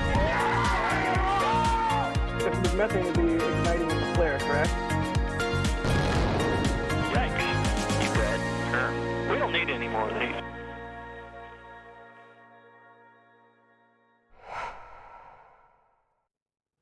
Welcome everybody to the Flame Trench. This is our regular Friday show here, where we take a little lighter look at the news that is going on in the world of spaceflight. If you want the much more serious version, you can always check out Twists This Week at Spaceflight, which released earlier today, and that is always your best place to get the good facts. Here, we have a lot of fun, and I hope I scared everyone but didn't scar everyone by bringing back Glenny's name again. I am Sawyer Rosenstein. I will be the host for this episode of the Flame Trench, and before we release the Rainbirds in here and things get spicy, let me introduce who will be joining me in the Flame Trench. Joining me today, first and foremost, we have EJ. What you reading today, EJ? Oh, hello. I'm reading Modern Engineering for Design of Liquid Propellant Rocket Engines. That's a good book. Learn a lot in here. There's some words in there. You know, I can read like 9 words in this book now. It's great. 9 words? It's real good. Also, they really need to come up with a more clever title than that. Come on, someone can come up with a fun pun name for that book. Just saying. You could just call it Bill or something. Liquid engines go burr. There you go. I don't know. Anyway, we'll let you go back to reading for just a moment while I introduce Okay. who else is with me today, and that would be Alex. How's it going, Alex? There we Hang go. on. Yeah, I couldn't reach the unmute button. Hello. Yeah, I was actually looking here at the notes for today's show. As you can see, I'm very well accompanied here by Mr. Starship Launching and Mr. Booster 12 landing. I don't know. But anyways, yeah, I'm really excited for what's in store for the next couple of months. As you know, you see sort of the title of the stream today. We'll talk about some of the things that are coming up and, some of the preparations for those things that are coming up, right, Sawyer? You were talking about before Spooky Glenny. Yeah, Spooky Glenny, exactly. And as a reminder, as we go through the topics, if you have questions about what we're talking about, tag us at NASA Spaceflight, and we'll do our best to get to some of those as we go through. A reminder, though, please try and keep it on topic related to it. We will get to Starship, I promise, so save all of your Starship questions for then, because otherwise we will start getting groaning and sound effects and horns and dings and stuff from Mr. Kevin Michael Reed, who is producing our show for us today. So, let's start things off down at the Cape, my home away from home, as we talk about New Glenn, which is on the roll. New Glenn finally, following the success of the recent NS-27 mission, making its way from their facilities across from the Kennedy Space Center Visitor Complex there, Exploration Park, and making its way past D, who stayed up super late to get these awesome close-up views, rolling by the VAB on its way out to Slick 36. All of this in preparation, hopefully, for a static fire very, very soon. Gotta love those BE engines on there, the 7 of those. Absolutely beautiful. Hopefully we'll see those fire up soon, because we've already seen the second stage fire up. They tested that, and as we saw on our most recent flyover, the testing stand for stage 2 is kind of just sitting there outside of the hangar, which if you haven't checked out the KSC flyover, I highly recommend it, and not just because I edited it. But yes, so that is out there to get work done. Hopefully we will see that fire up and maybe potentially a launch before the end of the year, question mark, of Dark Sky 1? We shall see. We'll talk about that amongst the team and see where we're at. But in terms of actually getting to see those engines fire up, you're telling me there's a chance. Which is also the name of the rocket, by the way. You're telling me there's a chance. So let's start then off here. We finally got to see it roll out. What are you thinking in terms of the testing timeline for when we get to see those engines fire up, and most importantly, when we get to see this thing fly? Alex, you want to start? Sure, I can take that. Yeah, so right now, as Dave Limp said, the CEO of Blue Origin said on Twitter, or X, whatever you want to call it, the whole deal with like what is the next step for New Glenn is, so it's already at the hangar, it's already at the pad. Now they're gonna stack both the second stage and the first stage. They're gonna put it on a transporter and roll it out to the pad and do a fully stack. What? Why the hype train?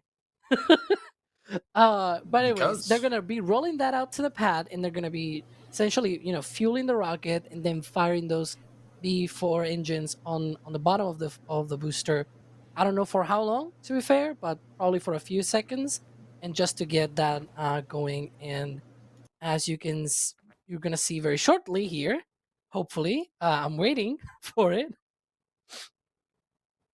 Come on. There's been I know you some have it, little Kevin. minor technical things going on in the back, but Kevin There Michael we Reed go. is on it. He is on it today. We love you, Kevin.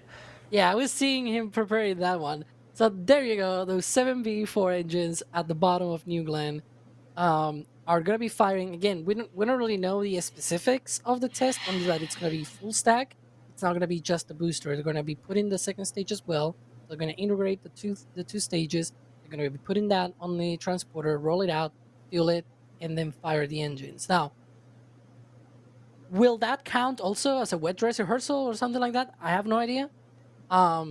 I assume that after that they're going to be rolling it back to the hangar and then put the payload on top, unless they do like a, early Falcon 9 kind of thing where they put the payload and then roll it out. It's their own payload, so maybe they take the risk to save a bit of time. To be fair, it does probably save a bit of time, because once it's already out and on the pad, well, if it's fully stacked, you don't need to roll back or anything like it, unless you really need to work on the rocket, right? You can just let it out be there. I have no idea, to be fair, on when they plan to do the static fire. I will say that it's probably a couple of weeks away.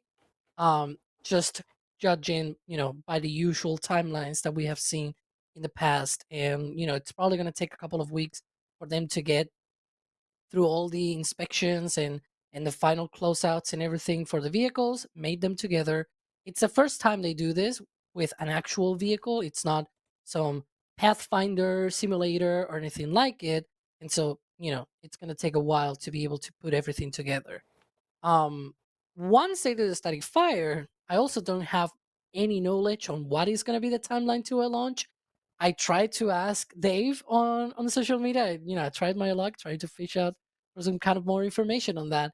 He did not say what else is going to be happening apart from that static fire test. I assume that they may want to do some testing with a payload up top. I have no idea. But that is essentially what we're looking forward to immediately. That's going to be that fueling and static fire test.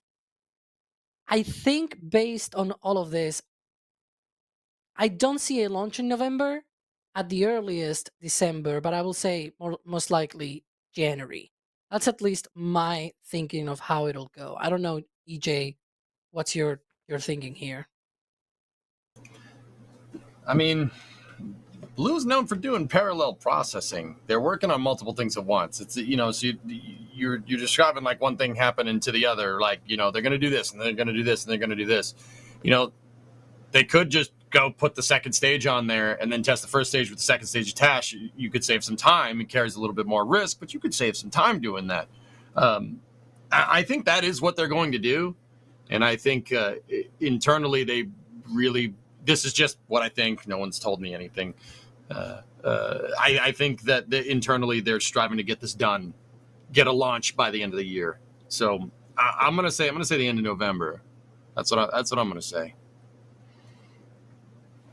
I mean, I feel like we're getting closer to a December rate at this point. I mean, we already have the mission change with Escapade coming off, and we have Dark Sky 1, excuse me, which, if I remember rightly, that's kind of like a Cert 2 where it's a fixed payload where they're not even planning on jettisoning it once it gets up into space. So It's supposed to go into a medium Earth orbit. I don't remember exactly. It's somewhere. I have it on some of the other notes as well. But essentially a medium Earth orbit. One thing that I was just thinking about as EJ was talking about trying to get it done, I think you said before the end of the year or something like that. Right? There's another thing that they probably are targeting to do, you know, before that deadline. There's a competition. So there's the National Security Space Launch Phase 3 Lane 1. It's like this mouthful thing. In order to get a foot in those contracts, they both Blue Origin and ULA, they got, you know, New Glenn and Vulcan in that. In the case of Vulcan, it had already launched, so it had a foot in there because it had already launched in January, and then it launched again just, you know, like a month ago. The whole deal is that in order for the U.S. Space Force to be able to, you know, keep the launcher in that sort of lane of contracts, they need to get a launch before, I think, December 21st of this year, if I'm not mistaken, which a lot of other companies were trying to get back in the day. Like Rocket Lab, for example, was trying to get a contract as well for Phase 3, you know, and they were targeting, you know, being able to get that launch before December 21st. Obviously, they did not get that. Now they're trying to get that done before the next on-ramp, which is December of next year. So in the next year or so, you're probably going to see a few other rocket companies trying to get their debut launch quickly enough so they are able to bid for these type of launches. They're very lucrative, of course, and so, you know, it's the U.S. Space Force, a lot of money involved, and if you get a foot on that, you're not very far away from in the future getting the big boy contracts, which are like Lane 2, as I call them, like the big boy contracts, because you know, it's the big satellites, the ones that are more risky and everything. So that could be another reason for them to try to target this as soon as possible, or at least, you know, safely possible, to try to get it done before the end of the year, before also that deadline. Because if they do that, then next year they could get a contract from the U.S. Space Force to get a launch out there. So that might be also weighing, you know, on this decision to be getting ready for launch as quickly as possible, which sometimes means you may not follow the law. and that's my segue to the next thing that Kevin has prepared here, which today apparently someone found this letter from yesterday, I guess, because that's October 31st. And apparently when Blue Origin did the whole second stage static fire test last month, or rather month and a half, on September 23rd, they did not have a permit for the deluge system. Sounds familiar, right? But yeah, so this is that letter from the Florida Department of Environmental Protection. And so, yeah. A bit familiar. Or FDEP, for short. FDEP. That's what we'll call FDEP. it from now on. FDEP, yes. Or And so- FDEP. And so I don't know, you guys, what you think. I just, you know, it's just hilarious that, you know, it's happened to the two big companies, right? Yeah. Blue Origin and SpaceX now as well. I will say though, the same way that I said, wow, SpaceX, they bid, they asked for this permit too late and everything. You read that letter, Blue Origin asked for this permit on May 31st of this year. It's like, seriously, you've been preparing for New Glenn to launch like almost a decade, and your launch pad has been ready for a launch for I don't know how long, and now you ask for a permit, right? Like, it's even more outrageous, at least in my opinion. Sure, they're taking a long time to approve the permit, but also at the same time, it's like, I don't know, man. You should have probably asked for this permit a long time ago. But that's my take. So that brings in the question then, if we're talking about getting all the permits and getting everything set aside, the question with that potentially unapproved release of water for the stage 2 testing. Bunch of people asking, including Rankley here, does that mean that we'll now have to wait on an FAA license, which I'm sure if we have to wait for that will also impact when that first launch date would be? Yeah, EJ, that's what do you another thing. think? Oh, Yeah, that could mess things up. But I mean, Kevin, can you bring that letter up here real quick and just look at the contents of that letter? Because if we're gonna compare apples to oranges here, we're gonna compare. I mean, obviously, compare blue to SpaceX. All right, so we're gonna do that. I'd like to remind everybody that when SpaceX went to test their deluge system, they here, scroll down a little bit here if we can get at that. There we go.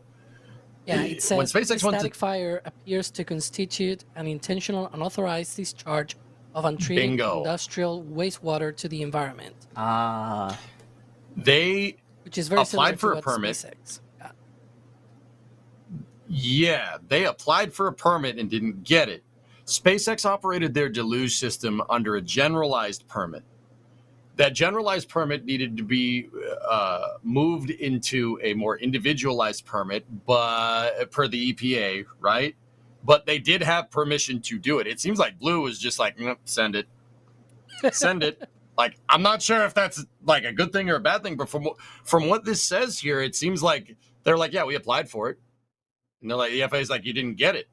And they're like, yeah, so we applied for it. Like, I mean, that's just at face value, guys. Like, that's just what that says right there. I mean, unless I forgot how to read. It's worth pointing out, this is not the FAA. This is not the federal administration or anything. This is the state of it's Florida. FDP. And this is like a very important thing, because you always see in the comments, oh, the FAA. And it's like, no. In this case, it is the state environmental, thing, whatever it's called. It's the Environmental Protection, Department of Environmental Protection.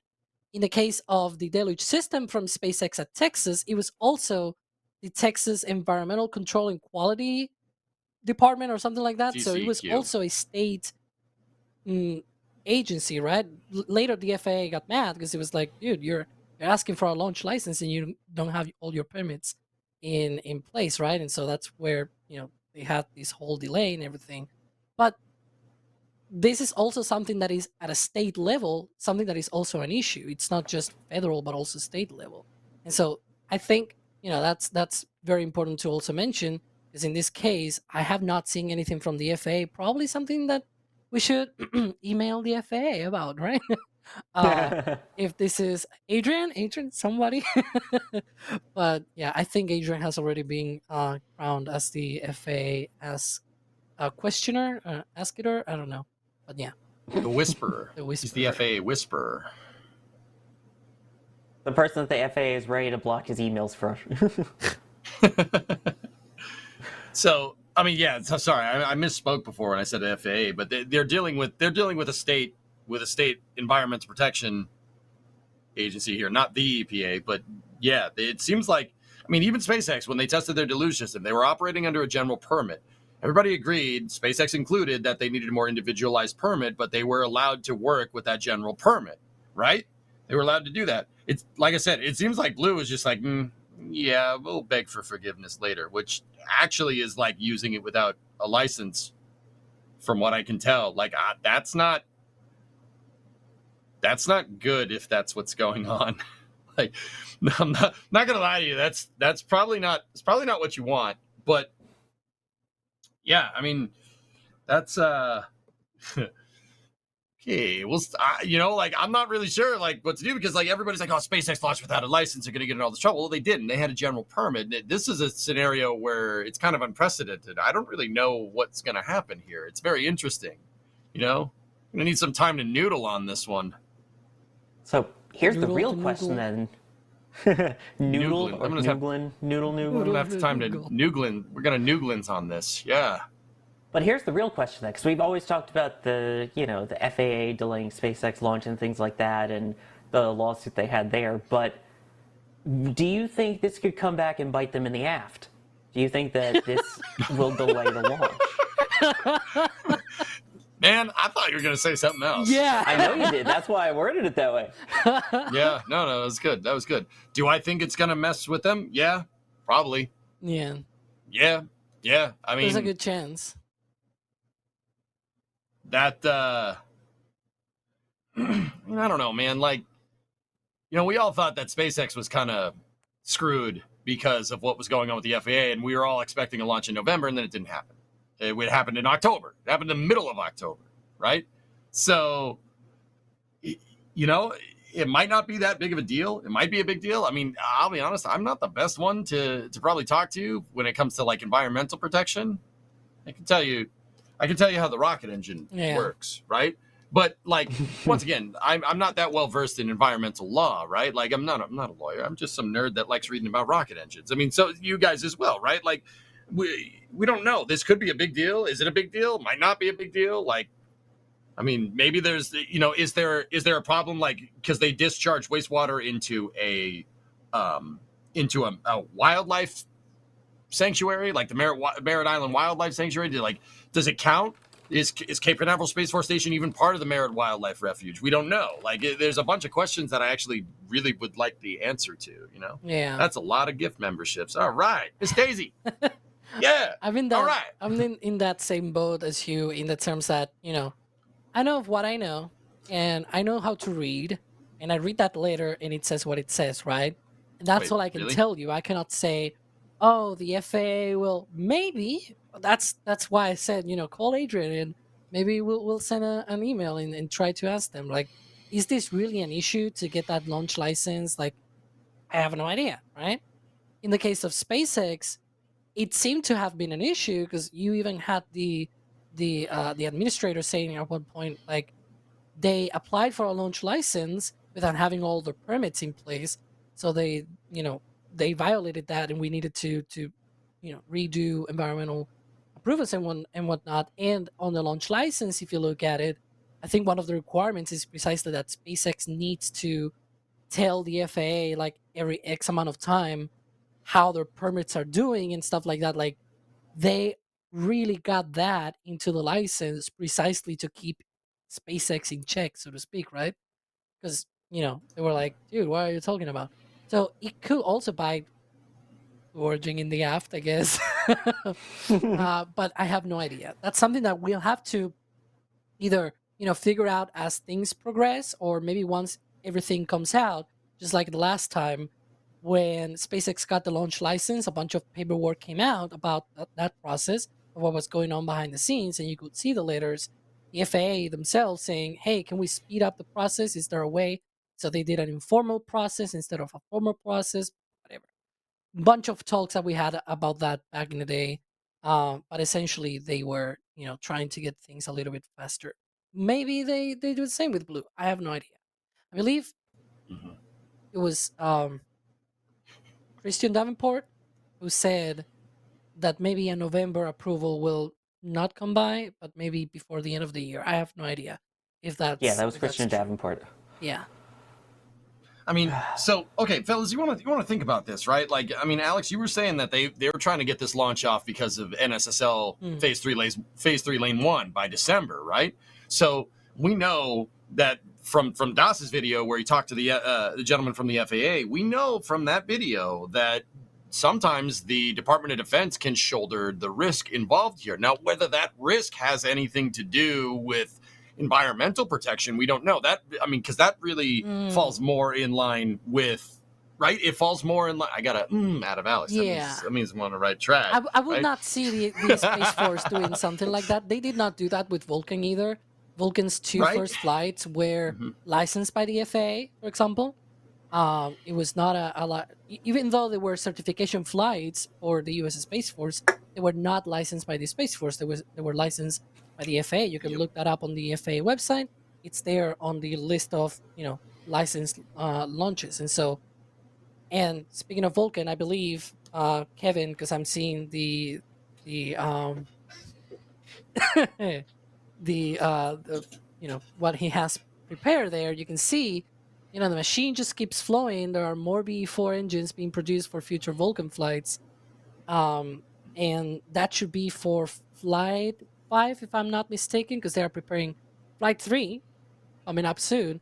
That will be a Space Force launch, by the way. That will not be licensed by the FAA. And then there's another Space Force launch after that. And flight 6, so those two are already at the Cape. One is already stacked on the pad, the other one is on the hangar. And then I'm mostly sure that's for flight 6 of Vulcan. No, flight 5. Flight 5. That. I'm thinking about Starship. So here's the interesting thing then, while we're talking about that. I mean, flat out, when this happened to SpaceX, they came out the door saying that was potable water. They were fighting it tooth and nail. I feel like we get such a different PR perspective from SpaceX going out and posting it on X versus what we have here with ULA with their observation even, and now this potentially with Blue Origin. I'm interested to see what they end up doing PR wise. I mean, they're two totally different ball games we're talking about here, right? It's a good question, Sawyer. I mean, we know that Blue has been, ever since, Jeff stepped down from CEO at Amazon and started working over at Blue a lot more, right? And bringing Dave Limp in as the CEO, they've been a lot more transparent about what they're doing. Maybe we'll get maybe we'll get a couple spicy posts from Blue like we did with SpaceX. Who knows? I mean, my gut's kind of telling me that they probably won't do that, but who knows? We might. I mean, it's kind of a curveball. We kind of don't really know what to expect, right? Because Eric, I got a groan. Eric Fraser in chat is thinking about the thing that I'm thinking about. I was laughing because I was thinking of Jeff Bezos putting in the Washington Post something like new Glens are meant to fly or something like that. I'm sorry. Hey, It he's will not be wrong. hilarious. It will be very, very funny. I'm not gonna lie, right? But yeah, I mean, it's quite different, right? With SpaceX, we got barrage of tweets and updates on their website and everything, all about letting Starship fly and everything. Will Blue Origin do something like that? I have no idea. To be fair, I don't know. My gut's telling me no. Even through changes in CEO, Blue's always carried themselves with and I'm not saying that SpaceX doesn't either. They're always, if something like this happens, they're just like,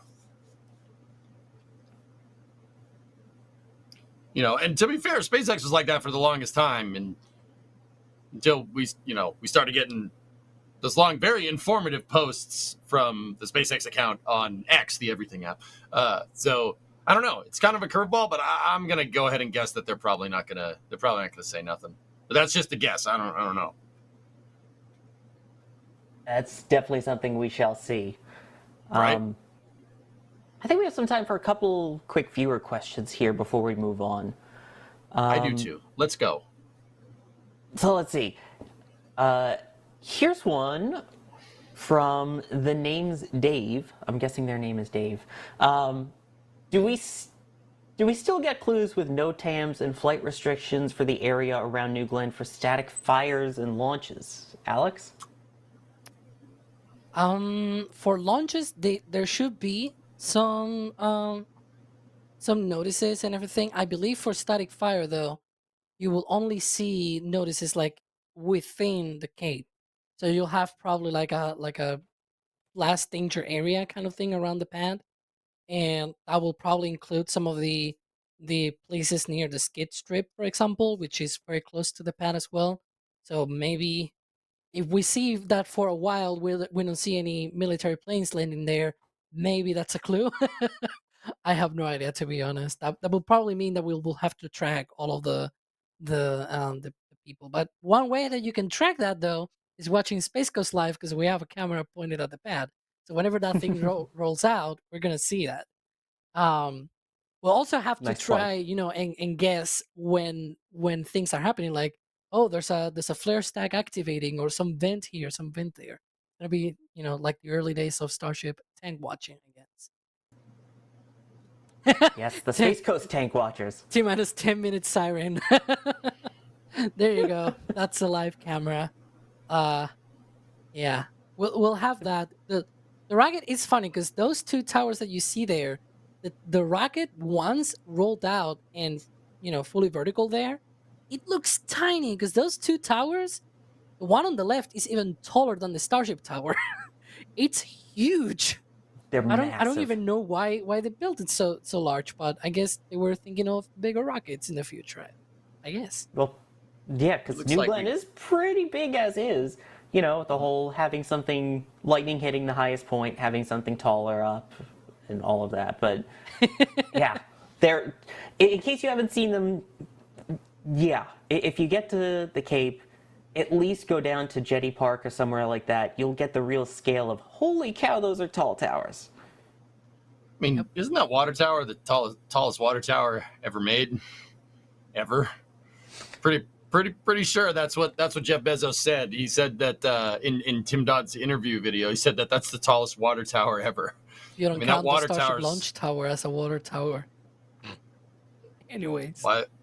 Oh my god, that's a whole nother debate. Yeah, Jeez. it's a very old joke. Go ahead. Yeah. Okay. All right. I get it. All right. And then I mean, I guess we'll didn't see if Go the ahead. permitting then or any of that delays the stage 1 hot fire. I don't think it will, because Carson Phillips, I wonder who that is, saying, do we think stage 1 hot fire will be delayed longer than they expected as a result of all this? Or is it they're just going to hot fire it anyway at this point and deal with the consequences for launch? I can see Dave Limp, like, you know, at the door of the hangar. All right, boys, we'll deal with that later. Like, I don't know, like that could be a thing. They did it with the second stage. Why not with the first, right? Yeah, Sure. but now everybody knows that they did it with the second stage, man, right? Like, now everybody knows, you know, like, now everybody's eyes are on this, so maybe not. So, yeah. I mean, they do have one thing going for them, and I have to point this out from, I don't know if Kevin's got the button ready for it or not, but they may be able to get away with it because of a message we have here from a certain Ninja Decimator. There it is. Saying, will New Glenn be delayed because they didn't file it correctly? See, the issue is they said that the issues with New Glenn. As Ninja Decimator points out, it's Glenny. Come on, Lucy. There's your difference. Glenny's, oh no! The nuke button! Oh my god. Kevin hit the nuke button, no! Oh dear. I'm sorry, what? Why am I in jail? You're in stream jail now. Why me? I only said it because there was a certain somebody in the back channel saying, mention Glenny, mention Glenny. Oh, they set you up. You got What? John DeLorean. All right, you know what? I'm now anti-Glenny. There's now a command in chat Everybody's for freaking Glenny. out in chat. There is a command, by the way, now. I saw NASA Spaceflight Official created it. For Glenny. So, Kevin, do I get out of Glenny jail yet? No. Please? Did you see, like, I was just thinking, did you get this jail thing when you say Glenny like 3 times or something like that? Like Beetlejuice. Like Beetlejuice? Because, and that made me think about Julia. She dressed up as a FAA inspector or something like that. Yeah, that was funny. Let me out! Thank you, Kevin. Oh, gosh. All right. While I'm out of jail, let me thank some people here. While I'm on parole. Yeah, you better Amy watch Wood, yourself. thank you for becoming a Pad Rat member. Miss Daisy, thank you for gifting 10 Red Team memberships, which apparently was the result of me making the aft end pun. Darth Lawrence, thank you for gifting 10 Red Team memberships. Corporal Daywalker, thank you for becoming a Capcom member. Remember, Capcom and above gets access to the NSF Discord, including the pre and post show for The Flame Trench. So definitely check that out. Space Pope. Oh, you said the name of the show. I Nice. said the thing. You said the thing. Space Pope. The Space Pope. Saying, bless this trench with a $50 super chat. Holy cow, thank you very hang on. much. Do we have a permit for this deluge of support? Can you put Alex behind the bars, please? Yeah, please do that. He just gets a groan and I get thrown in jail? Come on, that's not fair. I did not say the wrong word. I demand an attorney. I want a lawyer. Better call Saul. Let's see, Ninja Decimator again. Thank you for gifting 5 Red Team memberships. Eric Frazier, thank you for gifting a Red Team membership. Phil with the Yak Kilt Fund. Love the trench. Thank you. Ethereal Swordsman saying, is DOS ready to become the Kitten Space Academy? Oh, gosh. Spherical Gentleman, thank you for the support. Hey, Musical Sawyer, hold Wolves. on one second. Did Ethereal Swordsman just say Kitten Space Academy? Yes. It's Kitten Space Agency. But he's the KSA, it's the Kerbal Space Academy. Yeah, okay. I get the joke now. I get it. I'm Also- sorry. Isn't there a game You coming have been up on called Twitch as long as PSA DOS 2? has. Well, There is Alex Sawyer. What did you say? I said, haven't you been on Twitch as long as DOS? It was EJSA and the Kerbal Space Longer. Academy were the 2 OGs. I started streaming December 23rd, 2012. Yeah. Oh, I've been coming to the same party for the last 12 years, and that is in no way sad. anyway. Do not put me in jail for this, Kevin. I am just quoting. Just quoting Musical Wolves. Do it. quotes. Do it. Do it. Long live Glenny. Also, love how closed caption's an option. Will New Glenn likely do an RTLS in the future? I don't know. I think Should not. probably not, but I think they're doing all Yeah. drone ship landings. Jeff said they may try in the future, maybe if it makes sense for some missions. But that was in Tim's interview, right there at KSC. But they're only doing drone ship landings. It makes sense because most of the missions, especially Kuiper flights, those are probably going to use all the Leo performance. That's like 40 tons or something like that to low Earth orbit. That's a lot of mass to low Earth orbit. yeah. Hey, I'm being told in the back channel that chat is demanding me to go in jail. No. I just made a pun. I can take like a pun token or something like that. No jail. Come on, Lucille. Oh, come on.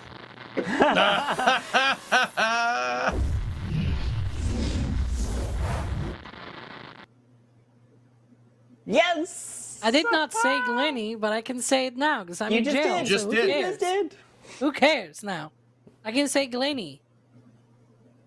Put him Same as- behind the bars. Now every single time that Jack says something, I reply saying the same thing, but with a Y at the end. Like when he calls me an abandoner, I say that he's an abandonee. I'm sorry, And I a can't hear traitor? you from No, behind you. he's a tradie. I can't hear you from behind your And jail instead cell. of Sorry. doing a battery swap, he's doing a battery swappy. That's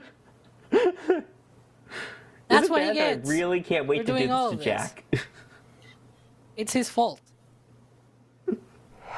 I can't wait till Jack ends up behind the bars. It's gonna be great. Anyway. Finally on this one, Ben Creasy saying, pointing out that Stage 2 Rudd happened behind closed doors initially. It is true, we will see though. And in case you're wondering what they did in terms of the damage, after that Stage 2 run and after the hurricane, check out the KSE flyover. Yes, I'm really going to be pushing this all show because I worked so hard on it and I want everyone to watch it, so please enjoy. I was Anyway, gonna say, let's move along. Hey, back up. Back I was up, gonna man. say that didn't last too long under behind closed doors because the door blew out. Oh, okay, that was good. It literally was blown out. All right, pun token awarded. That one was actually very good. Hey, look at that. That's from the KSE flyover. And speaking of Again, things blown out, they also got, from Hurricane Milton, they had, one of these buildings that they were building, I guess, was blown over. Hi, Max. But yeah, so definitely worth checking out. And as Max and Dee and Julia fly up, let's talk about not launches, but landings. As we have a potential for whenever the heck this actually happens, landing sites for Artemis 3 EJ. All right. Well, NASA released a refined assessment of potential landing sites near the South Pole of the Moon. There's a bunch of different places they could go, but it is really cool to see that in more than 5 decades they're actually looking to do this. Like, we always kind of think of Artemis 3 as this kind of abstracted thing, like, oh, it'll happen. It was going to be 2024, now it's going to be 2020. Now it's going to be 20. But them showing where they want to go and where they want to land is super, super, super cool. It's a good step in the right direction, and it's maybe we can finally get that whole go back to the moon thing going. This is a good step in that right direction. Now, the areas that they did select will be investigated for future investigated through scientific engineering and study, and they will be they're going to continue surveying potential areas around the South Pole, but these are really the spots that they kind of tuned in on the most. Now, if you kind of look at this picture over here, it's very interesting. Like, I know people are going to ask, like, why did you choose these spots? These are all random. Why not just land right on the South Pole? Why not just land right in the center? Well, you got to remember, like, they want to, obviously, I mean, any Kerbal player knows you kind of want to land where some place is flat. That's probably useful. Remember, this is going to land in HLS. Probably want to pick some area that's not, on the side of a hill, right? But also, you have to find a relatively flat area that's also near the darkness, the perpetual darkness, because that's where the water is. That's where we think. Maybe we should send a rover up there, to go and look around to see where the water. No. You know what? Scratch that. That's a bad idea. Let's send a brick instead. Yeah, that'll be better at doing that. Yeah, that'll be better. Sorry. You brought it up, not me. Yeah, I know. Oh no, I know I did. I know I did on purpose. Yeah, I'm talking about you. Yeah. Sending a brick? Really? Sending a brick. Anyway. In the shuttle. Not you. It was a break. I would prefer that, to be honest with you. And for all mankind, it goes to the moon. If they can do it there. And see, that's, as Ryan Caton put it on the back channel, that is another one of the landing concerns, is being far enough away from the Soviet Zvezda base for all mankind also. Someone asked in chat if the Shackleton crater was still in the cards. It appears that the new set of landing sites does not include that crater, so that's out of the question. Yeah. But could be a future Artemis mission, Mm-hmm. Yeah, so you got to get near that perpetual darkness because that's where they think the water ice is on the moon. It's an area on the moon that never sees sunlight. That's where we think the water is, or that's where the Lunar Reconnaissance Orbiter is able to detect trace amounts of it. It's at the poles of the moon. So these landing sites are simultaneously in a flat spot that kind of has to be near darkness, but also they're looking at areas where they can drive a rover around. Areas that make it these darker areas kind of accessible. Like you don't want to land on a flat rim of the crater and have to like drive off of a cliff to go get down to the water, right? Unless anybody wants to go like rappelling down a crater, like in For All Mankind, you want a place that's kind of easily accessible, particularly by rovers, so you could get equipment down there to get at that water ice, right? But it is cool either way to see them selecting landing sites. I just think you could probably hone in on this if you sent a rover up there. One of the Just things saying. that has me really interested or excited, I guess, is that even more recently, I believe there was this sort of discovery of um, it was not that water was present in great concentrations, but it was present even on sunlight areas near the south pole of the moon. So this is very promising because it probably means that in the shadowed craters, there's a lot more than we even think about, right? Like maybe there's ice on the surface, but maybe if you dig down, there might be even more. Because if even on the sunlight areas, you can find maybe it's like 5% concentration, maybe less than that. I believe it's somewhere around that concentration. But that's enough that if you dig around and maybe if you dig down a little bit more where the temperature might be lower, you could find ice deposits in theory, right? Like it's very Mhm. promising, and who knows? Maybe in the future we'll get a lot of more ice in places that we don't even know right now, right? Sort of like on Mars, um, there's places where near equatorial sites. It's true that they've seen like potential deposits of ice deep in the crust near the equator, and it's like, well, that's very promising because it doesn't mean that we need to go all the way to the poles to get a lot of this water, right? Or other kinds of icy materials such as carbon dioxide, which is also present as ice, at least on Mars. um so yeah, as you were mentioning, you need a flat or relatively flat area to be able to land on, but it's also close to the locations that you want to go to. So it's very complicated. Like I don't envy these people because it's probably very hard to balance those two things. Where it's like you need a safe place to land, but also the places that you want to go are very complicated to reach because it's literally the depths of these craters and everything. It's not an easy place to go to, and so we'll see what which one will be the last one. But if you have some preferred location on the moon, don't fret. There's gonna be a bunch more missions, and hopefully will not be the end of it all, just like it was with Apollo. So plenty of Just in exploration. case any Yeah. Just in case anybody's wondering why I'm a little salty about this, NASA had a contract for what under a program called Commercial Lunar Payload Services. And the idea was to kind of do precursor missions to landing people on the moon. Get rovers down to the surface. Inspect the areas, look around, look for a good landing site, look where there's maybe find some water. Right? Kind of the things that we need to do, similar to the Surveyor program during Apollo. Right? One of the missions is called Viper, and it is a prospecting. It was a prospecting rover that, I mean, as of right now, as of November 1st, 2024, it was a prospecting rover that was supposed to go around and look for water ice, which could help with finding a good landing spot, a good place to set up shop on the moon, right? NASA decided to cancel it. No, not Congress. NASA decided to cancel it.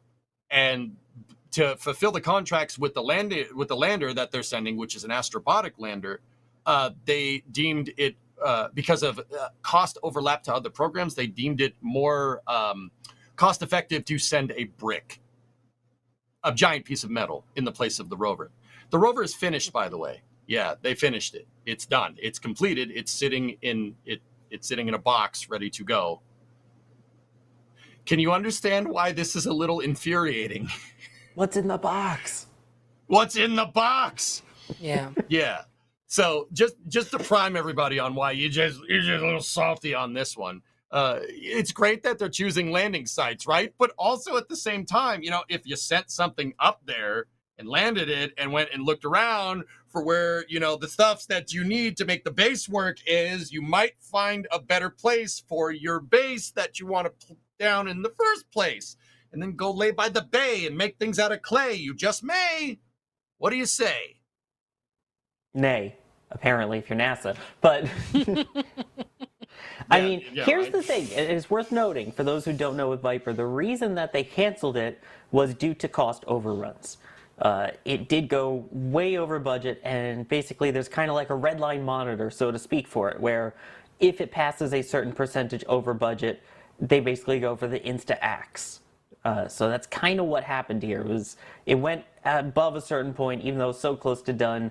They basically said, you know what, this is super expensive to finish it. Still going to cost more money, so forget it. Let's scrap it. And instead of having Viper, we'll have a mass simulator. It is true though that on the other hand, part of like they're not just going to be throwing that on the trash. So they have two options. One of the options was to get the parts, the instruments, and then put them on other missions separately instead of being on the rover, which I think it's very silly in my opinion. But on the other hand, they had the option, since it's very close from being launched and everything, like it's very ready for from very close from being ready. So the other option was to just sell it to a private company that they can then launch, and then the data they can, either give it to NASA, which is like should have done that from the start, I guess. But sure, and or fly like other instruments that they may want to fly on the rover and things like that. And I believe there were already a few companies out there, Astrobotic and Intuitive Machines. Both of them have built landers to go to the moon. One did land on the moon, sort of, and then the other one, well, they tried at the very least, but unfortunately did not get even, anywhere close to the moon. And so they are both building or developing larger landers. One of them, Astrobotic, they were the ones that were contracted to land Viper on the moon, actually, with their Griffin lander instead of the Peregrine lander, which was the smaller one. They have this bigger one that was going to be able to land that rover. Intuitive Machines, they have their smaller Nova C lander, but they're building a bigger one as well. In their plan, under their sort of proposal, they also want to be able to land that rover on their own time. I believe the timeline for that will be in 2027, which is 2 years later than originally planned for Viper. But still, at least it will be used, right? It will not be left to rot in some hangar, or their parts being taken out and flying in some makeshift, in some, like, I don't know, putting some drill on the side of a lander or something like that. Like, it will be properly used in its form. Yeah, but it's not though. It's not though. That whole proposal that NASA rolled out says take all the sensing equipment off Viper and put it on the Prime mission, which is a lander, not a rover. So what happens if you don't land anything near water ice? Well, guess what? All that water ice sensing equipment that you have is now useless. It's not the same. Look, this is tone deaf. It's tone deaf. Are you kidding that's me? the one Like, about taking the instruments. The one I'm talking about is taking the rover itself and putting it on the lander and land it, and then roll the rover and everything, like actually using the rover. Wait, I'm confused. Say that again.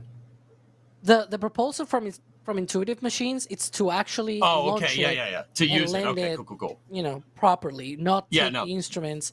That was the other version, like the other option that NASA had.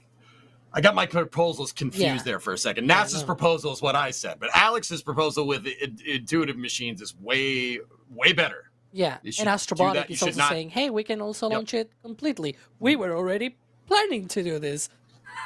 Like, I just, I don't understand. Like, I get it, going over budget and over funding and over. Okay, all right. I got a question here. And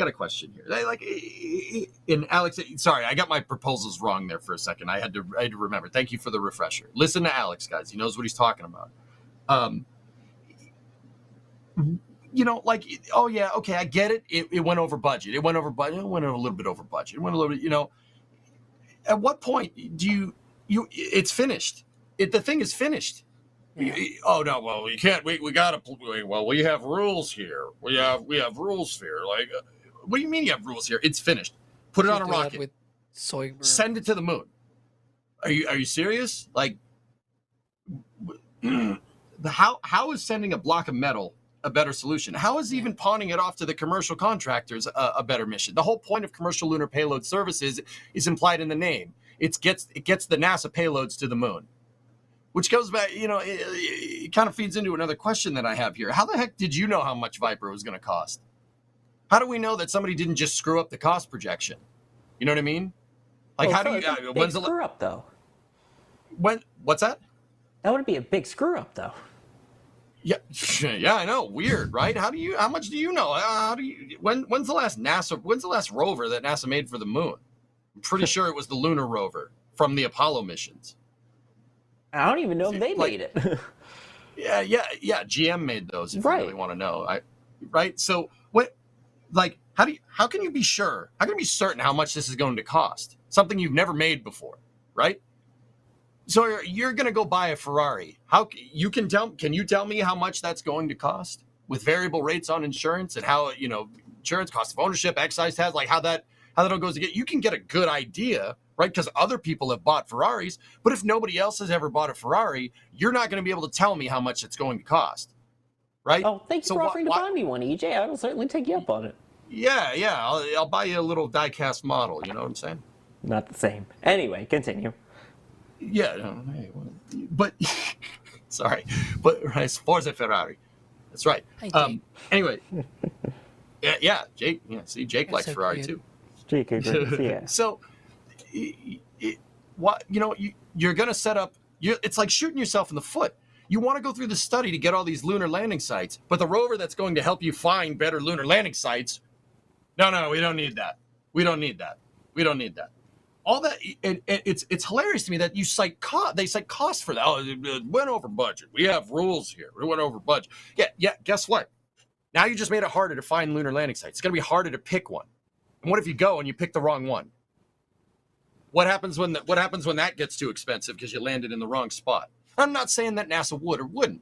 I'm just saying it's going to improve your odds. Yeah, I get it. It went over budget. I understand. And they pulled the plug on it because it went over budget, right? But also at the same time, like, all this is going to do is have repercussive effects because you're lessening the odds of having a favorable landing site. That makes no sense. All that's going to do is make stuff more expensive down the road because you're not figuring out exactly where you want to go. It's kind of leaving it up to chance. Now, I'm not saying we couldn't use the LRO, the Lunar Reconnaissance Orbiter, to do it. That's what we've been doing. But why would you want to leave stuff open like that when we choose to go back to the moon? Why would you want to leave it open? That makes no sense. I mean, I'm sorry.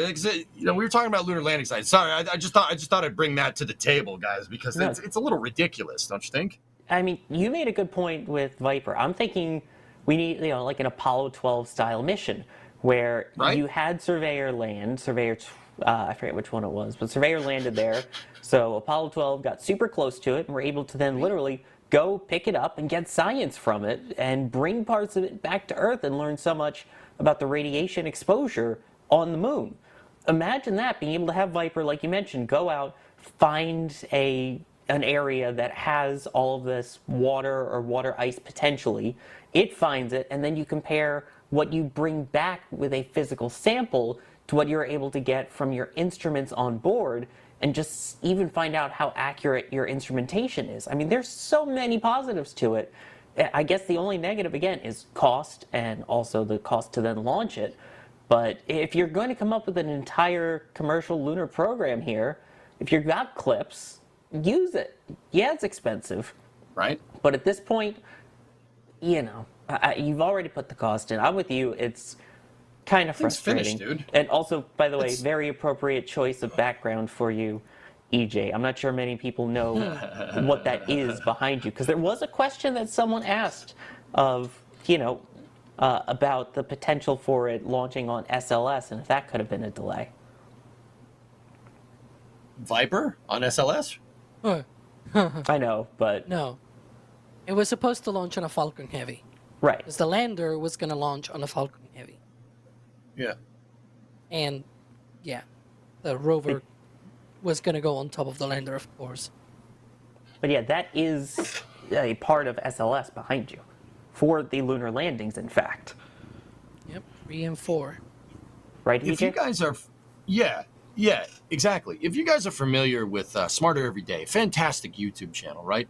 Destin had a video a little while back where he talked to a bunch of people that are kind of in charge of, figuring out where NASA, like their integrated spaceflight architecture over the next however many years. And Destin basically said that we have this architecture that's kind of all over the place, and it's a lot more difficult. It's a lot more difficult to do. We're trying to not do Apollo over again, right? As Alex was saying, we're trying to differentiate that so we can make going to the moon more sustainable, not something that you just pull the plug on, right? So, in that video, he talks about how the architecture is a lot more complicated. If it's a lot more complicated, you really have to try and improve your odds of success as much as you can every time. We're using a way more complicated architecture to go to the moon than the last time in the name of sustainability. That's going to require a ton more testing. That's going to require a lot more missions, right? So, it's hilarious to me, but yet in the same breath, you have this like, no, we don't need to send the prospecting rover. We'll figure it out. Like, even though it's built, right? This is the kind of stuff that I think expensive, because it's like, I'm seeing that video right now, and it's awesome. Dude, it's a beast. Okay, all right. People are going to hate me for this. I don't think SLS is expensive. Yeah, I said it, and I mean it. Ding, ding. You can laugh. But okay, You can laugh all you want. Can you? There you go. So behind you is the engine section of Artemis 3 and Artemis 4. Behind me is the fifth flight of Starship. Okay, like since that thing flew, the one that we're showing here, which is, mind you, 2 weeks from now, 2 years ago, that thing has already flown 5 times, right? And it's about to fly a 6th time. So, like, let's be real. It's expensive, and it flies super less often, I guess.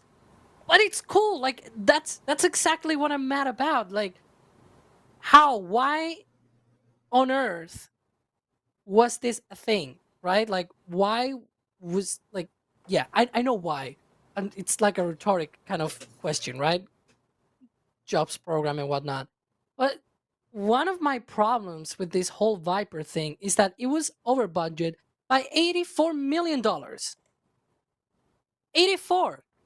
A bolt on that mobile launcher too is probably as much as that, right? It's like that already tells you what I think. So you think that fixed pricing development of lunar rovers is a bad idea? It's not that. It's that so NASA has to fight for it, because the other option of not canceling it was to ask Congress, hey, please, okay, give us more money for this. Just like they did with James Webb. James Webb got to a point where it was over budget because it had the same sort of contracting method where if it passed a certain threshold, it would have been canceled. Instead, NASA begged Congress, please, oh please, give us more money, and we, rebudget everything and try to get it on, under that new budget. Thankfully, they got the extra money, they rebudgeted the whole thing, and it flew. But it was very close from canceling as well. Psyche came close as well from being canceled because it was delayed, and that delay made it also be over budget. A bunch of science missions have either been very close or actually been canceled by just a few $1 million, which on other programs, nobody's mad at. I mean, I'm mad about that. And we sort of look at, Mobile Launcher 2 being $2 billion in price. And it's like, with that over budget from just one single program, you could have probably done a bunch of other science programs that we're talking about, right? That are either delayed or over budget by just a little bit compared to these other programs. And that's what makes me mad about that NASA has to beg for that money instead of just being that easily available, because it is easily available for other programs. And that's I want them to be able to do more things. Maybe they shouldn't fix price fund development. That's probably a problem there. Don't you think? Why are our cutting edge scientific missions done on a fixed price? Why is that a good idea? I contend to say that creates this problem. Are we gonna go? Are we gonna go explore? Because guess what? The second we send anything past low Earth orbit, the price is gonna get expensive unless we do it more, right? Oh yeah, why are we? well, Go ahead. and your thing. I don't want to continue. Oh, I mean, we're going to do it more. Why are we fixed pricing these rovers? Now, don't get me wrong. I understand that. In the flip side of that is that you could get the cost to spiral out of control, and then you get a $2 billion mobile launcher. I understand that, right? But what fixes that problem? Scheduling milestones and deadlines. Why don't we use that to hold these missions accountable and not funding? Why the heck would you fixed fund something you don't know how to do? That's like, why are we funding this stuff this way? It should be the reverse, right? With SLS, like you should have fixed pricing for SLS for operational missions, not necessarily for development. But like if you're doing a one-time mission like this, an a la carte mission like Psyche or Lucy or Viper or New Horizons, pick one, right?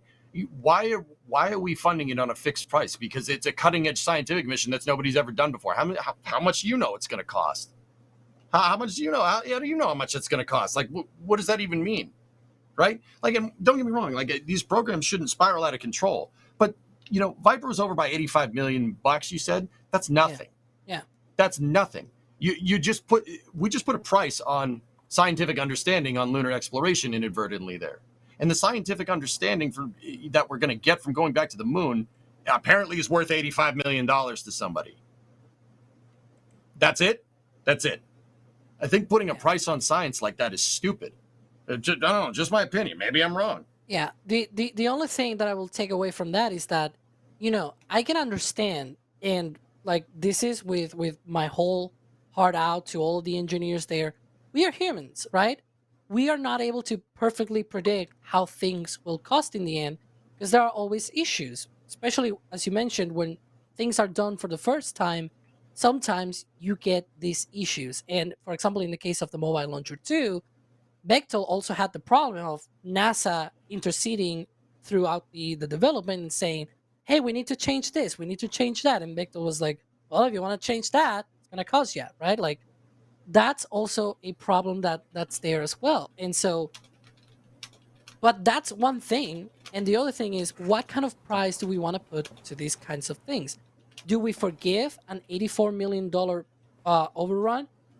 No, but somehow we do for billions of dollars on other contracts, right? It's like, so, and sometimes we even give pluses to these other companies, like Boeing gets pluses and things like that for cost plus contracts, because they, like, that's from the OIG reports where they say multiple times these companies should not be given these bonuses when they don't perform as they should, right? Like, that's common sense. One thing is, again, Viper, it had to go through COVID issues, and then the lander, which is completely out of the Viper team's hands, right? It's not a thing that they control. They had this issue that Peregrine was not working, and so they needed more testing on the lander itself. So that delayed the launch to 2025, and that delay plus the other stuff made this over budget of $84 million. And so it's like, should we not forgive those kinds of things? Do we really need to cancel outright these programs that are very, very close from being completed, right? It's like, that's a moral dilemma, I guess, but that's my It's not a my moral whole take. dilemma. You're not funding your programs correctly. Your contract structuring is wrong. And that's why I think that, like, I know people are going to say, like, oh, you're coping, man. No, that's why they don't think SLS is too expensive. What is it too expensive compared to? I think it will not be as expensive. Sort of like the shuttle, the way that SLS, cost works actually is that you have a set funding for the whole year, and however many launches you get in that year, that's what they cost. It's sort of spread over the whole year. In the case of the space shuttle program, the lowest cost was when they launched the most. And so the more that you launch, you have a set price, right? And the more that you launch, the less cost that you incur per launch. The problem of SLS is that, as you can see behind you, those are the core stage engine sections of Artemis 3 and 4. They're now being put together for a launch, whoever knows when, right?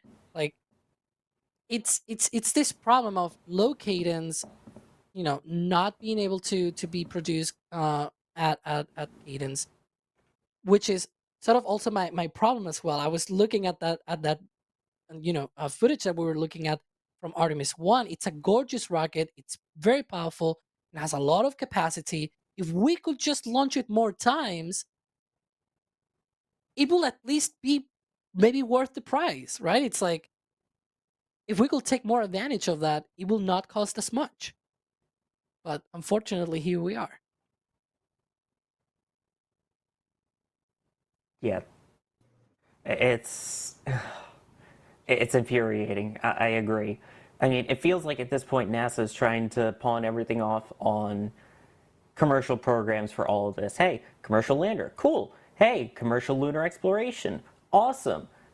As long as we don't have to build it and we don't have to budget it, we can just give you the money and say, hey, we did our job, and that's it. That's just what it feels like. Yeah, sorry. That's the other thing I'm trying to say. That is horrible. NASA's incessant need of commercializing everything to get stuff done in the short term is going to. You're just going to end up commercializing everything, and there won't be any NASA left. That's my worry. Yeah, right. Like that's awful. I mean, NASA. That's their thing. They are the exploration people. I'd rather. I mean, sure, give things to commercial. I absolutely agree with that. But when it comes to leading edge science, being the first ones to return to the moon, studying asteroids, studying other parts of our solar system, studying beyond our solar system. That's what NASA's built on. That's what NASA has been. That's what they've been the leader in for all these years. It's great. I mean, I hate to bring up Neil deGrasse Tyson's quote from during the shuttle era, but low Earth orbit was to go where hundreds have gone before. People go all the time now to low Earth orbit. Cool, give that to commercial. You got people eventually, once we start doing lunar landings, sure, give that to commercial. Space stations, give it to commercial. Exploration of our solar system and our universe, that is so NASA. Learning about the moon and our place in space, that is so NASA. And it just feels wrong to say, oh, nah, that's a little too expensive now, so if a commercial company wants to buy it, sure. No, that's NASA. That's what we need NASA for. Everyone's like, oh, we don't need NASA anymore. You've got SpaceX, you've got, Vulcan and New Glenns and all this stuff. It's like, no, you still need a NASA. We need that explorational spirit, and that's what that's all about, in my opinion. And Jake agrees. Yeah. Sorry, I had to get on a little soapbox there. No, we're gonna be pushing the edge, or we're not gonna go and push the edge of scientific understanding because it's too expensive. It's ridiculous. Which I go again.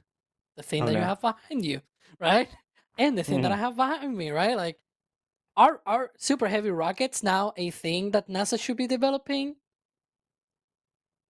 Probably not even like 10 years ago when SLS started.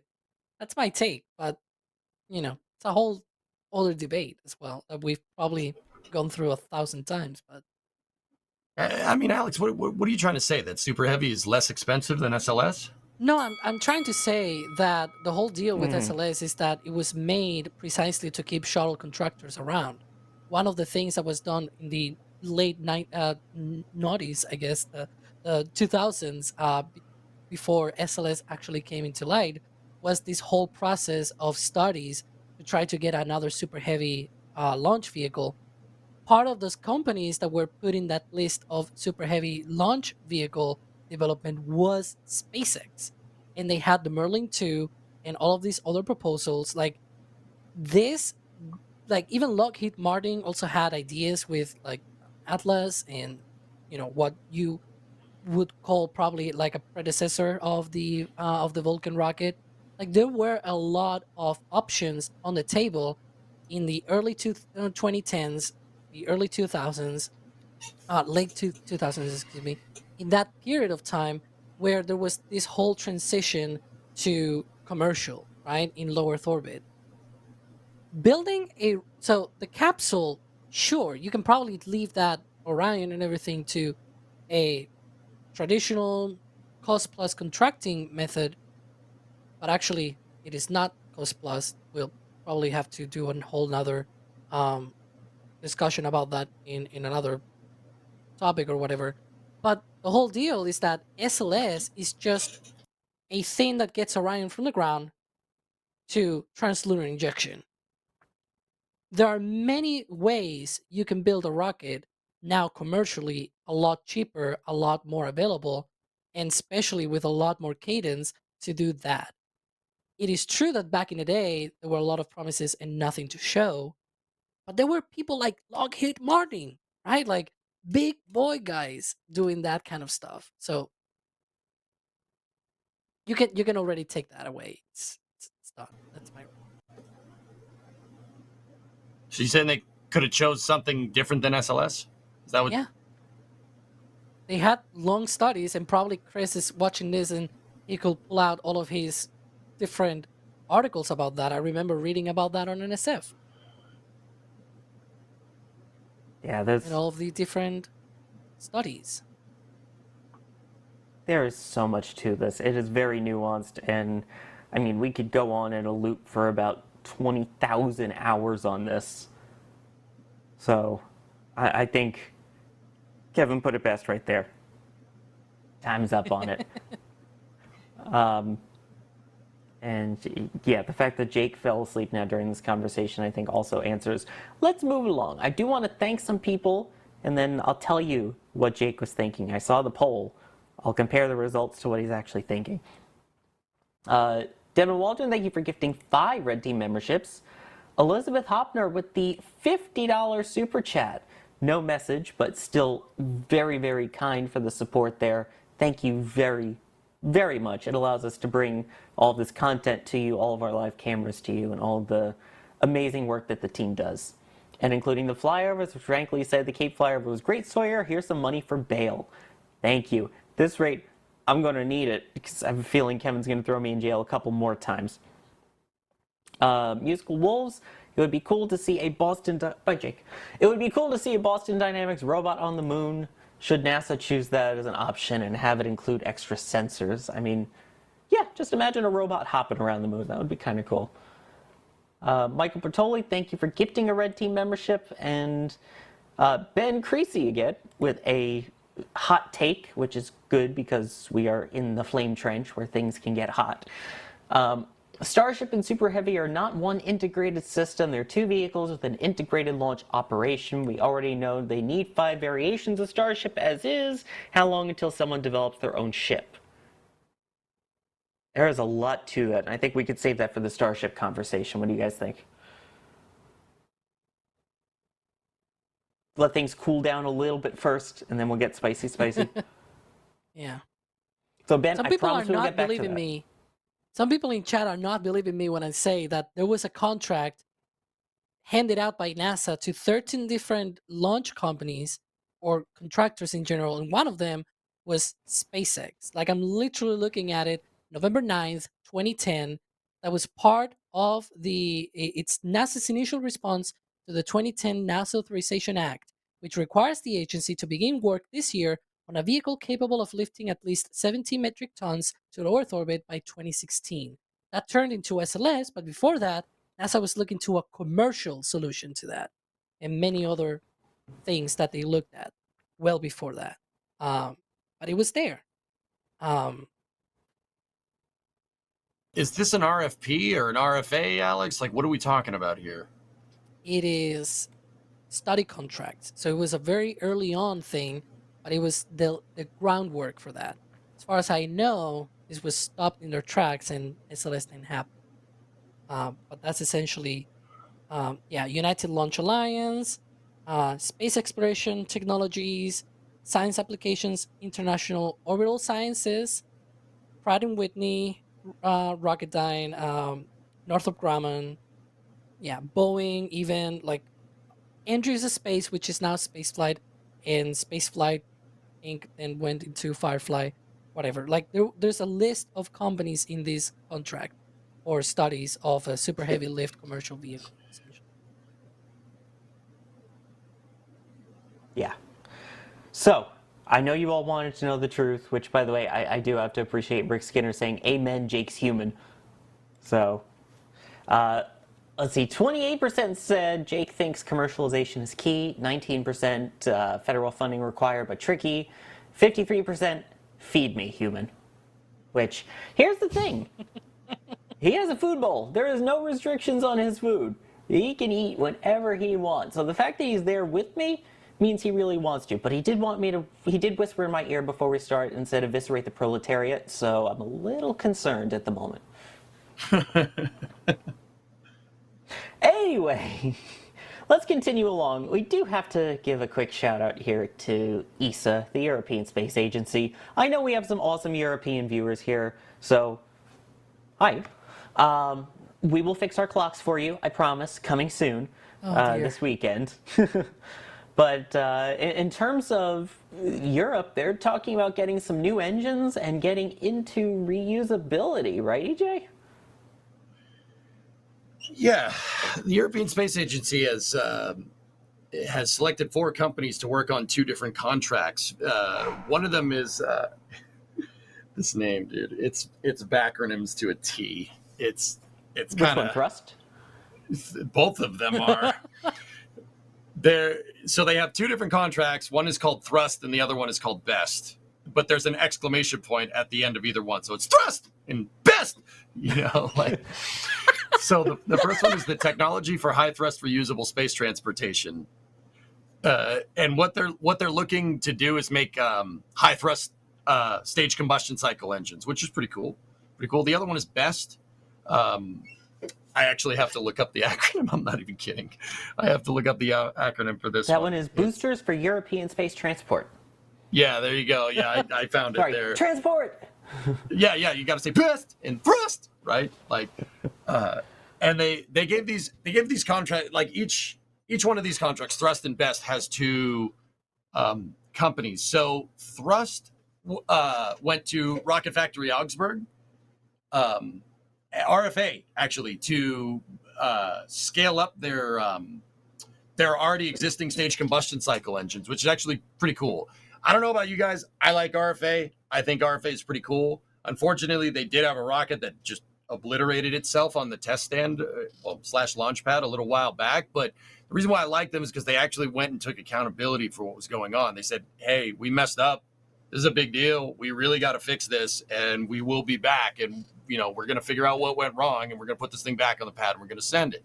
So I actually really appreciate that. I'm really happy that ESA threw them a bone there. That's pretty cool. Because RFA taking accountability, that's how you got to do space flight. It kind of pertains to the conversation we were having a little bit earlier. But you have to take accountability for what you're doing, and you have to understand why you messed up and go from there, which is actually super cool.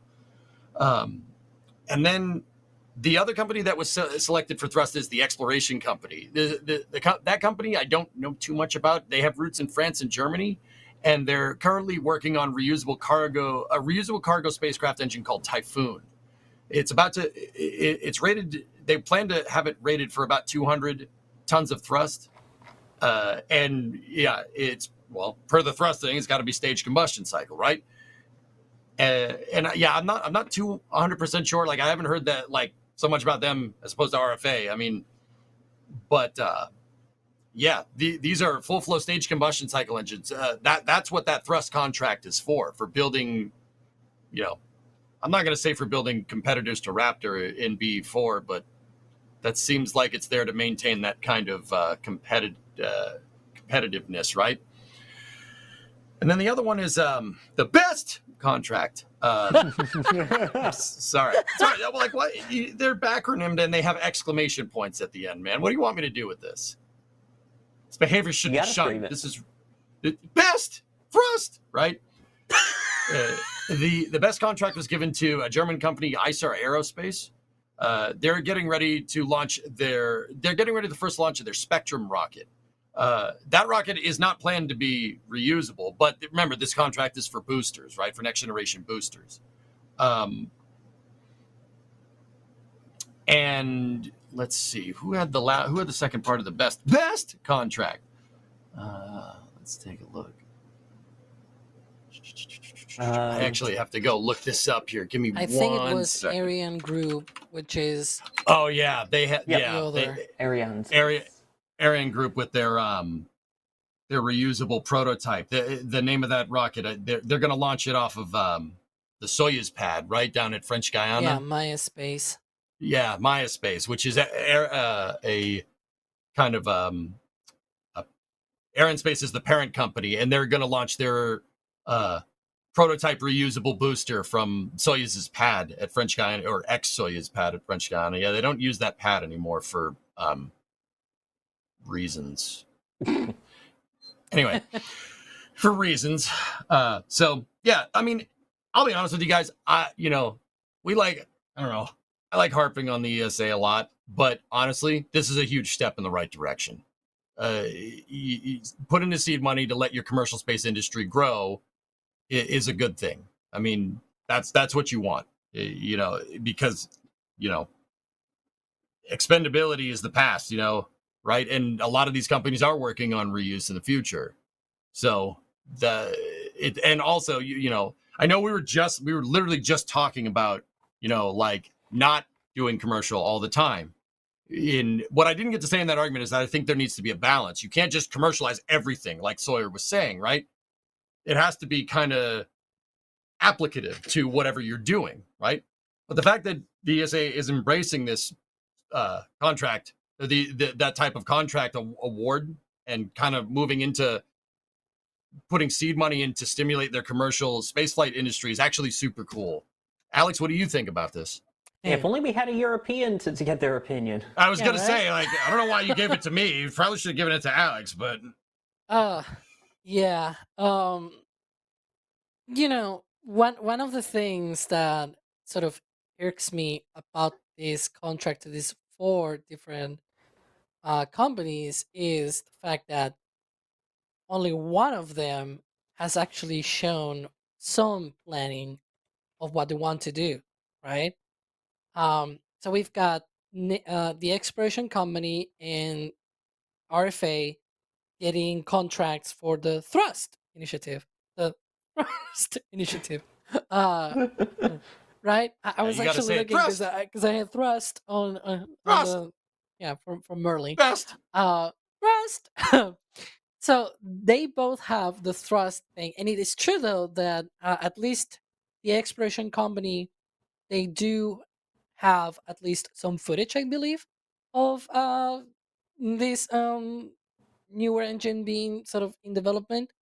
But other than that, we don't have anything from RFA, for example, of a larger engine, because they have a stage combustion cycle engine that is hopefully going to be flown on the RFA1 rocket, but we have not seen anything on any, larger rocket or any larger engine or anything like it. And then you have 2 other companies that have proposed reusability, with boosters with a best contract, right? And that's Ariane Group and ESAR. And so of all of these 4 companies, the only one that has really shown any plans to do the things that are being contracted for is unfortunately Ariane Group. And geez. one thing that I should mention though, because I was actually being told this back in the day, it's Ariane Group, it's not Arianespace. Arianespace is a subsidiary of Ariane Group. And then within Ariane Group, you have MayaSpace. MayaSpace is sort of like their attempt at a startup kind of thing that goes fast or whatever, and has this program to develop a reusable booster as well. But they have shown plans at least for that, right? And they have shown some at least concepts for that as well. They had a concept of a plan, I guess. But yeah, the whole thing with the best program and the thrust contract and all of that is that only one of those 4 actually has something to publicly talk about. Everybody else is like just completely sipped, right? And it's like, guys, you're getting money out of taxpayers. Hello? Say something, right? It's like, uh, I don't know. That's at least my take as a European, right? Of you're getting part of my money, very small part, some of it. I would like to know what you're doing with it, right? But yeah. I mean, I do just want to point out first, it sounds like with your Spanish accent that you're just talking about an old social media platform Like, oh yeah, they have MySpace, not MySpace. Maya space. It's MAIA. Maya. MySpace. Got it. Yes. Maya .com. space. Kevin, Not with a please get the, Y, get but the with an URL. I. The one with a dot. There you go. But it is kind of nice to see this. Like you mentioned, it's not necessarily competition to Raptors and, BE4s, but it feels like it's Europe trying to say, hey, we're in this competitive game too. Because right now, when you think of European rockets, the main one that you think of is, well, let's see, Ariane 6, which, yeah, we'll talk about that in the next topic of maybe if that flies again this year. That's coming up soon, TM. But Yeah. I mean, it's just, I feel like this is their attempt to try and say, hey, we're a part of this and get more European involvement, which I agree. It shouldn't be all the US companies. I want to see the European involvement. You've got, Europe at one point was able to launch a rocket from Europe and then said, nah, forget it, and it's the UK. But, yeah, I guess the real question then is, of the options, which has the best thrust? But yeah, one last thing that I should say though, I do not, I'm not against these contracts going out. It's just that I'm sad that they have gone out. I will really want to know more about these programs and everything. Like, I'm just saying, I really want to know more. Please show off more, right? Sometimes people complain about SpaceX being all, show off and explaining, oh, we want to go to Mars in 2 years and whatever. But it's like, at least we know some stuff, like what things they're planning, right? You cannot get hyped when you don't know anything. And I really want to know what they're cooking and what they want to do and everything. Show me your plans. Really get me excited. Like from PLD Space last month, they had this whole show of announcing even like a crew capsule and everything. They may not get to that point, but it got me excited. Like, heck, there's people that are actually, showing off and trying these big, bold plans. We really need big, bold plans out of private companies in Europe, right? Just like you'll have in the US. And so I really want to see more of that in our industry.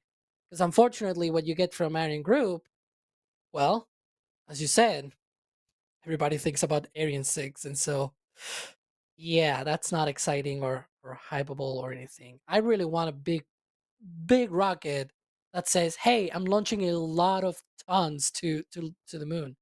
Like when PLD Space said, "Hey, we're gonna strap 4 more boosters to our rocket and put like 20 tons in translunar injection." I said, "Yeah, do it. Come on, now, go ahead." Right? It's like big, bold plans. We need that. We need fresh ideas. Maybe not everybody will go through, but the more the merrier. You need big, bold. Thrust. Which, what are the program names Come again? on, I'm sorry, I can't remember. Best thrust. Oh my lord.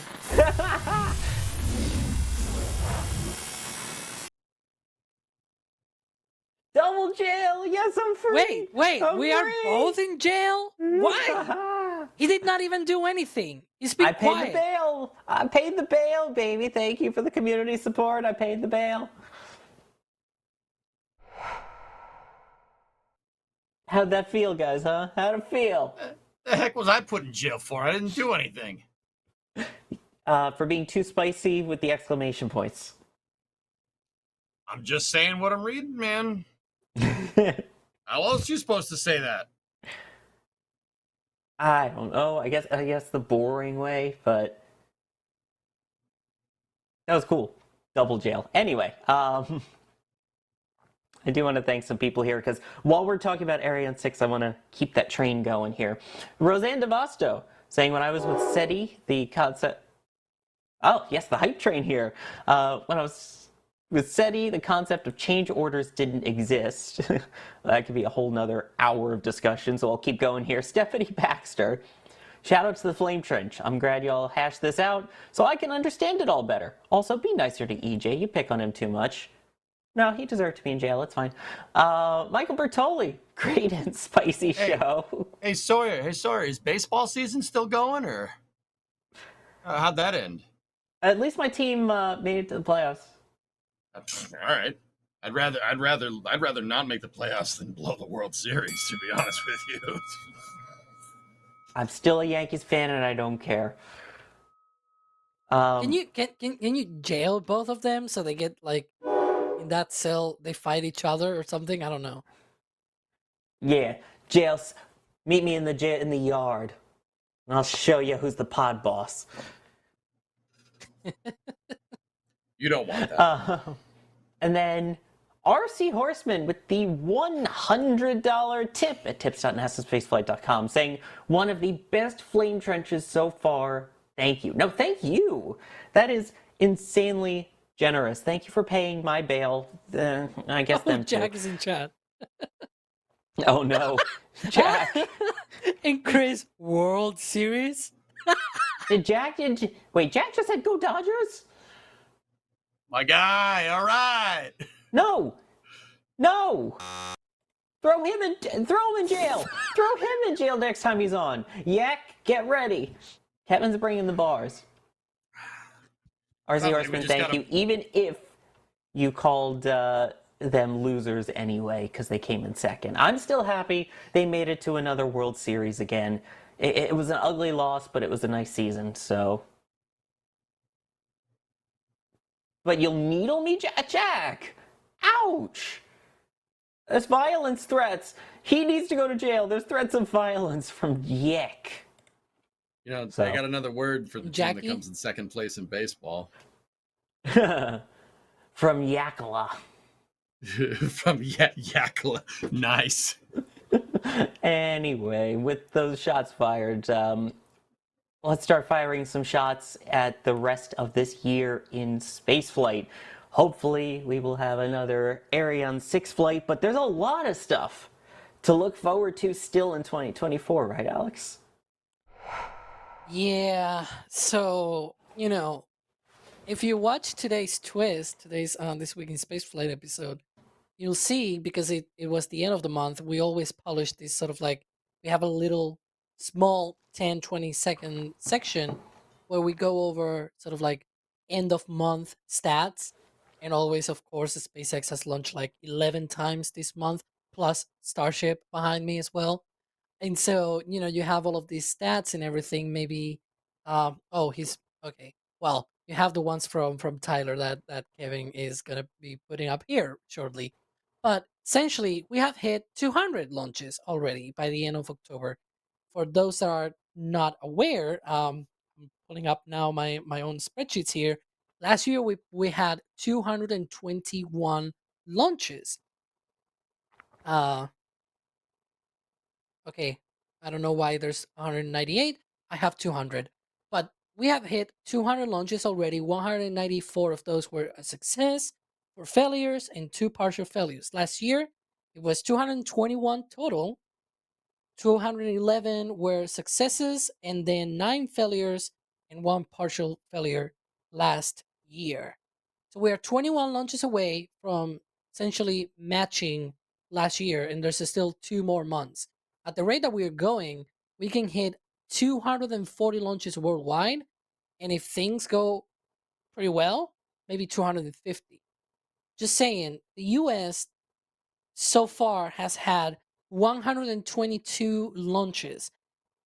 By the end of the year, we could have more launches from the US and especially from SpaceX than there were in even the most active launches, the most active years back in the days, at least in the old days where we didn't have as many launches as we have lately.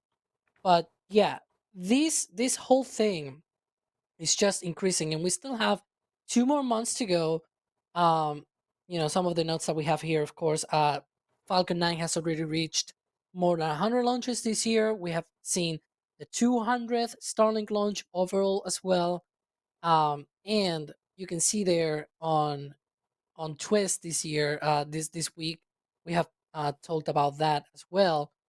we have coming up, fourth flight of the H3 rocket from Japan. We have the second launch of the Ariane 6. We have return to flight of Vega C. We have Starship 6 flight, Nugling potentially debuting as well. We have Vulcan's third flight. We have a ton of things coming up in the next 2 months. Like here as well, Firefly Alpha is expected to fly one more time as well. We have potentially maybe some more satellites being launched as well from like GTO satellites and whatnot. But yeah, there's a ton of things going on. I don't know, you guys, EJ and Sawyer, like maybe EJ, you go first or whatever. Like, Ew. what is the thing in the remaining time that you think is like really cool? Apart from Starship, let's be honest, that's probably very high up there. That's what I was gonna say. Apart from Starship, right? Other than that, what is the other thing that's like, oh man, that's gonna be really exciting to see?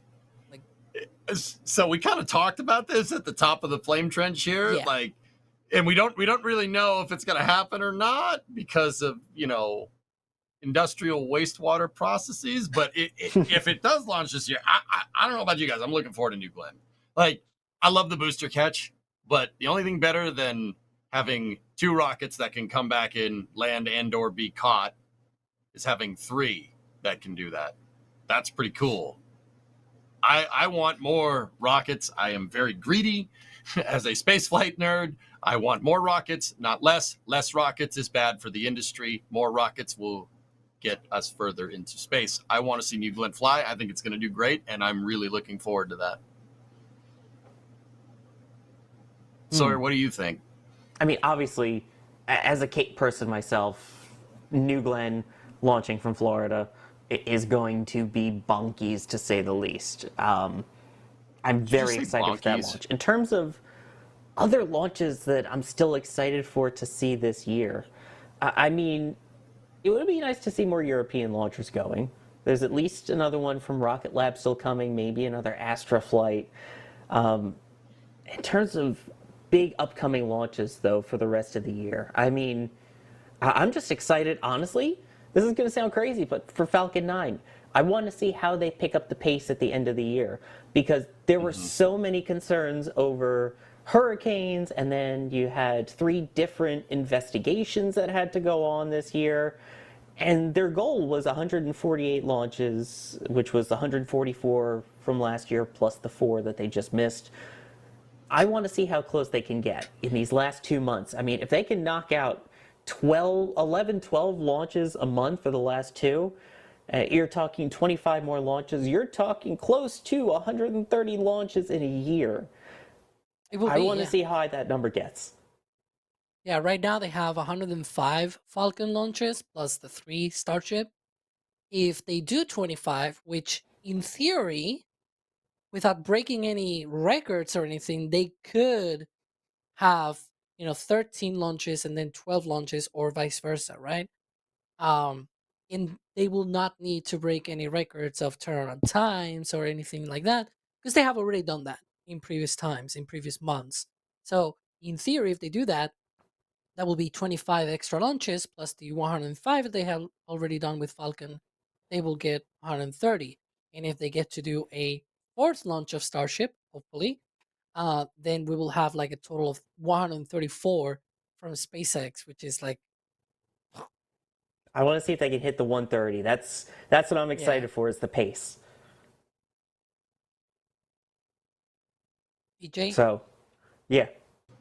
I think saying Falcon 9, that's actually a really good point. I still like New Glenn, but saying Falcon 9 is actually not bad. Sorry, I was yelling at Jack in the chat because he continues keeps to putting call it Y. Glenny.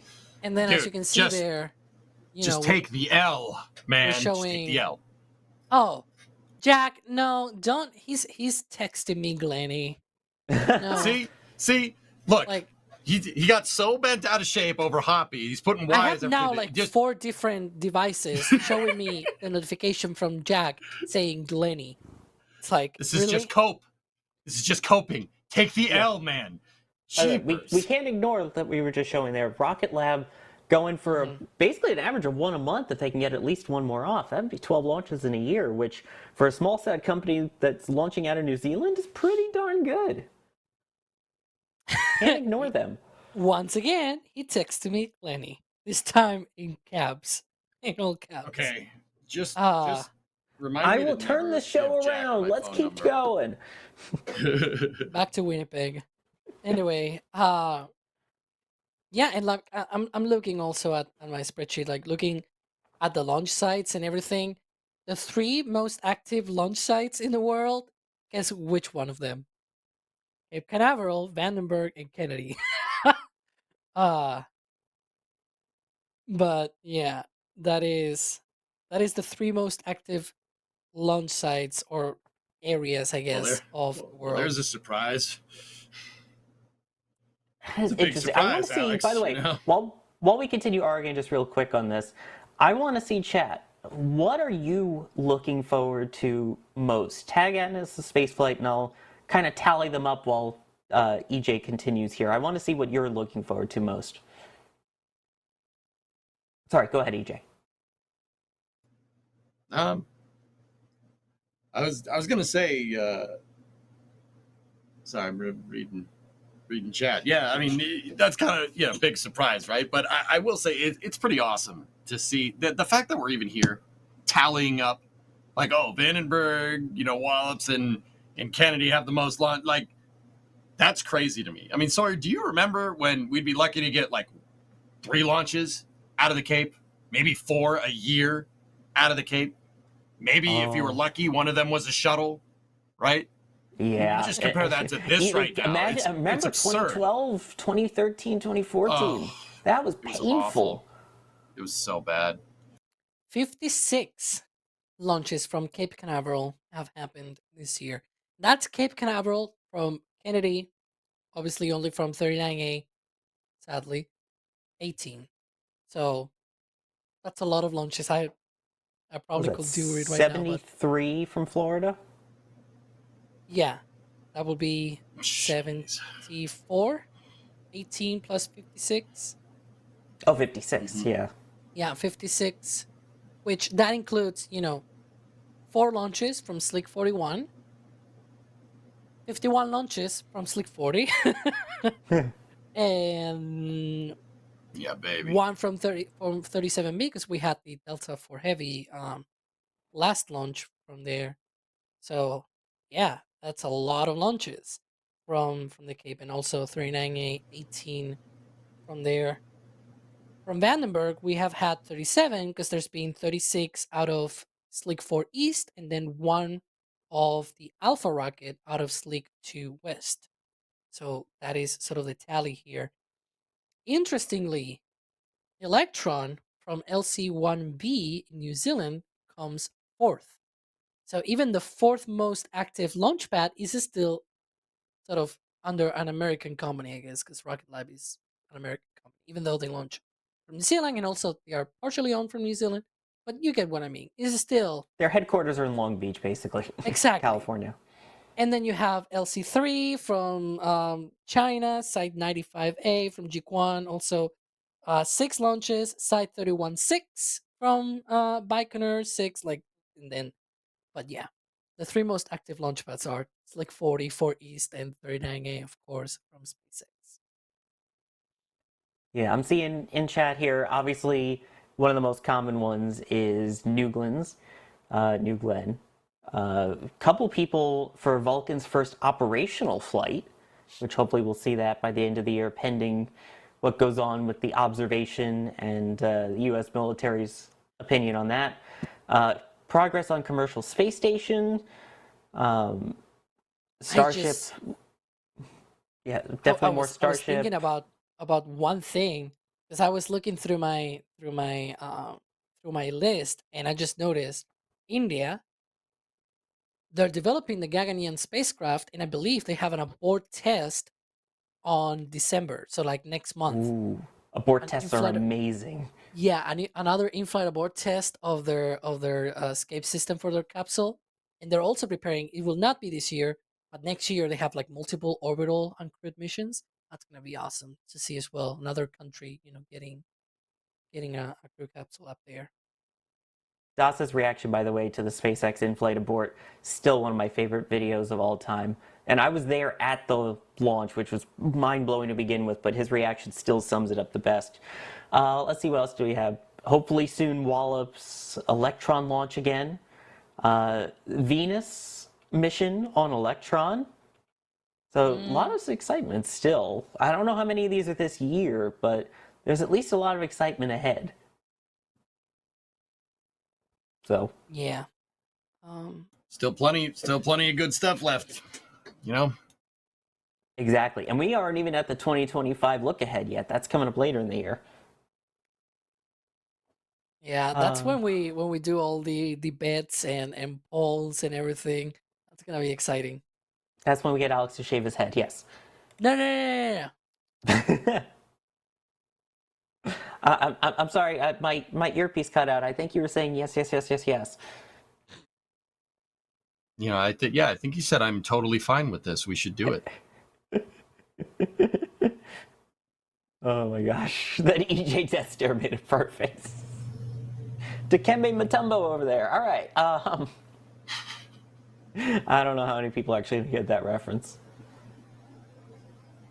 Got EJ laughing. I'll take it. I'll take it. And I guess that also will mean Jack in a kilt, which, oh no, he's not on air to argue it, so it must happen then. Okay, cool. Come on, I think so. Oh no. Not again. Who's in jail this time? It's got to be you. If it's me again, I don't know. Oh my goodness, this is the first time I've seen this image. This is the first time I've seen this. And the crab. So we have a crab. Oh, no. We have Jack wearing bacon and a kilt. The bird. What in the world? He's wearing, Kevin, I have so many questions right now. Voice of God, do you mind just explaining what the heck this is, even though I absolutely love it? Wait, you've never seen this picture before, Sawyer? I haven't, no. Sawyer wasn't Jack on is... that week of the Flame Trench. That's a shame. Our awesome member Eric Fraser sent this to me a few weeks ago. Yeah, no, Jack is channeling his inner Lady Gaga by wearing a meat suit. See that? Lady Gaga. Gaga. Oh, I love this. Hopefully he's not deceased. And that Whoa, what? What? is her latest. Anyways, I'm not gonna be doing a promo for Lady Gaga. Why do you know that? Hey, don't judge his music taste. Roll the tape. There is no intro to roll right now. Sorry, this isn't the top of the show. You don't get to say roll the intro. Anyway, I have a feeling we're going to get absolutely destroyed by Jack in the post show. So until then, let You brought this on yourself. You brought it on yourself. Let me thank some people here, because I know I'm going to get not thanked later by Jack. Miss Daisy, thank you for gifting 5 Red Team memberships. Ethereal Swordsman, I'm playing KSP while watching this. Y'all made me forget to strut my boosters. Always strut. Always remember you're strutting, you're staging. Rook move.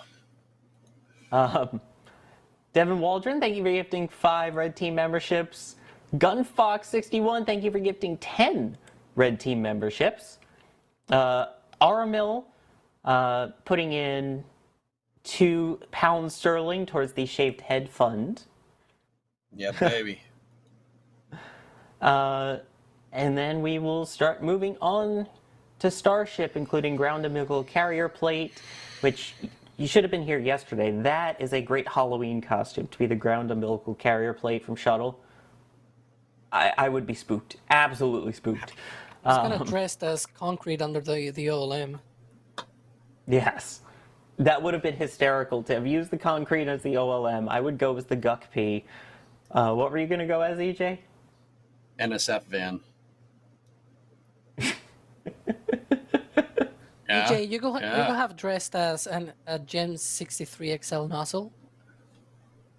I don't feel like losing my feet. But you've been very observed. Yeah, that's the thing. You'd really have to be observed. Wait, then I should be the Gen 63 XL. I was gonna say. I'll leave it at that for those who know. All right. Ground umbilical cannon plates question is related to Starship, so I think now is as good a time as any to talk about the giant silver elephant in the room, and that is Starship. All it says here in our planning document, in case you didn't know, we have a whole planning document and everything of what we're going to talk about, some quick notes that we can reference. This just says, here Alex will talk. So Alex, talk. Okay. Well, we have had Ship 33, as you can see there. It's already preparing to roll back, so it's been doing cryogenic proof testing at Massey's for like the past week or so. And yeah, there you can see the rollout of that ship. That is the first version 2 Block 2 vehicle ship, actually, not vehicle in general, because, well, it's also vehicle in general, but you know what I mean. It's not just like booster and everything, it's just the ship section, the next generation version of this ship. And so, it has a lot of new upgrades, but one of the things that a lot of people have noticed now that it's doing cryo testing is that it has a lot more tankage, right? Something that we have actually covered in previous videos, such as, Starbase Update. I actually looked it up from August 19th of this year. We had a whole section within that Starbase Update where I, on purpose, wrote down what was the stacking and how big the tank section is compared to the version 1 or block 1, whatever is your preferred name for that. And so, yeah, essentially, one of the questions that a lot of people are having now is that since the difference between version 1 and version 2 is that on version 2, what they have done is the whole ship is just one single ring taller. It's not that big of a change in the general terms. The difference, though, is that it is able to have more tankage by having the payload base section is now shorter. Instead of being 5 rings, it is 3 rings. And so the tank section, if you remove 2 rings out of the payload base section and then add an extra one, now the tank section is 3 extra rings larger. And so, when you see it fully loaded with cryogenics, it looks a lot different. It's like it's this big, huge tank and this tiny payload base section. A lot of people are concerned about that tiny payload base section. I should say, though, that tiny payload base section still can fit all of the payloads that can fit on the Falcon 9 fairing. So nothing to worry about. I will worry more about the fact that they have not developed anything to deploy payloads out of there, but that's a whole different story. And maybe we can roll. I know Kevin is like rolling different videos of Ship 33, but maybe if he has ready one of the other videos precisely comparing that tankage section from version 1 to version 2 of what we have seen, this testing going on, I'll give him time. But, we shouldn't worry about any of that because version 3 will solve all of this. So it'll add another big chunk of tankage and another big chunk of payload bay. And we'll get to that probably later in this whole discussion that we're having. But then you can see like a comparison between Ship 31 and Ship 33. You can see that the whole tankage just goes a lot further up, closer to the nose cone. They have also optimized a bunch of things. Like it's not just that you have a lot more volume for propellant. Yeah, that's the camera following one of the OLM sections. We'll talk about that later as well. But another thing, maybe the other diagram that I put on the back channels, Kevin, you can prepare that. the other thing as well is that now, for example, the top dome, where you have the pest dispenser above with a payload bay and everything, that one is the flatter dome. So the distance between the other one, the one that I drew, uh, the distance between that top dome and the payload bay door is a lot closer. So you can take more advantage of the nose cone volume, for example, instead of that one. So you can see there that's hand drawn, not fully to scale. It's sort of like eyeballed, but then you can see a comparison of like version 2, version 1, and where you had the door before, it was like a whole ring between the door and the top dome. Now, because it is a dome that is flatter, you can have that closer, so you're taking more advantage of the payload space, the payload bay door, and things like that. And so that's a very huge advantage. As you can see there, the LOX tank has grown like a ring, a little bit more than a ring, right? And then the the top dome is higher because it's flatter. So in order to regain some of that volume, you have to put it a little bit higher. But also the payload bay door can be closer to the dome, which is it takes more advantage of the available volume. Block 3, again, it'll have larger tanks, larger payload bay. We'll talk about that later. But anyways, any other things? Well, there you can see. So we actually knew about how big Block 2 or version 2, Starship 2, you can call it that way too, because you can see their ship height, and it's 52.1 compared to 50.3. And if I'm not mistaken, that should be 1.8 meters in difference, right? And so 1.8 meters is 6 feet tall. That is essentially one ring higher. So that's why we knew it was going to be one ring taller. And then you can see also on the propellant load somewhere here, it is 300 tons more of propellant from a Flight 3 ship to the Starship 2, right? So 300 tons of propellant is about 3 rings. So we knew that the tankage will have to be enlarged by 3 rings, but the ship overall was going to be only 1 ring taller. So that was already a big sign that the payload bay section was going to be shortened. For Block 3, you can see there 800 tons of propellant that they're adding, but the whole ship is going to be like 17 meters longer, more than 17 meters. So that's a lot more than just tankage that they're adding. The payload bay section will also be larger on Block 3. So there's no need to fear, they're going to get that volume back. Anyways, that's my long hint of Alex talks here, I guess. Part 1. So there, Alex, you're saying that they extended the tanks on ship 33, right? They extended the tanks, and they shortened the payload bay, but that doesn't mean that we're not going to see a bigger payload bay on future starships, right? Exactly. That was okay. I got you, man. All right, I was trying to And follow you can along. you can do the math, and I believe what it ends up equaling and like the conversion, doing a little bit of napkin math, as if you will, is that it's about 5 rings of tankage, more or less 5-6 rings, and then another 5 or 6 of the payload bay section. The payload bay section will be huge whenever that thing, like right now, one of the concerns a lot of people had is that, sure, you have that you can see there that door, that attempt of drawing a door there, and you only have like maybe a ring and a half, but then you have the nose cone. Sure, you have the at the top you have the header tanks. You still have big chunk. When you take that into account, you can fit anything that fits on the Falcon 9 payload fairing. You can fit Yeah. anything there, right? That can fit on there. So Starship could easily, whenever they actually develop a door, which is a whole different concern, whenever they actually are able to deploy big payloads, it's gonna fit in there. Whatever they can launch on Falcon 9 can fit in there, so no problem. Um, in the future, if you want Now, to launch bigger things, of course, you will need Block 3. But yeah, that's sort of the whole so point. No, like no when need to worry.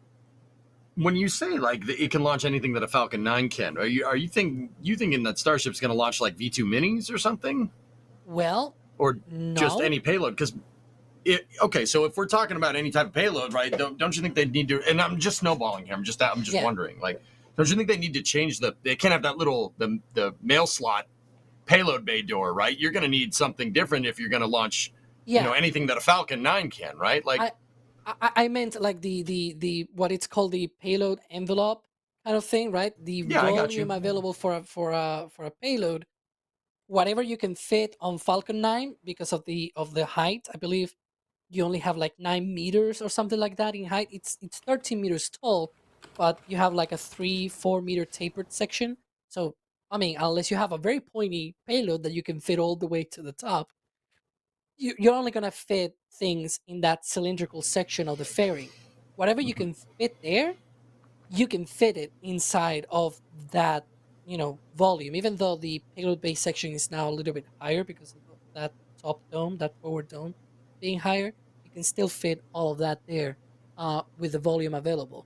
Now, of course, as you mentioned, they will need a kind of door, whatever, like a hinge, a payload bay door, sort of like the shuttle or something.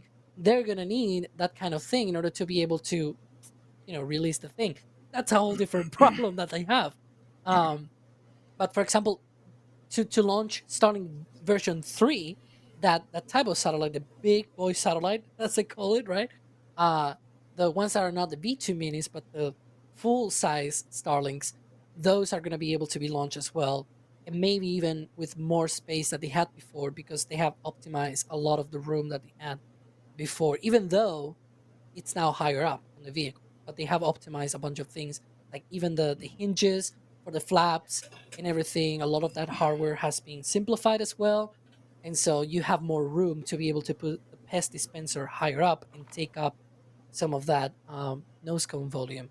So that'll be probably what they use to start launching this Starlink V3 satellite, which they have already, Yeah. by the way, they are already putting the paperwork together for that. We have seen in recent weeks that kind of paperwork already to launch the bigger satellites on Starship. Whether that'll happen soon, I have no idea. But if they are preparing already for that, that kind of paperwork is in work, right? Then it's probably gonna be soon, maybe in the next year or so. So we'll see. Cool.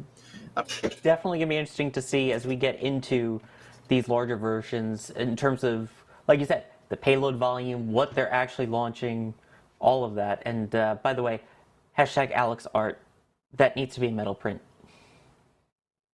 Oh God.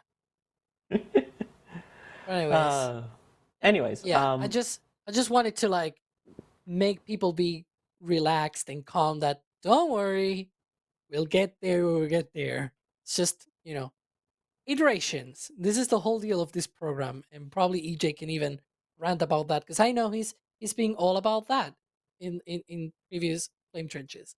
But yeah, we'll get there when we get there. You really want fight mode here. Hugh Mann saying Block 3 is worse than Ares 1. Changed my mind. I agree with that. It looks ridiculous. We have not seen it. Give it a chance. Dude, it looks like Long Cat. It looks like Long Cat, man. I mean, yeah, I guess we'll wait until they, roll it out of the high bay, but that render, not making any friends there. It's a heck of a comparison to Ares 1. I mean, I guess, yeah, it's tall rockets that are kind of tall for the sake of being tall. I don't know how else to describe it, but yeah, kind of. I'm sorry. I think it looks amazing. I think Ares 1 looks amazing. It's a very nice looking rocket. I mean, I'm still not as big a fan of Ares 1. In fact, I still don't like Ares 1, but... Yeah, but we're not talking about performance or anything. We're talking about looks. Do you think it's a cool looking rocket? I think it looks awesome. I mean, yeah, this one's going to be very, very tall and wide. The other one was tall and skinny. I feel like at least that has that going for it, and that, you've got a giant sized rocket, so when it's as tall, it's like, okay, it doesn't look as bad. It's not as skinny and stubby. Just my thoughts. Yeah, a lot of people Alright. were thinking that, Block 2 ship was gonna be the one that was gonna be super long. When you look at it, apart from the forward flaps, which are now, more leeward, it's like it's not that different. It's just one ring taller. Like it's not super huge of a difference from the outside. You can see though certain differences that we're already working. I always jinx this when I say it, but we're already working on a video. I mean, we've been thinking about making a video about this for a long time. Everybody that's been following us for a while, we've been known to put out these videos of like comparing when they do these big updates, right? Of what has changed and whatnot. In fact, one of our first long form, videos precisely, talking about more technical stuff was precisely when I joined and we did this whole video about the differences between booster 4 and ship 20 with booster 7 and ship 24 and like the chines and talking about I remember that whole thing. That was my first big video that I worked at NSF. It was this huge pain. It's still a pain to write some of the videos, but that's how it goes, right? It's a long process, but some inside baseball here, I guess. Yeah, you're only writing what, 3, 4 to 6 videos a week now? That's all. No, I mean I'm not writing that many, but there's a bunch of things in my list that I have to go through. I still have to finish the Raptor video, anyways. Kevin, I can already hear the steam coming out of his ears as you mention Yeah. it. So you remember the Starlink video? That was and then there was changes. And then there was, Yeah. that's you and me too, Bo. You and me are both on that, so you take half the blame. Anyway, I'm still waiting. one more really quick before we move on. In terms of, being the height of all the vehicles and everything, really quick, James Atkinson was wondering in terms of once we get to the Raptor 3s also, are they as tall as Raptor 2s, or might you save some volume from those being shorter? They are as tall. They're just not as, you know, Christmas tree-ish, I guess. Definitely less Yeah. plumbing. Exactly. They have less plumbing. Or rather, it might have about the same or maybe saved some of it, but a bunch of it is just, all stuck together and more compact, I guess. Um, yeah. It's the same height, essentially. Yeah, so they wouldn't say need to make any different changes for these vehicles to be able to have it fit, say, at Pad B, which I believe there's some news related to Pad B's orbital launch mount.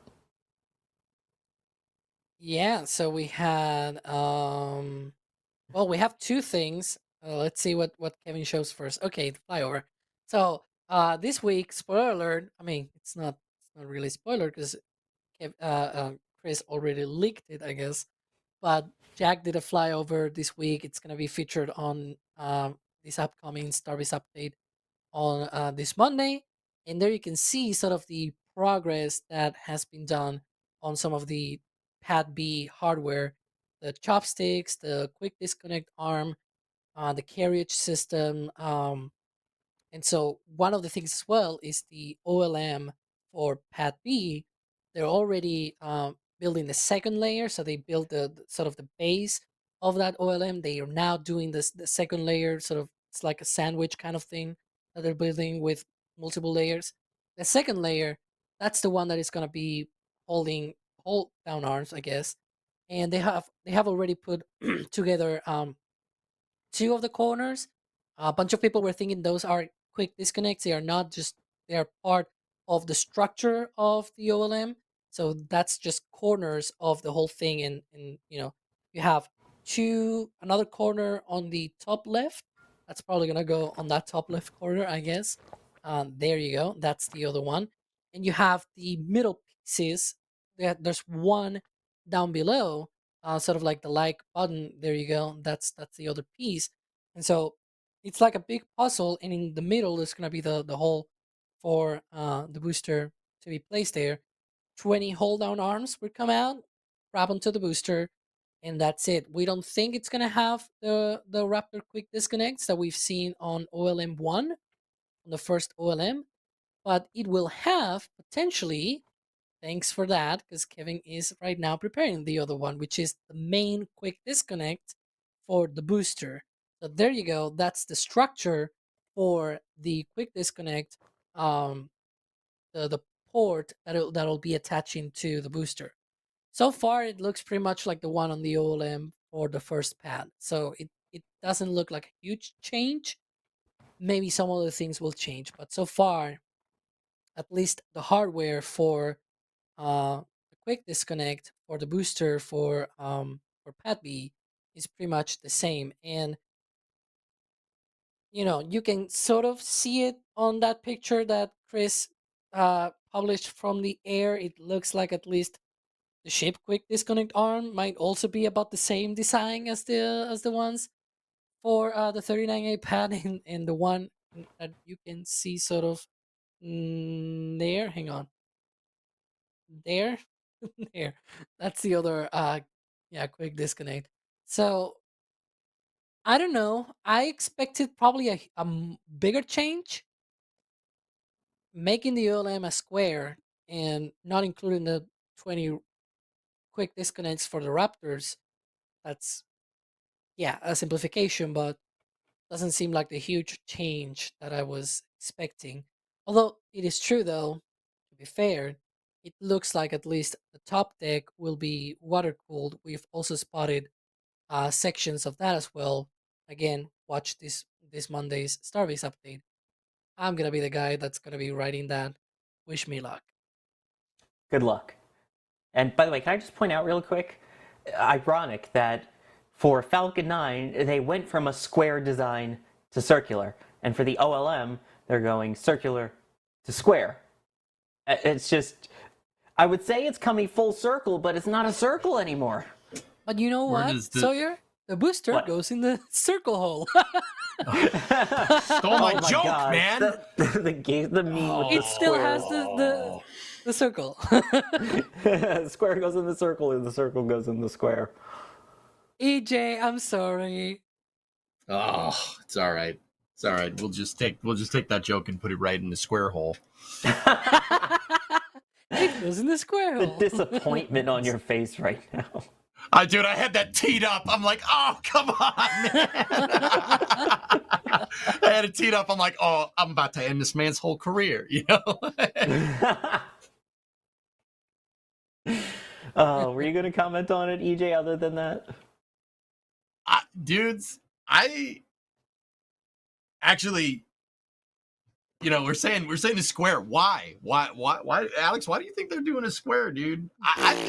I think they got some tricks up their sleeve, but I don't know. Why do you think they switched to a square? I'm kind of thinking about some stuff here. I want to hear what you say, though. I have no idea. Some people are there are theories out there about a mobile OLM, right?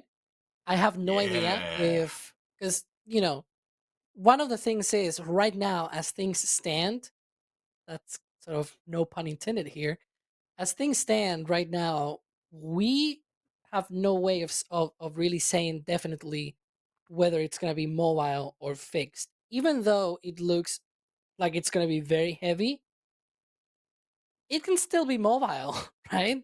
You just don't move it a lot of times. If you're just using it like, you're refurbishing it every 10 flights or something like that, you can still move that. Like maybe 10 flights, it's, I don't know, 5 months, 10 months, right? And you only needed to move it with that frequency. That probably is not a big deal, right? Still, it does look heavy, right? Sort of, takes away the whole thing of it's going to be mobile, it's not going to be mobile. We've also seen the quick disconnect, the pieces arriving. We're very far away from figuring out whether that quick disconnect will be on that mount or it'll be, at the pad fixed there, and the orbital launch mount just goes there and gets anchored or whatever. So we're very far away from, being definitely one or the other. But perhaps that could play into the whole deal. That maybe having the square one is maybe easier in terms of the geometry to get the SPMTs and whatnot. I have no idea. But yeah, that's a long road. Thank you for that, Yeah. whoever is moving that camera. As you can see there, it's a long trip from the production site all the way to the launch site. But Also, Do chat we way know back how to the wide? people who randomly waved. Right. Do we know how wide that the new OLM is? it should be more than 9 meters wide. Right? to Yeah. fit to fit Yeah. the, Well, the I would booster hope you said. so. It seems See, obvious, but that's at least the right? minimum. Right. So, Probably 12 see, meters, 15 or something, if I would have to right? guess. See, what I'm wondering, Alex, is like, and the reason why I was curious to hear what you had to say, like, so you look at where the pilings are from pad B right now. The pilings and the retaining walls that they're putting in for digging out the flame trench. He said the thing. Should He we said leak the that? thing. I can find the link for Kevin to show that on this stream. Yeah, We did not if you tweet want that to. out, but maybe if the powers that be want us to leak that, we could. Okay, it says Yes. give me. Okay, I can do that. Give. So Keep talking. Give me time. yeah. No, let's assume that it's like 12 to 13 meters wide. Well, where those retaining walls are in the trench is way wider than that. It's like 16 meters, about 60 feet, give or take. I mean, and don't get me wrong, that was just me kind of looking at it and comparing it to the automobiles next to it that I know how long they are because there's a Ford truck next to it. I'm a Ford hat. It makes sense. The car. Anyway, yeah. What do you want? I don't know what you want. So I'm wondering because that the OLMB doesn't really seem like it's going to fit in there. Like it's and actually, I mean, it will fit in there, and it won't like you were saying like how is it going to move? Maybe it's better for moving SPMTs. I'm not really seeing how that thing is going to wind up in a trench that's way wider than it, right? Like because if you look at like 39A, which has the same width flame trench, by the way, just thought I'd bring that up. 39A is a 60-foot wide trench. So does Pad B here at Boca Chica. I don't know. Maybe it's a coincidence. Maybe not. But you look at that. So there's the actual trench, and then there's room for the crawler transporter, and then they have pilot dowels that they put the mobile launcher platforms on. When not SpaceX doesn't do that anymore, like SLS does with their mobile launchers, right? And that's what the Saturn V and the shuttle used. Like I'm kind of just trying to figure out how they're going to get this thing into that trench. Like, are they going to lift it with a crane? Is it going to be on SPMTs? It's just, I don't know. It's just weird because you see a really wide trench, but the OLM is not that wide. I don't know. Maybe they'll make it wider. Something to kind of ponder. Definitely one of the things to make you think. I mean, I have my theories, dude. That's for sure. Yeah, apparently, I'm going to wait until we get this done with Alex, but Ethereal Swordsman did ask me to ask you about your wild LC39A theory. Oh, dear. Yep, here we go. I knew I was going to get asked. That's why I didn't. That's why I was just like, I don't know, maybe. Should we let I don't Alex think do his thing first, and then we'll get to EJ's crazy rant? Because it sounds like it's going to be quite the conversation starter. Alex, if you want to go ahead. Yeah, hang on. It's giving me problems to share things, but yeah, I believe there you can see one of them. That was not the one that I want to, but that was the one that yeah, it allowed me to share for whatever reason. This thing is not working. Thanks, Google. Anyways, yeah, you can see some of that work on the flame trench. Actually, if maybe we can go a little bit more down, you can see there's this sort of thing that they're digging next to it. That is the commodities trench. So that's where we think they're going to be putting there all of the pipes for the water, the liquid oxygen, liquid methane, and everything for the OLM. And so they're already starting to put concrete there which is very good news because that means they're getting essentially, to the point of just putting the concrete and laying down all the piping and everything and just, getting it done. Um, they're also, they keep digging the flame trench. You can see some of that progress as well, to the top of the picture. And there's a bunch of work going on there. You can see that it's nowhere near done, right? But whenever it's done, we should see there's some beautiful engineering being done there. Um, yeah, it's a whole lot of work. They've already drained at least some of the water that had been there, in that flame trench area. They're doing also some of the pilings as well from the outside. You can see some of that work as well.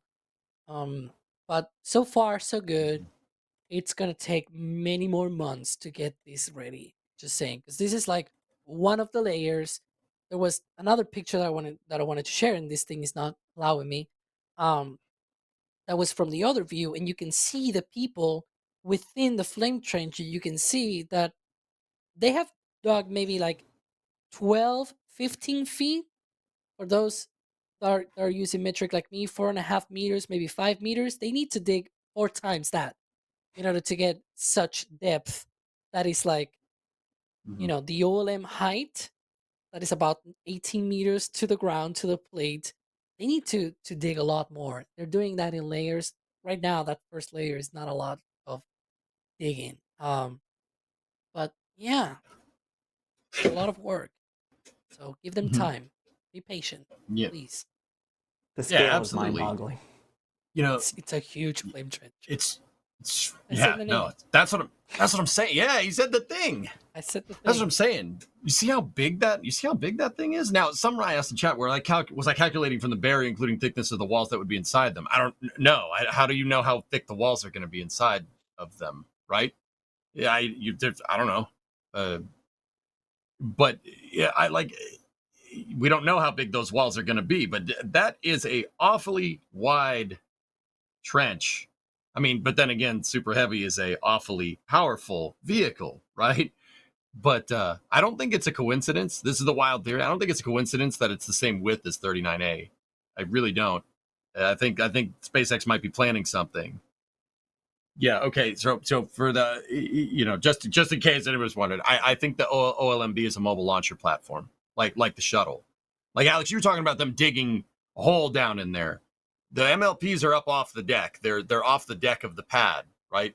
And there's a gap for the transporter underneath it. The OLM might still be up off the ground. We don't know that for sure, right? It might still be raised up in the air. So this trench might not be as deep, but we know it's as wide, right? So you're gonna have a shallow trench that's super wide. It just happens to be the same width as 39A. I think SpaceX is cooking something.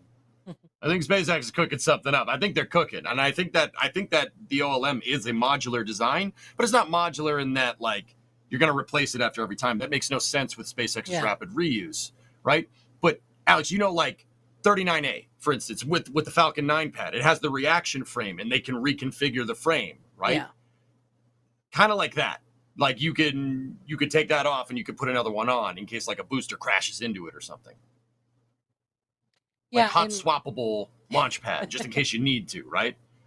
And one of the things as well is that, there was this whole debate back in the day, and I still am not 100% sure that they really need to dig that deep.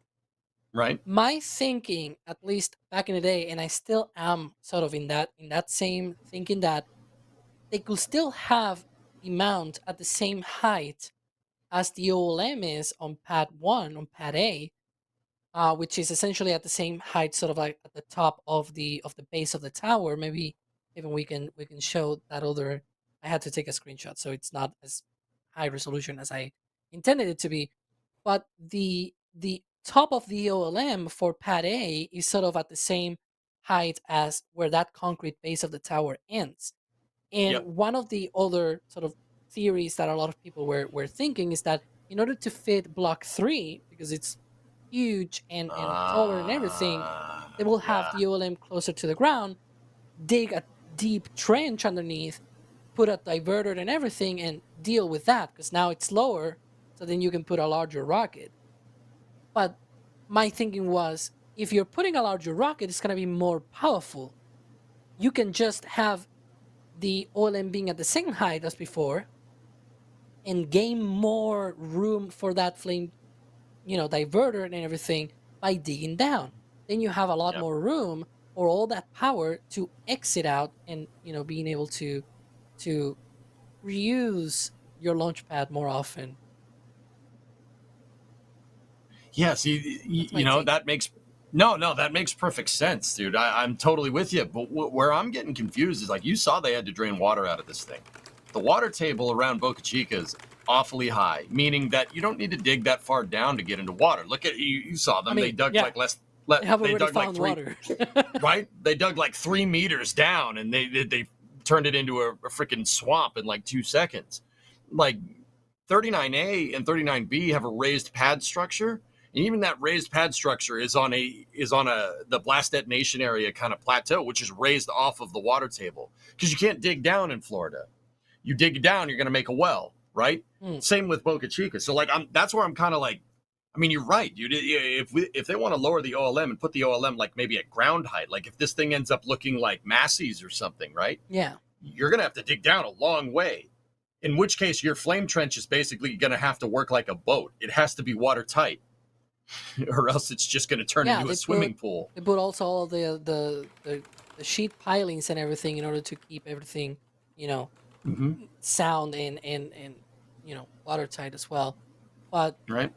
As you mentioned, you need to dig down. They have a lot of pilings. You can see some of the pilings that they initially put there already. They're showing because they're digging now, and so they put there in order to stabilize the ground.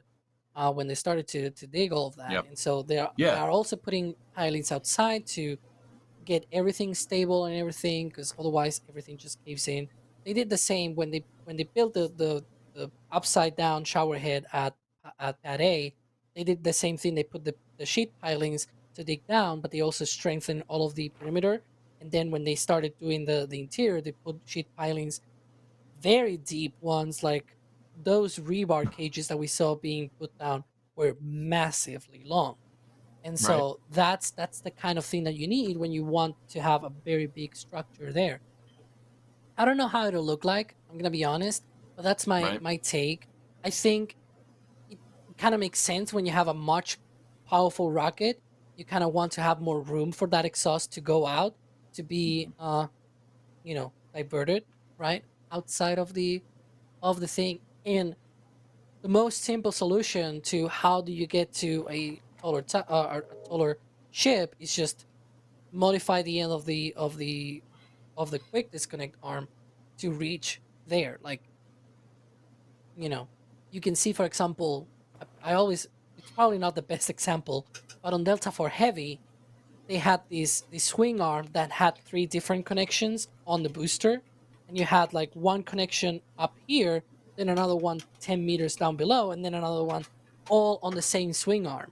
You can have a very similar thing as well with the quick disconnect arm, where you just have a structure that goes up to a taller booster, taller ship, or something like that.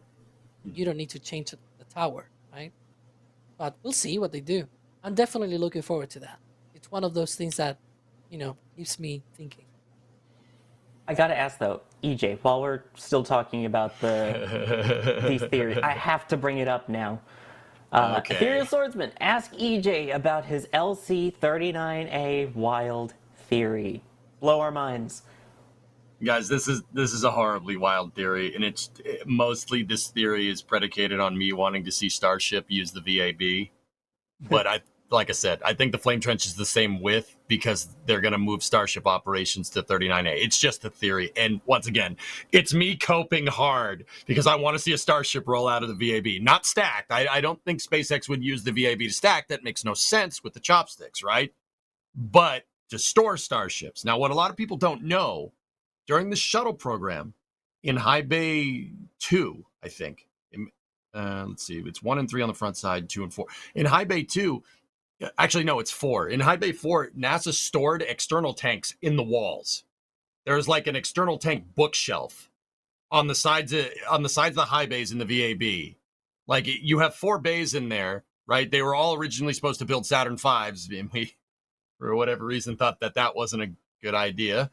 So the 2 back high bays, the ones on the left side of your screen, so the ones with the one with the American flag, that's High Bay 2, and then High Bay 4 is the one adjacent to it on that side, right? That's on the west side of the VAB. They used those 2 high bays to stage parts for the shuttle, and in High Bay 4, they were stacking external tanks like in basically a big external tank bookcase on the sides of the high bay.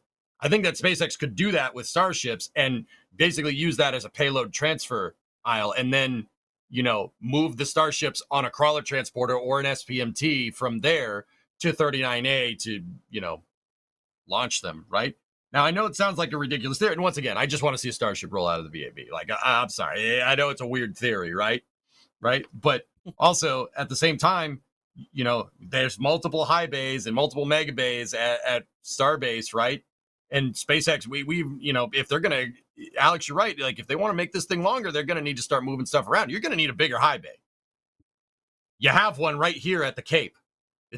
You could put how big is the door, Sawyer? You could put 400-foot rocket in there. Remember, SpaceX doesn't need the mobile launcher unless they use the OLMs as a mobile launcher, right? Like, it's possible. If we're talking just not the full stack rocket, but just the stages. Mm-hmm.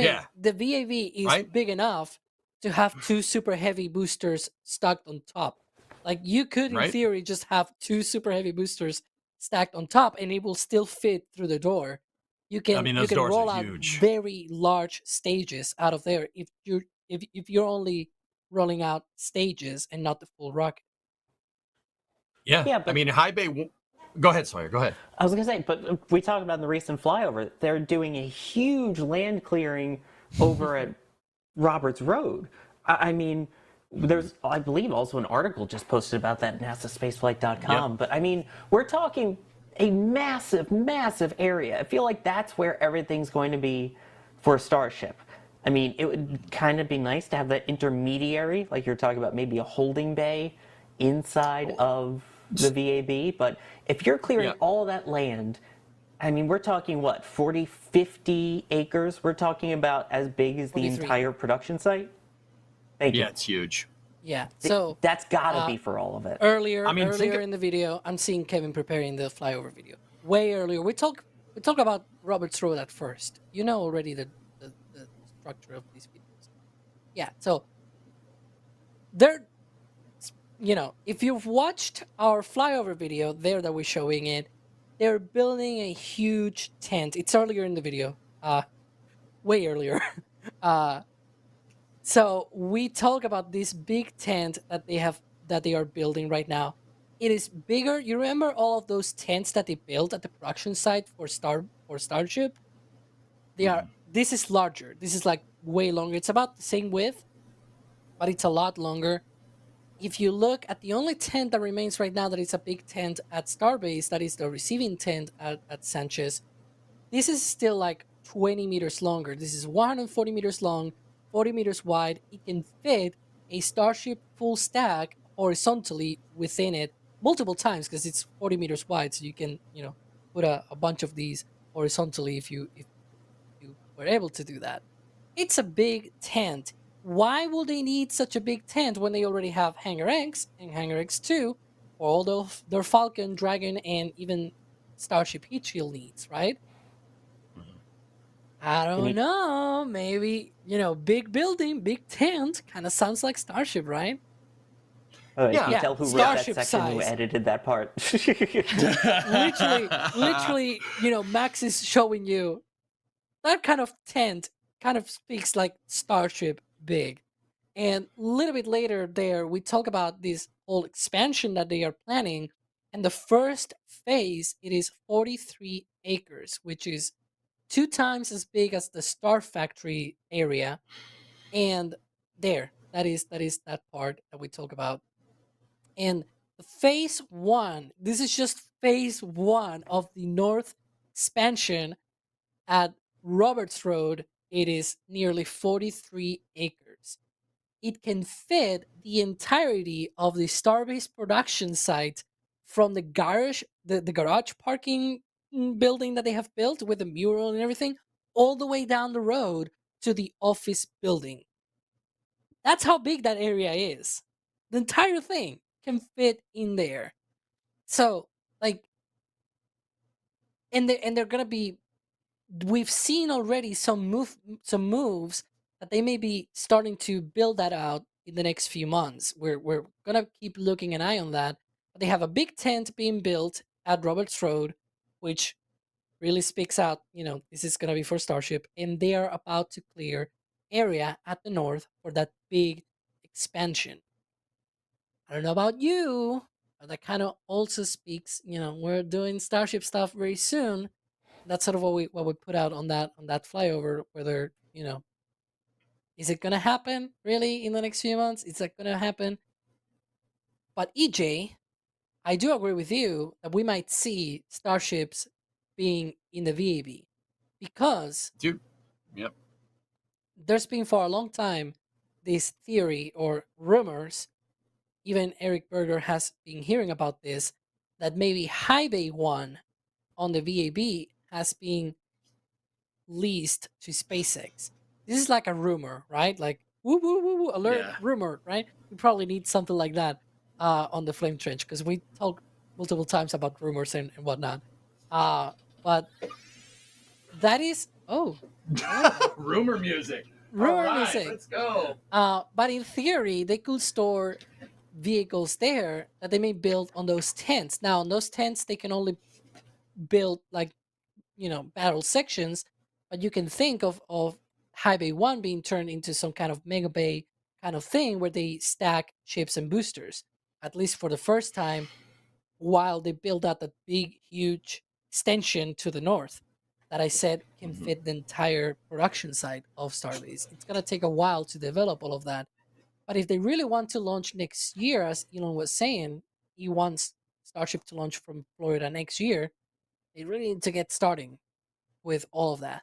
And the only way to get that is build, or maybe, they could even go one step beyond that and say, we're going to ship, instead of making those battle sections inside of that new tent, we're going to make them at the Star Factory and barge them over to the Kennedy. That could also be the case, but, we'll see what they do. I'm gonna, I already told our Cape folks, keep an eye on that because SpaceX doesn't build big tents out of the blue. Just saying. No, you're right. SpaceX, not Blue. Oh, jeez. Yeah, we're getting to that point of the show. I made the same joke as you, Sawyer. I don't know how to feel about that now. All right, then let's hit a few more quick questions here. There was one I promised. There were two I promised earlier that I need to go back and hit. Ground umbilical carrier plate was saying, been thinking about the fire at landing. Purposeful venting or bad seals? It looks like it's on purpose to me. It looks like it's on purpose. In fact, Alex, you and I talked about this like the day after it happened, right? Yeah. We did see that on Flight 4. Flight 4 did that same kind of outgassing, and if you cast your mind back to Hoppy did the same thing too. Hoppy. So it's clearly hippity hoppity. It's clear that it's something that's intentional. Whether it's like something that will keep happening in the future, we don't know, because you remember like the early tank watching, they had the methane, the flare stack, right? And then SN4 happened, and that didn't end well. So it's it's clear that the design can change. It's in flux, right? And at least looking at the footage when we saw that fire coming out, it is coming out from what we believe to be the methane bleed line. So when the booster is connected, we're gonna have an upcoming. It's on the Raptor video. We're explaining that on that video. When the booster and the ship are connected to the ground, they use everything that they can from the ground. So starting the outer 20 engines, for example, that is done with the ground umbilicals that connect to the outer 20 engines. The center 13 engines are also connected through the main quick disconnect. The engine chill, for example, is also when you chill down the Raptors, you have gaseous oxygen and gaseous methane being produced because you're cooling down the engine, but you're also heating up the things that you're using to cool down the engine, right? Which is liquid oxygen and liquid methane. The liquid oxygen is collected from those engines and then dumped overboard somewhere else. In the case of the methane, though, you cannot just dump it anywhere, right?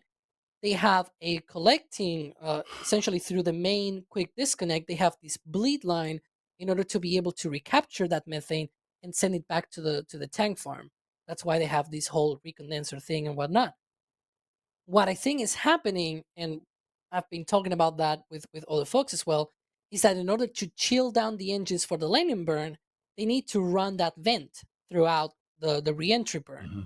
And either that vent was still going while it was doing the landing burn without really needing to run that vent, or it was just stuck or something like that, or it was either on purpose because it needed to keep running right while the engines were running, or at some point it got stuck and that thing just kept venting. We don't know. We'll probably figure it out with further landings. What we do Flight know 6. is that they caught a booster. They caught a booster. They caught a They booster. did? When? I don't know. When will Oh. then be now? Soon. Soon. Dude, I don't know. I just, every time we see that landing footage, my brain's just like, wait, what's going on here? Yeah, whoa, it did that. That's pretty cool. Not too shabby. No, it's pretty neat. You can tell it's a caught booster because of the way it is. It's pretty neat. There were a lot of people as well, like concerned about, it's on fire and everything. Early Falcon 9s, I remember, they went up in flames at the aft end, and they got that nailed down. You still see from time to time, it's normal. Like that thing is putting out more thrust than a Saturn V at launch, doing that landing burn with those 13 engines. You're gonna see fire either way. The whole deal is to minimize it and build a rocket to survive that. That's what they need to get to. Falcon 9 True. did it. And then the other question that I promised we would get back to from Ben Creasy with their hot take on what your thoughts are on this. Starship and Super Heavy are not one integrated system. They're two vehicles with an integrated launch operation. We already know they need 5 variations on Starship as is. How long until someone develops their own ship? So what's your thought on that hot take that they're actually not one integrated system, just one integrated launch operation? Go, EJ. What does this seem to imply? It seems to imply that they're going to put something else on top of Super Heavy. I'm really confused. I don't really understand. I think because they're saying that there's an HLS variant of the ship, a tanker variant of the ship, a Starlink deployer variant. Yeah, okay. That means that it's different.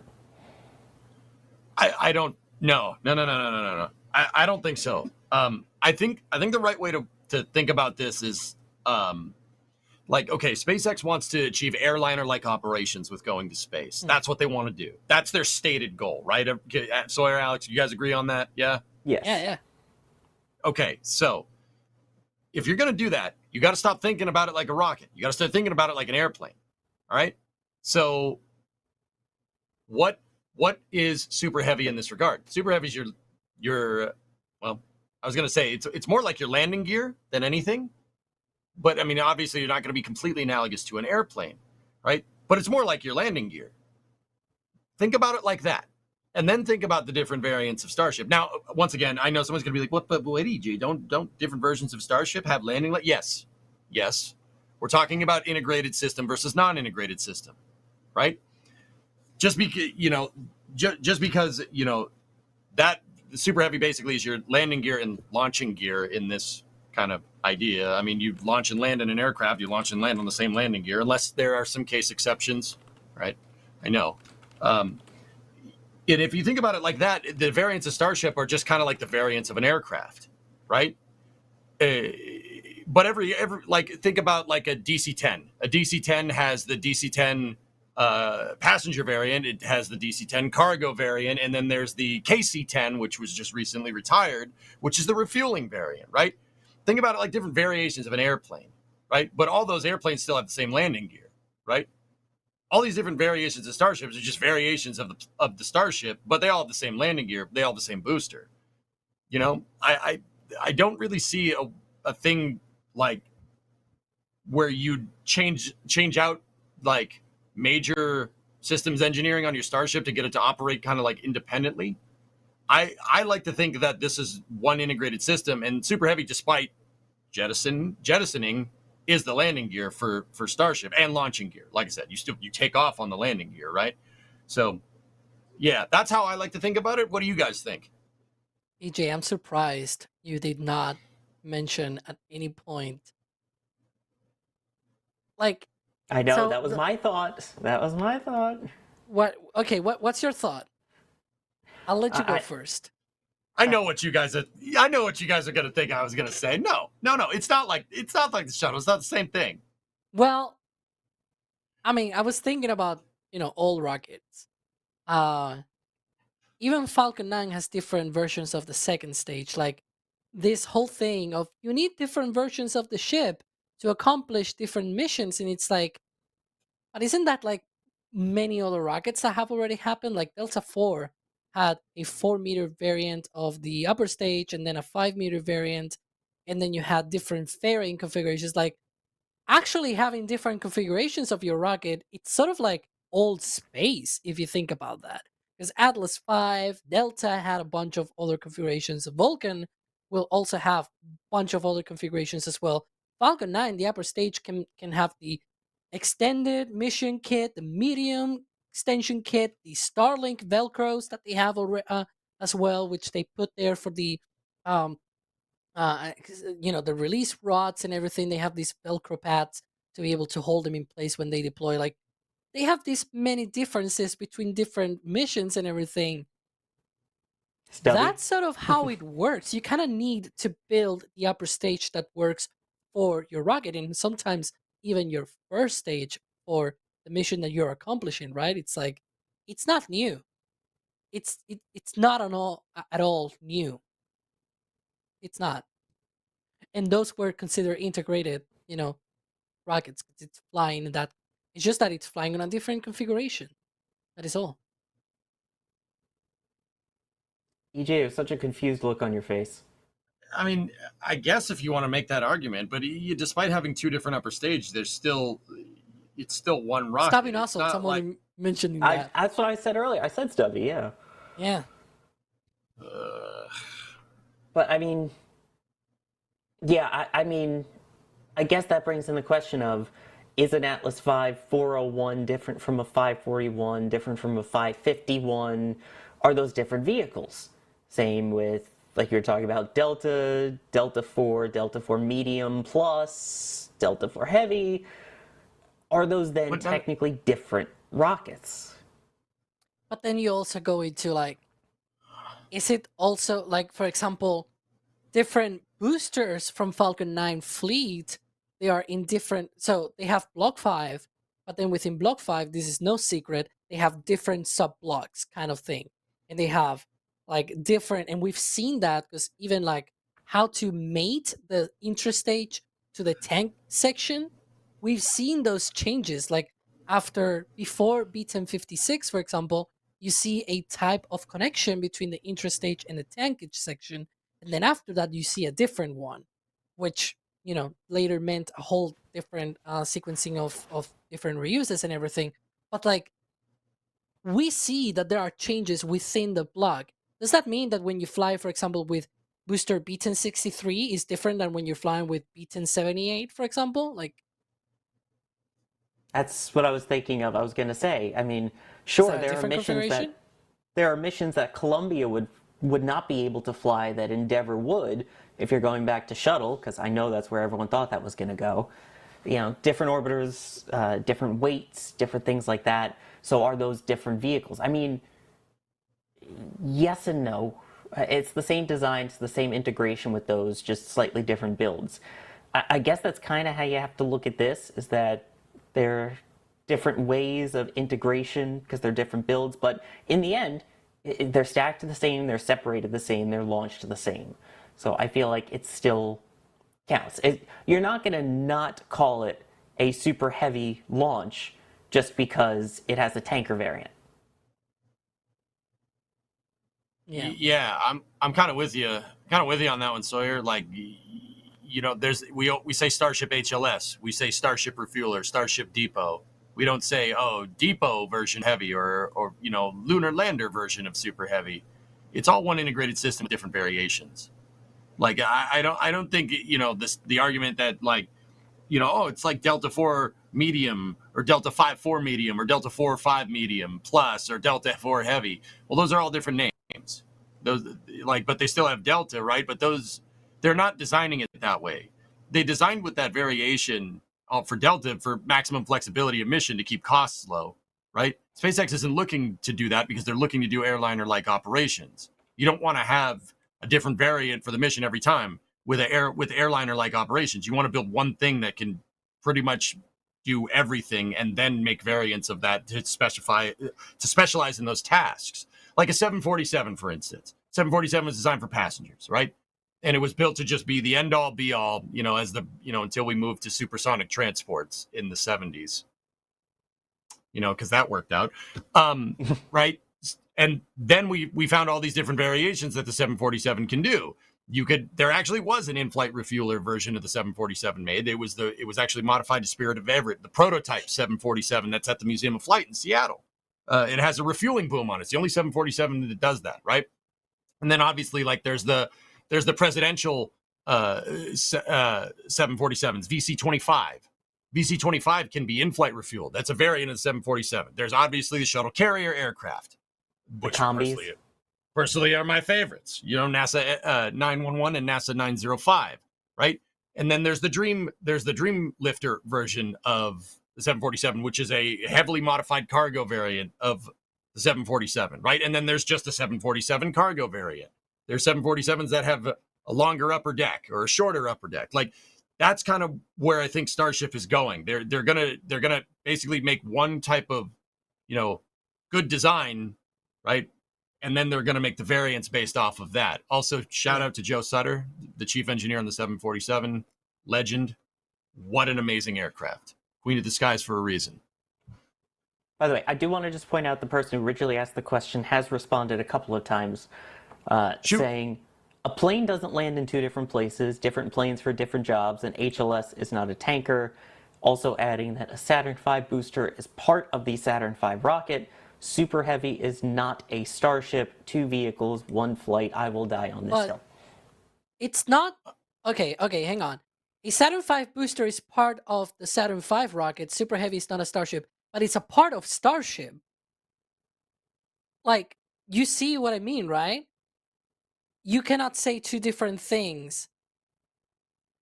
The S1C first stage of the Saturn V was the first stage of that rocket. Super Heavy is the first stage of Starship. Like, I don't know if I'm following here what they're thinking, but like, if you think you can just separate 2 vehicles, 1 flight, Saturn V had 3 vehicles, 1 flight too, right? You could even argue 2 flights because it had the lunar module and had a launch out of the moon. Like, if we're getting that exquisite, with our namings, that's how it will be. Saturn V booster is part of the Saturn V rocket. The Starship booster, which is Super Heavy, it's also part of Starship, right? Like, I don't understand that sort of train of thought. Alex, I'm kind of with you. I don't. So, guy wants to die on this hill. Why? Why? Why do you want to die on this hill? Yeah. Like, I don't. You don't get need it. What to. Are you talking about, it's man? okay. And, like, your opinion What's is your as valid point? as everyone. It's like, I'm saying this that I'm not following, and that's totally okay. Maybe I just need to actually talk more with this person. I will love to, like, really, if we had more time. Obviously, we've been already 3 hours on this Flame Train show. But it's a good interest. Like, it's a very good, interesting whole debate, right? Like, do we consider it different? I do spreadsheets, as you all know. So this is a very big deal for You? me when I do the No. spreadsheets. How do I consider things and everything? But you know, Very I just- spicy I don't- I indeed. guess I this just don't- music yeah. already means that we're wrapping up. I guess. No, I no, do no, want no, to thank no. some people Yeah. here, though. No. Shut that music off. We're gonna keep going for another 3 hours. Shut that music off right now. Oh, he did it. Oh, Thank you, crap. Kevin. All right, now I Let me at feel least thank bad. some people first before you go start ahead. playing us off, okay? Least I can do. Ethereal Swordsman, I'm sorry we've been messing up your KSP save all night, saying now you made me forget to shut off my engines. Have fun in Moho. Sawyer Nice. B, not me. Thank you for becoming a Capcom member. Capcom and above gets access to the Discord, including the post-show that will happen after this wraps up here. We got a bunch of stuff coming in from the store. Jurg saying thank you for the live broadcast and great stuff. Greetings from Germany. We got the mouse pad. We've got one of the awesome prints from our very own Max Evans coming in. And then we have a one of the knitted holiday sweaters, which make sure you get those orders in ahead of time so you can get it before Christmas, coming up soon on that deadline. So check it out if you want them at shop.nessaspaceflight.com. Roseanne also pointing out we do need Flame Trench design and merches, getting an item from the shop there as well. When do we Flame Trench merch? When? It's a good idea. Yeah, we need to ask Pauline. Also, I forgot we had the spiral notebooks. That one's cool. Meanwhile, you know what burns on a flame trench? Engines. You also have that. The RS-25. Well, That I is have true. the Merlin. There you go. The thrust you can trust. And you have the RS-25. Yes, I'm wearing the RS-25 shirt today. There you go. There we go. Wiz, thank you for becoming a Pad Rat member. Jim Cavett, thank you for gifting a Red Team membership. Nat PD saying V2 booster would then be like going to the MD22. We've got Gilliam pointing out about the SpaceX permit. SpaceX had a general stormwater permit. They needed an industrial wastewater direct discharge permit, just as bad as what Blue did. There's a lot to that. No, Ian Traeger, I disagree. thank you for becoming a Capcom member. Look at all Saying. those patches. Just saying. Flight way- 6 is coming. I have seen the Flight 6 patch. It is freaking amazing. Matt Goslar, thank you over the course, gifting 30 different Red Team memberships. So, Matt, thank you so much for the 10, followed by the 10, followed by the 10. And last but not least, of course, Space Pope, the Space Pope, with the $50 super chat saying, Space be with you. Space be with you also for with joining you. us here today, EJ. Oh, and also with you, Sawyer. Wait. No, thank you very much, guys. I know I get spicy with things. I'm trying to have a good time, trying to get good discussion in. So yeah, you know, some of the ideas that I have about stuff are a little weird, but I do appreciate you know, you guys letting me on here and having a good time, having some good discussion. So thank you, and thank you everybody for watching. I do appreciate it. Alex, Space be with you too. Thanks for joining. And with your soul. It's been a pleasure. You know, I always like the spiciness of the Flame Trench. And if you don't like it, you know, just don't get in the Flame Trench. Just watch Twist. Exactly, just watch Twist. I know a lot of But- people are always all like, they're just rambling. You get the raw news just with Alicia on Twist every Friday before But the Flame problem Trench. is you don't get the gifts. First, I want to thank our launch directors and flight engineers, though. The highest levels of support that we have here at NSF. It still amazes me, all of those names. Thank you to everyone for all of the generous support so we can do what we do. And of course, thank you to the KMR, Kevin, Michael, Reed, for pushing the buttons, pulling the levers, and putting people in jail. I paid my bail. Yeah, as that said, if you can take the heat, get out of the Flame Trench. Yeah. Hey, Jack joined us. You could say that with Twist and Alicia, that's cooler. I paid my bail. I was stuck in jail, but now we are out. And obviously, EJ agrees. Yeah. Thumbs up worthy. Yeah, hit that thumbs up. See, yeah, you see the GIF? Do the GIF thing. Can we dance? Of course course we can. I mean, we're just giving more fodder to LSR who helps put the gifts together, but there's Alex in jail. Yeah, as I said, Jackie. The cat. Oh, The cat. Jake. The cat's looking at him like, what is he doing? EG. I do call him Jakey, okay? It's like Trust. You know, Best. best, thrust, I love best. how we still know what even those gifts are. It's just thrust. You put me in jail. Yeah, you put me in jail for that. Put me in jail for that. I'm just saying I was just reading what was on the screen, man. Please give us more money. Thrust. That's NASA to Congress, please. Thrust. Trust. Rip Delta 4 Heavy.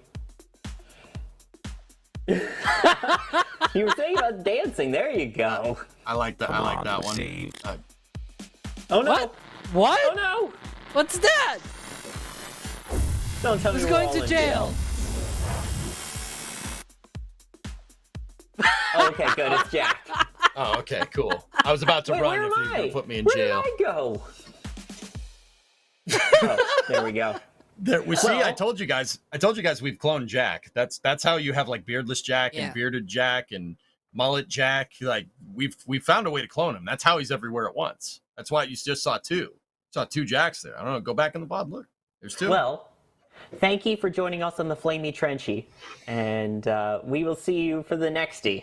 Thank you, Don't do that everyone, again for watching, and later, nerdsy. Don't do that again. I won't. And here we go.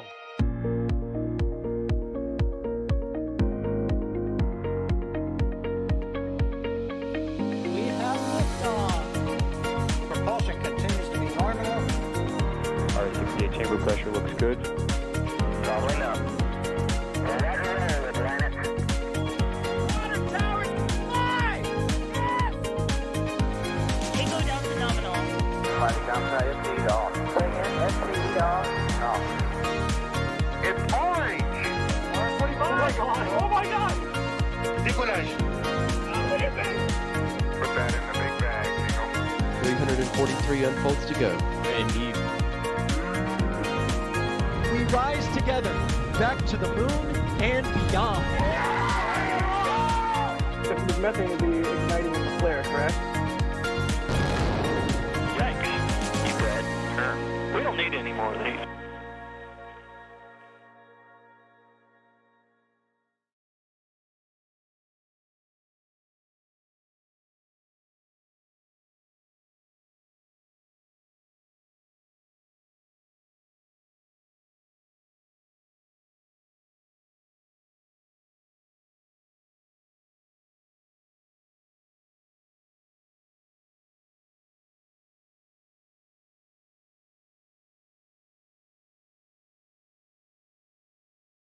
Alright.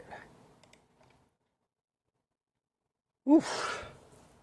I'm tired after that one. Good lord. I also didn't sleep great last night. but Why? that's part of it. Why do you have that gif? You should just keep that up. It's amazing. It did.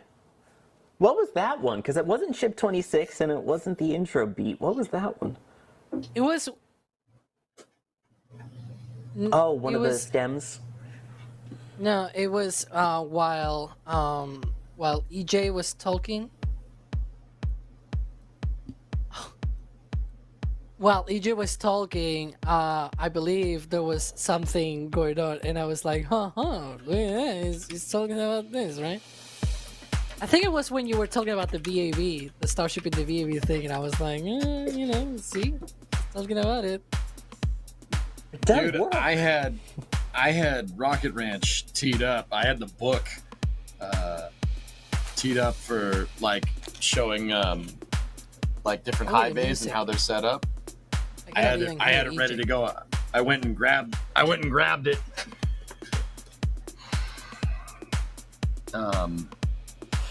By the way, whoever said to put it with Space Pope saying this needs to go with Adrian's rap. Cryo, pneumatic, Cryo? pneumatic, static fire, static fire, static fire. Cryo, spin prime, shadow cryo test. It's still funny. I don't know, man. I don't know, I thought you dude. downloaded it last time. And I didn't say this on the stream, but a lot of people were pointing out again, oh, Blue Origin is using clean water. And it's like, yeah, I also use clean water to wash my, all the floors and everything. And my bucket, when I end washing my floors and everything, it's black as dirt. So just saying. I will not drink the water out of that deluge system. I'm just going to say that. That is not where I thought that was going. I'm glad it went where it did. Yeah, someone saying clean water is used in the toilet. Exactly, and you will not eat or drink any of the things that you put on your toilet, right? And there's people on TikTok that would disagree. Let's not go to TikTok, please. It's a cesspool. True. Dogs too. Yeah, if you're a dog, maybe you could do that, but are you a dog?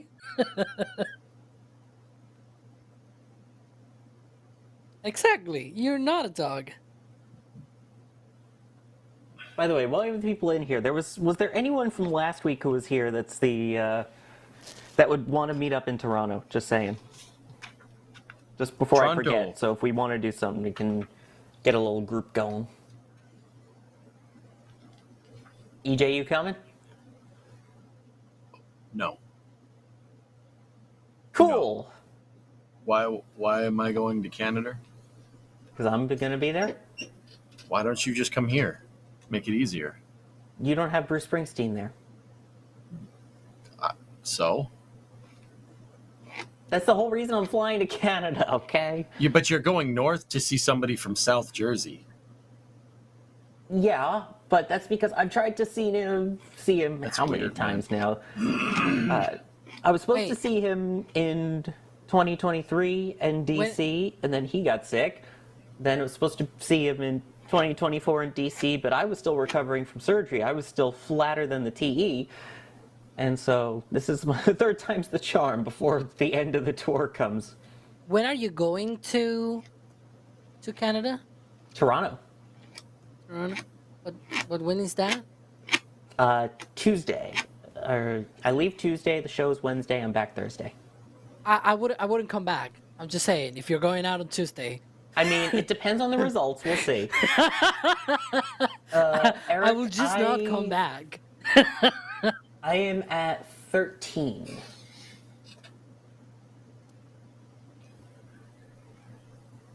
This will be my 13th time seeing Bruce, if you include on Broadway.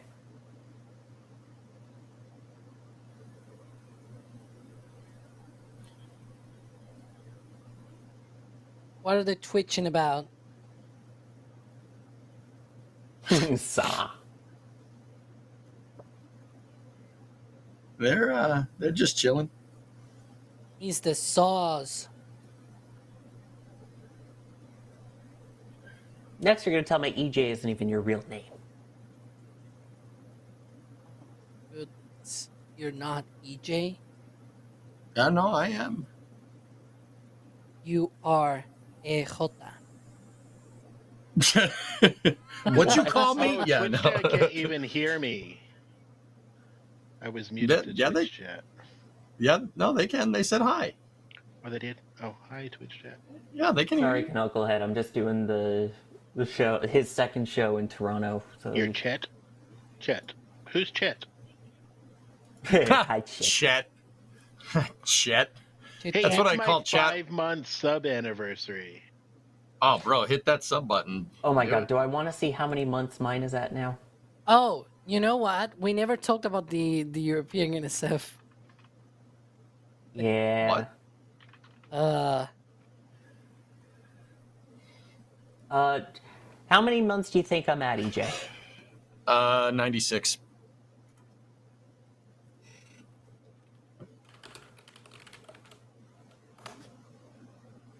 So close. No, I was one off. Oh, come on. Oh, what the hell? 97 months, Sawyer? Yes. Holy. I was so close, dude. I have been subscribed to EJ for 97 months. Holy. My friendships don't even last that long. I mean, I understand My that, but relationships don't last that long. oh, we already That's know that. 8 But years. Yep. Oof. Sawyer That's a isn't sick even word. the high. Sawyer isn't even the highest sub, dude. There's people with like 107, 108, 108 What? month resubs. Oh yeah. please People tell me like you you, get EJ? a special symbol next to your name if you hit 154. Yeah. Yeah. We will make a special symbol for that. Good. Dude, I can't believe I was one off. I did the math real quick in my head, and I was like, yeah, it's 96. I'm pretty sure. Whoa. That was impressive, though. 111 months. Whoa. Yep. Whoa. Honey is following for a long time. But yeah, sorry, Hokey. Only 97. Tess is over 100. Hoki's over 100. There's a lot of. Or I hope you're training your Spanish. Just saying. ¿Por qué? Ay, caramba. He's gonna be coming here. Eh. Just- We started a hype train. You better. You better. ¿Por qué? Hype train. You know what you gotta do. What is going on? I'm so confused. Hype train. What exactly did we forget to talk There about? it is. Oh, There's You the want- hype train. Wait, Have Alex, we- you really want to do that? have we said about the NSF live thing already Oh to God, there they members? go. Oh, we forgot to say it on the stream. Yeah, we forgot to say it on stream. Have we told the members? I think we No. did, right? At one point. Oh, jeez. In case don't they think we forgot, what are we hinting at? Well, we're gonna say that publicly either way, right? We are. We just can't say who yet. Exactly. So we have upcoming NSF live shows with European companies. You might exactly right because you have seen the interview channel, and you have been asking Jay, so you know already some of those companies. Also, We're we gonna broke have NSF EJ. lives. We broke EJ. It's a level 3 hype train, and he is getting so many gifted subs right now.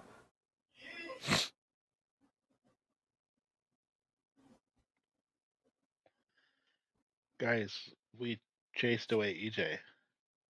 We no, took we it to didn't. It Avio. was the people, Matt Goslar, which we know, Kevin McCallraid. Is that how you say it? We should ask Avio if they have any trash cans available that are not full of tanks. Twitch chat, this is for you. Membies, this is for you as well.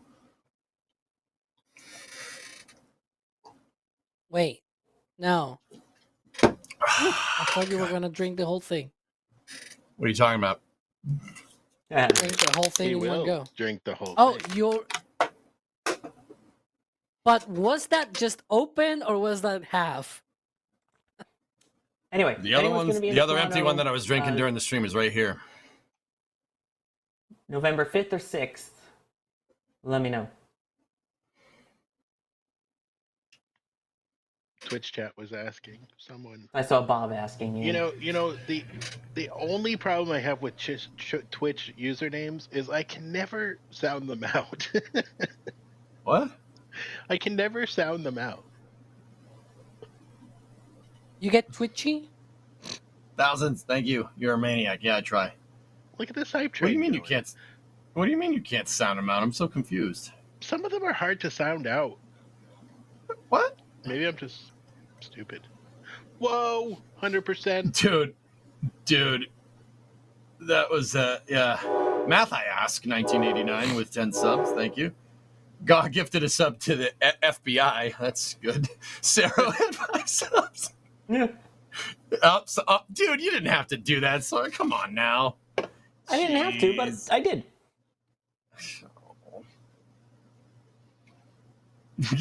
R&D. What do you mean? My name is so easy. like all right, that name right there, the one who just said what? GGLOLO. I get that. I was gonna say, dude. But That you one can't was pretty say that easy. out loud. G-Glow WTF. Just say- Come on. So just How say, How do you say that out loud? G-Glow I say WTF. GG. I say GG. Oh, okay. That's what I do. Okay. You're on the list now. Yeah, tell me something I don't know. And then Sniper with 1,000. Thank you guys. Appreciate it. Hey, That's the fun of it. That's what we end up having to do as Twitch chatters back in the day is you either say the full name or you come up with an easy enough nickname that they're cool with it, you're cool with it, and everyone knows. Tessa. Oh my God. Hey, real quick. You like this content? We appreciate the support, but make sure if you tipping the Twitch stream is all fine and dandy. Support these boys over here too, please. I'm asking as a friend. And yeah, EJ and I have been friends for 97 months plus, so yeah. And yeah, as I said, that Where's Mats Yak? came in and just Yak is gifted a missing. bunch of freaking subs. He's... Mats, you already do that. You're good. Thank you. Oh, you know where Yak is? I know where Yak is. Here you go. He's wrapped in bacon. What do you mean, Yak? He's Jackie. No, Jackie. don't call him that. Please don't. He does. Jackie. He doesn't want to be. He doesn't want to be No, called he that. flat So out I'm gonna. asked that if you call him anything, do not ever call him that. Well, It's a personal thing. He asked us politely to not use that. Mr. Yak or well, Sawyer. Here's what we got to say. Then we got to call him Jacko. That's fine. Yeah, but Jacko. he's a bit of a wacko. Yeah. Just, for his Yeah. request, See, Alex, just you get it. don't say Jackie, okay? And this wasn't like a funny "don't say it that way." It was a serious one. Yeah. He was like super serious. He's like, no. Oh. You got to send that. Hold up. I'm sending that to Joe. I'm sending that to Kevin right now. Uh-oh. Kevin, I'm linking you something that we need to put on screen. Okay. Here, there you go. That is Yak buyer. Yak. that is Yak buyer. He's very Yeah. good. We can call him Bai. Okay. I need to do that, and then that, and then that, and then Uh-oh. that. He's gonna kill us. It's Yak. That is Yak buyer. He's very nice Yak. Oh, I love that guy, dude. His ability to take crap from people is legendary. Live from a YAR base, this is a Yak. Needs more shaving. Henson shaving, in fact. You need to shave the Yak. He's shaved. With- He's like With super the Henson. He looked streamlined. naked with the Jared interview almost, just because of how clean shaven Yeah. he was. Dude, no, we cloned was. him. That's what's going on. That's a new T-shirt right there. Dude, put the Yak, the picture of the Yak on a T-shirt. No joke, There's your Flame Trench merch. Oh my lord. dude. You know what I would want for Flame Trench merch? Have like a shirt that has the 3/3 with all three of us on it, but it's like me doing this or something, Sawyer doing his thing, and Alex or Jack doing their thing, right? But have it look like you guys remember of that picture of Obama that says like hope, that's like red, white, and blue, and it's like the pastel caricature. It's like a drawn, stylized version. Yeah, exactly like that, but with the three of us, but we're all doing dumb stuff, like that would be the best, dude. I've never had anyone draw art of me before, so that would be a first. You'd be fine. It'd be great. The worst anyone's done was a viewer photoshopped my head onto a spacesuit, and that has been my Discord profile picture ever since day one. Yes, you better Yak. I'm not too bad at taking crap either. I know I send enough your way. Yeah, thanks. You're also one of my moderators, so great. Good. I really appreciate it. Oh God, sorry, beer. Whoa. You know those Twitch mods. They're the worst. Come on, we're saved. Right? Come Twitch on, mods are and yes, by the way, in case you're wondering, I am a Twitch mod in his chat. Heavy so. Metal Rain. 2257 from Yes. my boy. Yak in Yale. Ah, Yak is in Yale. That is not good. Yak Bayer. Yak is in Yale. I love it. Well, I'm gonna be leaving you all. I'm a bit tired, and I want to take advantage of the night. Have some enjoyment, I guess. Hey, What is heavy that? metal. I don't know. understand. Can you please explain? But I've been working even while I was being, I've been away for the last 3 days at my brother's house, and I still was working anyways. 'Cause of course, I wrote the space traffic this week on Twiz, which was like 6.5 minutes. I thought it was gonna be shorter. There were a lot of launches. My enjoyment is I'll probably just play some flight sim with some friends, and that's what I'm gonna be doing pretty much. But it's already What Ryan 1:30 Caton? a.m. You assume that Ryan Caton is my friend, Touche. even though he does fly. He does fly a lot. Yeah, he's on Flight Simulator pretty much all the time when he's not editing. Yeah. But So it's, we gotta it's call him 1:30 Flying a.m. I Caton. woke up at 9 a.m. this morning. I guess there's only a 9 a.m. morning. I guess. Hey, heavy metal. Look what I got, bud. Tams. Oh, yeah. Around for a little bit more before, because tomorrow is Starbase Update Day. Yay. Yeah. Well, I haven't had a Tim Tam in forever. Those are so good. Heavy Metal Rain sent me them. These are the last ones that I have. These were imported directly from Australia, mate. I had a friend who came from Australia and brought them, and I was like, oh my god, I need these. I am addicted. I want Tim more. Tams. What are those? Yeah, Helicali is just like what's the instant. It is Open chocolate space. covered crunchy greatness. I don't know. It puts any American chocolate to shame, hands down. And what is it like from Australia? You say? Yeah, it's Australian. You gotta like That's a good snap one in question, half and Andy. show them what it Question, looks like on the inside. One thing that I always wonder. So I've been to the UK and I've been to the US. That's actually the only two countries that I've been. Well, I guess you can count the Netherlands. But anyways, the thing is,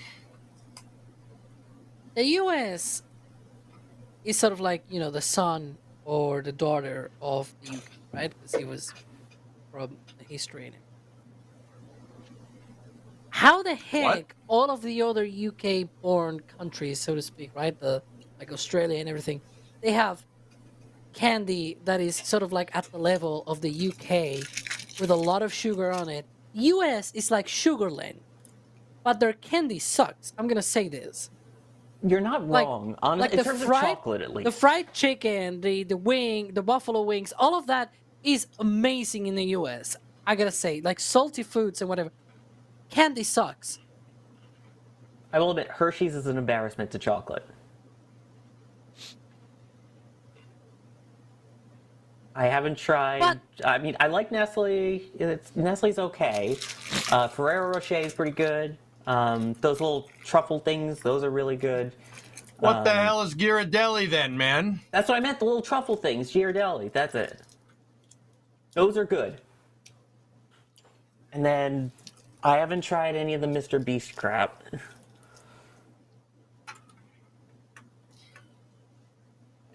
Eric Face is saying, okay, hold on, you are generalizing. I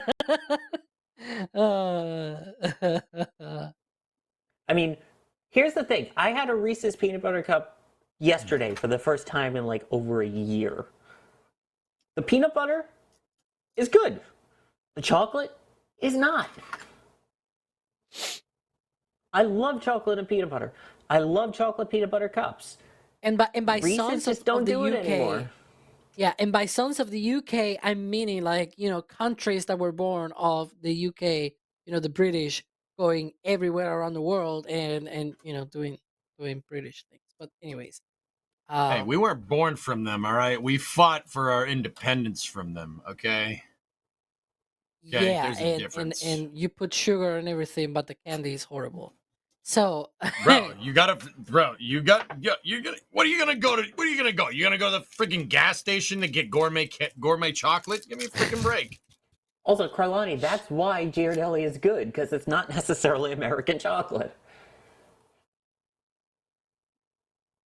but yeah.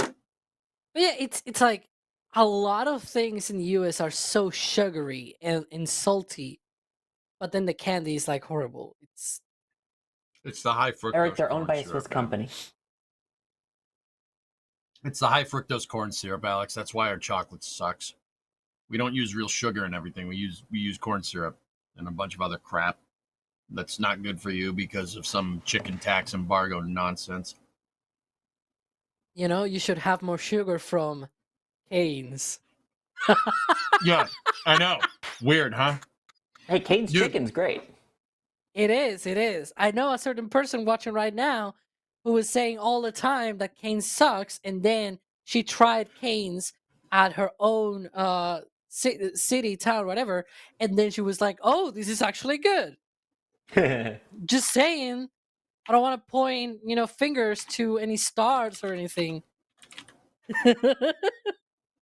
I agree, Falcons. Now I can't drink any of the regular sodas anymore. They come across as way too sweet to me. Dude, You don't taste Mexican any of Coke. the soda part. That's the whole point of drinking a sodas. Yeah, you get the sugar, but you also taste it. You don't taste it anymore. All you taste is sugar. That actually, Alex, that's what I was gonna say. Dude, American Coke is awful. And I'm saying that as an American. Mexican Coke is infinitely better because it's more like the original Coke from the 50s because it uses real sugar. It tastes so much better. Mexican Coke is fantastic. It's better than American Coke. No, I'm not going to change my mind on this. One thing that I missed, well, apart from a bunch of things that I missed in terms of like food, in like the drinks, I miss Dr. Pepper because we have it here, but it's like weird. It's like it doesn't taste the same way. Dr. Pepper makes the world taste better. I liked it. It's good. Yeah, I mean, fun fact, formed in Waco, Texas, where they have an entire Dr. Pepper museum, and it is awesome. I need to go off camera for a sec. UK Pepsi is nice, Nutman. All right. Nice, Falcons Maze. I get the reference to the older commercials.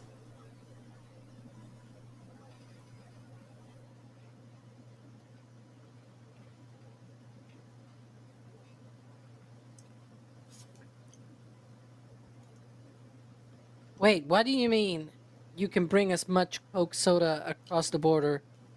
When I went through customs and security at, coming back the 2 times that I've been in the US, they always tell me that I have to like dump all of my liquids unless they are like, I think it's 5 ounces or something like that. You put them in your checked bags. That's why. No, I put it in my carry-on. That's your problem. TSA will not let you take any liquids that are over 3.2 ounces. Yeah, 100 milliliters. I don't know, 3.2 ounces. The hell is a milliliter? Yeah, the funny thing, it's actually 100 milliliters exactly. It's just that you guys need to put it in ounces. And yeah, I'm on a plane. Okay, Mac, how am I gonna get to Spain without a plane or a boat? You still need to go through security and all that. Yeah, but they'll let you take Coke on a boat. They won't let you take it on a plane. Yeah, Brondo, in your carry-on. I had root beer. Maybe Star can actually say which one because I don't remember it. But it tasted like mouthwash. it's like it's Crab ship. mouthwash essentially. Crabship29 asks, what do I think about the XB70? The best airplane ever made? Yeah, it's pretty awesome. Compression lift is genius. It's a stroke of genius what the XB70 was designed to do. Spoiler alert, it probably can go faster than the SR71. Yeah, I bet you it can. Eric Fraser with the right idea. Point-to-point Starship Dr. Pepper delivery for Alex. Yeah, baby, let's go. Technically, I can order and get it here, but it's too expensive to do that. If it's that good, it's worth it. I mean, it's not that good to like. I prefer to take that money on bringing people instead of food. My But anyways, thoughts on the F16E or F15EX? I mean, EX is okay, I guess. I mean, I'd prefer an F22, but EX is all right. The F-15 before the EX is already a pretty damn good aircraft. The EX is pretty good. I mean, like, I'll be real. The EX is basically, from what I understand, it's just a F-15 with F-22 parts under the hood.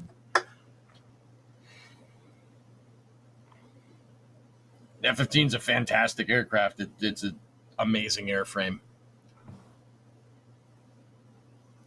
you know, now that I was thinking about TSA, one of the things that I hated, it was like I went to maybe like 5 different airports. So I've been to Miami Airport, Orlando, Denver, O'Hare, and Cedar Rapids. Cedar Rapids, I did not have to go through TSA because I just landed there, so I did not have to go through everything. Also, it's Cedar Rapids. Yeah, and it's also, but the hang on, no, and Charlotte in North Carolina. So I'm those so 5. sorry. The North Carolina TSA is like super weird, but in different airports they told me different things about what I could carry or like I could take out. Like I don't know if that's a thing that always happens, but like in some places I was told, "Oh, you don't need to take out your laptop. You don't need to take out the you need to carry all your liquids and everything on a plastic bag or something so that it's visible." Yeah, they were like, "Okay, no, you don't need to take out your shoes." And then in other places, it was like, "Oh, you need to take everything out of your pockets and you need to take out everything from the bag." And like, oh Did you have randomly get TSA pre-check somehow? no, I did not do any pre-check or anything. No, it's like that. It's a bit annoying. Oh, Yeah. because for me, I'm just used to having TSA pre-check where you don't have to take your laptops out, you don't have to take your jackets off, all that kind of stuff. I think what I found is it's the bigger airports like the JFKs and stuff. It's much easier to get through, whereas the smaller airports, because they don't have the security that like JFK has, it's a lot tougher. I don't know. That's been my experience. Charlotte even had like the dogs. They have these fans blowing off. So we were like into different queues, right? And you had to go, and they had this empty space, and then you had 2 fans blowing air and 2 dogs next to you. And so as the fans blew air, the dogs were smelling you essentially. And it was like, that's weird, but okay, I guess. It was weird. Like that was the only place where I had that. And it's funny because the only place that I've been, told like come here and get out, and like I was in Spain actually, in Madrid. I did not have that problem with TSA, and they have a very, they are famous for doing that kind of stuff very often. Oh yeah. Oh yeah. And it was in Spain. Like I was about to board. I was at my door, and they told me, Alejandra Candarilla Romera, can you come to whatever? And they actually say it in English because, even though it's Spain, it's international airport, so it's always in English. And so I was called out. I had to go through like a hall and everything in the terminal, and they brought me to this area, and they had me, all of the things checked and everything. It was like, I cannot believe this. It's Spain. We're known for being, very lenient to not say other kind of bad word. But yeah, Yeah, and it is different based on the airport. Although I have flown out of some pretty big airports where it's been a pleasure, and some where it's been an absolute nightmare. Charlotte, nightmare. Fort Lauderdale, pleasure. Las Vegas, I just recently flew through there, absolute pleasure. LaGuardia, horrible. JFK, meh. Newark, meh. have you been to O'Hare? No, I have not. O'Hare is like huge from the outside. From the inside, you go in, it's like, wait, this is it? Like, See, I don't with know. Atlanta, the problem with Atlanta is I can't say I've ever gone through TSA because I've only used it as a connecting airport. Mm. Oh, that reminds me. Yeah, sorry, I didn't explore the full thing, but also like the terminal was very small. Um, in Schiphol in Amsterdam, when I went to the NSF meeting, the whole thing was like Madrid, Amsterdam, Birmingham. The connection between, like, I had to go. It's like Schiphol is like this sort of sea that looks to the left, right, with the open side. The plane landed on the top of the sea. I had to go through the entire thing, and then it was like at the bottom. It was the same freaking plane and the same seat. Like, I'm not joking. It was the same thing. It was like Oh, that airport, from what I've heard, is massive. I mean, you could take a 20-minute taxi ride just to get to the gate. it took me 30 minutes. It took me 30 minutes to do that C from the top to the bottom. I ended up doing that at Dallas Fort Worth. I ended up, God, I was wheeling almost 2 miles, it felt like, just through this one terminal. I had time to kill. In It's like, all right, Amsterdam. let's see how bad this is. And I did regret it by the end. But the nice thing is, Schiphol, if it whatever. doesn't say no wheelchairs on moving walkways, it's a free boost. Well, Chris, for the next meetup, since it's in London, then I can just take, a direct flight from Seville, because we do have flights. But we don't have to Heathrow. It's to Gatwick, or whatever it's the pronunciation, because you guys pronounce Yeah, London Gatwick. London Gatwick. Yeah, Alien. They Yeah, this is landed and then they moved it to the other gate, while I had to, walk 30 minutes to that gate. That's how it works. yeah. We'll see how it goes. This is my first international flight since I've had an adult passport. It's been a long time. I could have, And but no, I Mac, was not you able. can't. Or Alien, yeah, you're not allowed to stay on the plane for those. You still have to deboard and then reboard, even if it is the exact same plane at the exact same gate. Wait, it is deplane, because apparently that's the word. It's like, what? It is deplaned, yes. Deplane. It's like, so whenever you take off, it's de-landing.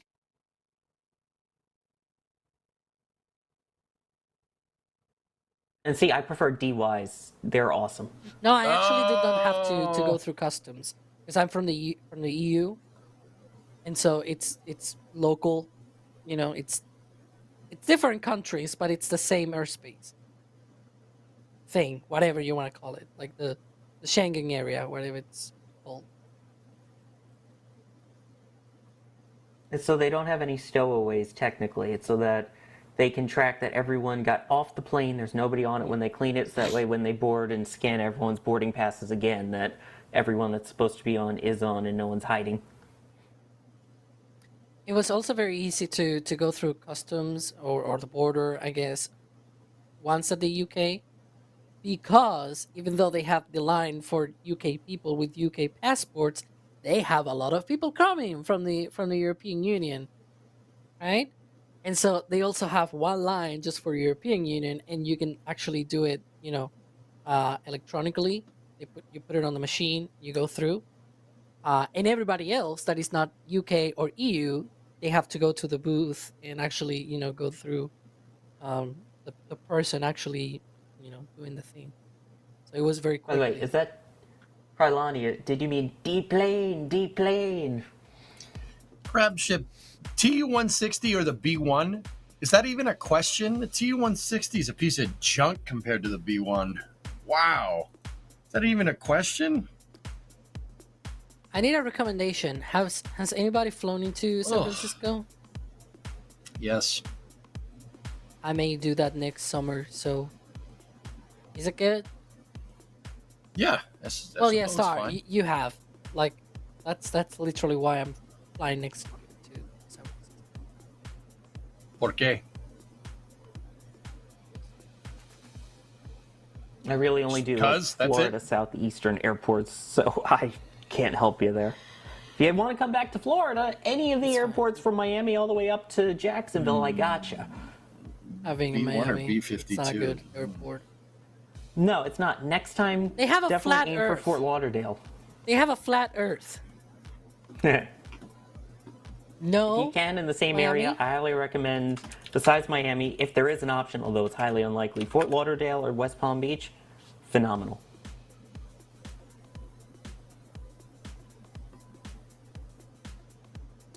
But I cannot fly Kevin, directly Jackson? from Spain to San Jose. That's the thing. I can do Madrid, San Francisco. Oh, Mac, awesome. Definitely let the Cape team know, and if there's a launch, see if we can meet up or something. Well, the F-111 music or I the think it is F-105? that we are wrapping up. Yeah, I think that's good. I need to eat. It's almost 9 o'clock Eastern here, and I also I'm need hungry. to eat. I could, but then it will be more than one flight. I want to fly directly. It's also a Yeah, lot farther. I much prefer direct flights. Yeah. Oh my god. Well, especially for me with the having to be the first one on, the last one off, and usually they end up damaging your wheelchair. It's a pain. Yeah. You can take a direct flight. I do recommend taking a direct flight because it gets on you. I mean, Alien, both have happened. Me and the chair have both been damaged from flying. Yeah, Star, but you know, the problem is when the layovers is like 1.5 hours and your plane is an hour late, you gotta run. All right. I'm out, dudes. I'll see you later. Yeah, alright. I'm gonna head out Bye-bye. then too. See ya, EJ. See ya, Memby. See ya, Twitch. Thanks for hanging Bye-bye. out. Bye.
Hello.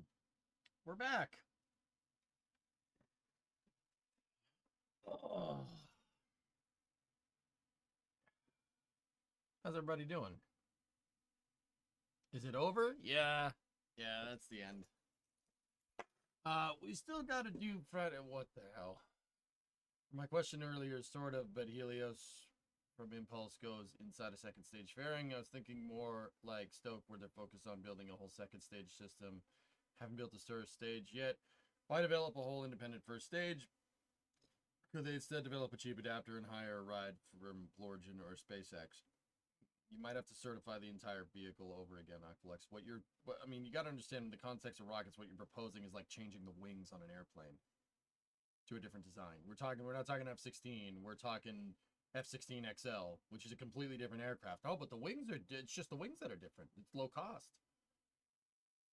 Right? Like, make the audio louder. Nah, I think I'll just go to sleep. Bye-bye.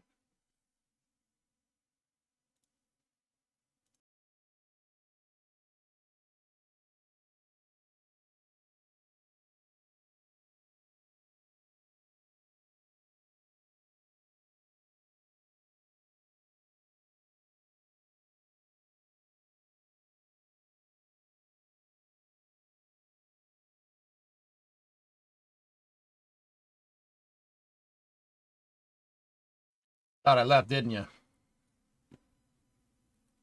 Yeah. Oh, boy.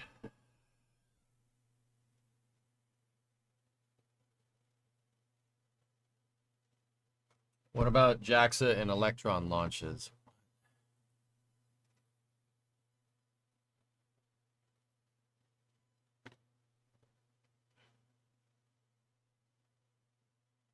They're on Monday at 1:40 a.m.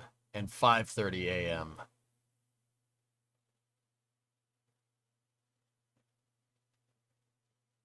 Known behavior. No investigation needed.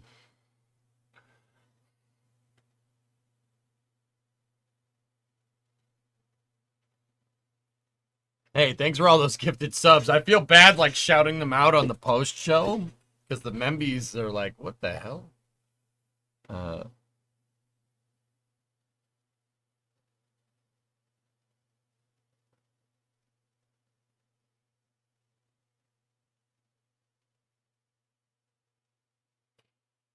But anyway. EJ, there's another launch tomorrow. There's a Starlink at 5 in the afternoon on Sunday.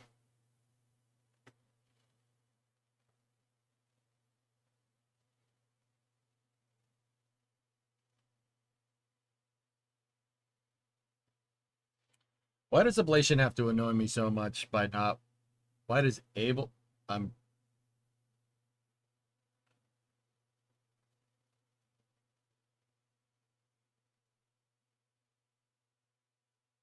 Ableton have to annoy me so much by not wanting to export video. I don't know. Yeah, I don't know, dog. Guys, I might take a break before racing. We do have racing tonight. It starts in about an hour. I'm probably going to take a little bit of a break. It's been kind of a hectic week. They caught a booster. Okay, bye. Going to get food. All right, Kevin. See you, buddy. Thanks for gifting all those subs, man. I do appreciate it. Yeah. Yeah, good stuff, man.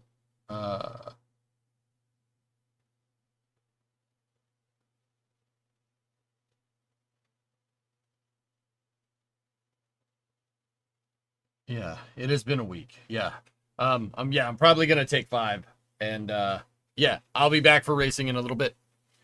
So yeah, I'll see you. I hope you guys enjoyed this NSF Flame Trench post show. Discovery, go at throttle up. Ismic 47 months, and I'll see you guys all in about an hour. Thank you very much for watching. See you in a little bit.